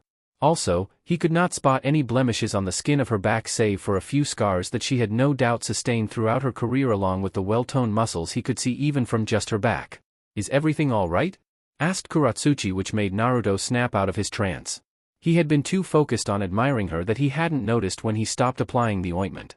Yeah, I'm finished, said Naruto, retracting his hand off her back. Katsuchi nodded as she pulled her shirt back down again. If things had been awkward before, now they were even more so. Just this little bit of contact between them had been enough to stir a feeling within them that they could not identify and left them equally confused and anxious. You know, I think I'll see you later. I remembered I had to do something, said Katsuchi suddenly, standing up. Good luck on your training, finished the girl as she walked away. Thanks. I'll see you later, replied Naruto as he watched her go. Well, that had been awkward. He didn't know what had happened or why things had been as uncomfortable like that for no reason. He knew that Katsuchi probably left because she felt the need to let things cool down, and Naruto could agree with that, but what he didn't know was that needed to cool down. They weren't angry or anything, but they both realized that they had to let things deflate or something was going to happen, and they had both been scared to find out. Katsuchi needed to get away from Naruto for a while. She had to. She didn't know what had happened or why she reacted the way she did, but it made her wary. Anything that she did not understand made her wary. She supposed, or would rather think, anyway, that whatever that had been, it was a one-time thing and they just needed some time apart to clear their head, since just being around each other seemed to make everything worse with each passing minute. That's why Katsuchi had walked all the way across Konoha to the other side of the village and into another training grounds, but this time she was in search of a particular team. She hadn't planned on coming looking for them so soon, but she needed to get her mind away from Naruto for the time being, so this was as good time as any. The training ground was very reminiscent of the other she used with Naruto, save for the giant waterfall they made, that is, and she was quick to spot the group of people she had come looking for, Team Guy. When she found them, Tenten had been throwing ninja tools at some posts with targets painted on them, Niji had been meditating sitting cross-legged at the base of a tree, and Lee and Guy had been doing push-ups at a ridiculously fast pace. It didn't take long for them to spot her as she approached them. "Hey, it's Katsuchi-san!" exclaimed Lee as he got on his feet with his sensei grinning once he saw the girl too. "If it isn't young Katsuchi. Good to see you again, miss," said Guy with a gleaming smile. Tenten too had stopped doing her target practice to greet the girl. "It's been a while since we last saw you. I hope you have been doing fine, girl," said Tenten amicably. Niji didn't welcome her and just stayed under his tree with a scowl on his face for having been interrupted and by Katsuchi nonetheless. "Hey," said Katsuchi, finding it herself to return their smiles. Team Guy had been friendly to her ever since they met, save for Niji who hated her, and she didn't have any hard feelings towards them for giving her the benefit of the doubt. And even if spending large amounts of time around Guy and Lee was a bit tiring, she could tolerate it. "It's true, I haven't seen you guys in a while. What have you been up to?" "I could ask you the same thing," said Tenten. "We mostly just train and do missions, you know, the usual. As Tenten says, we have been keeping our flames of youth strong and bright," said Lee with a thumbs up. "We rarely do anything else, so it is nice to see you again, Katsuchi-san. And speaking of which, what brings you young Katsuchi here today?" asked Guy. "Have you perhaps accepted our offer to train?" "Yes, I have," said Katsuchi, which caused the members of Team Guy to stare at her in shock and amazement. Even Niji looked at her perplexed. That was something that not even Guy had expected. Despite his constant offers of training that he gave other people, no one ever really took it for some reason, so it came as a surprise that someone finally came to train with his team. "Wonderful. You don't know how happy this makes me, young Katsuchi," exclaimed Guy with tears in his eyes, raising his fist in a dramatic pose. "You are the first person outside of my team to willingly come to me for training. I'm honored," said Katsuchi with a nervous smile. She hoped that this had been a good idea. If no one ever came to Guy for training, there had to be a good reason for that. Also, the look of pity that Tenten was shooting her didn't help to comfort her. "But if I may ask, what is it that you want to improve on?" "Just so I know the kind of training to give you," said Guy excitedly. "I want to improve my physical strength, and I heard that you were one of the best when it came to physical prowess," said Katsuchi. "Indeed. I'm not Konoha's best taijutsu specialist for nothing," said Guy as he searched one of the pockets on his jacket. "If it is gaining more physical strength, I know just the stuff you need." Katsuchi was starting to wonder what Guy had in mind when he presented to her a small bracelet that seemed to have what appeared to be little rectangular weights attached to it. "If you use these while you train, they will help your muscles develop faster," said Guy. "What do you say? Why do you carry those around?" asked Katsuchi. "Just in case for occasions like these. But that is not important. Why don't you try them on?" suggested the taijutsu master as he pulled more weighted bracelets and anklets from his flak jacket. "Right now?" asked Katsuchi. She hadn't expected to be trained right away. "Well, of course. The sooner we start the better," said Guy. Katsuchi shrugged before grabbing the weights from Guy's hands. It wasn't like she had anything to do, so there really was no reason to not train. She noted that the weight did feel heavy indeed, which was good. It meant that they would most likely be effective.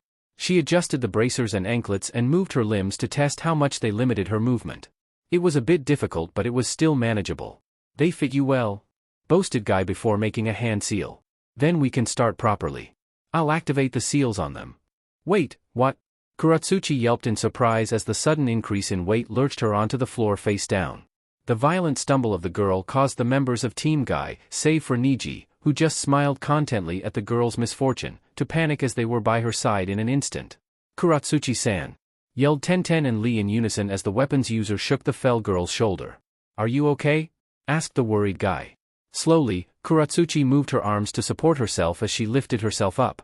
She spat a bit of the dirt in her mouth before turning to glare at Guy. "What the fuck? Are you trying to kill me?" "I'm sorry, I should have told you they had weight seals on them," said Guy sheepishly. "Anyway, if you are fine, let's continue with the training." Katsuchi stood up. Her movements were clumsy as she could barely move her limbs, and when she finally stood up she could barely keep standing. "Training like this? What do you expect me to do?" "Don't worry, we'll start with light exercise before getting into the tougher stuff," said Guy. "Now, give me 100 laps around the training grounds." Katsuchi stared at Guy in disbelief. This was light exercise? And to keep you motivated I'll have Tenten here throw kunai at you if you slow down, said Guy to the dismay of Katsuchi. I'm sorry about this, Katsuchi-san, said Tenten with an apologetic look. Katsuchi was horrified. What had she gotten herself into? Everyone ready? Start, declared Guy loudly. Wait. I wasn't Katsuchi was interrupted as she barely avoided a kunai aimed at her. Realizing that she should better get a move on or she would be turned into a pincushion. With great effort, the girl somehow managed to sprint, albeit at a very clumsy and awkward pace and not to mention much slower than her usual speed. She gasped desperately as kunai and shuriken impacted the ground she just passed. As she did that, Lee caught up to Katsuchi and started running alongside her, but he was upside down using his hands to run instead of his feet. Come on, Katsuchi-san. I know you can do it, it's not as hard once you get used to it, said Lee as he continued to sprint at her side using his arms. Katsuchi was too tired already and out of breath to give any rebuttal to Lee, so she saved her energy and kept running as avoiding the sharp objects was more important than a snarky comment. She was starting to see why everyone avoided training with Guy like the plague. Meanwhile, Niji stood sitting below the same tree that Katsuchi had found him since she arrived. He was looking at the girl's struggles with a smirk on his face. This wasn't going to be as bad as he had thought.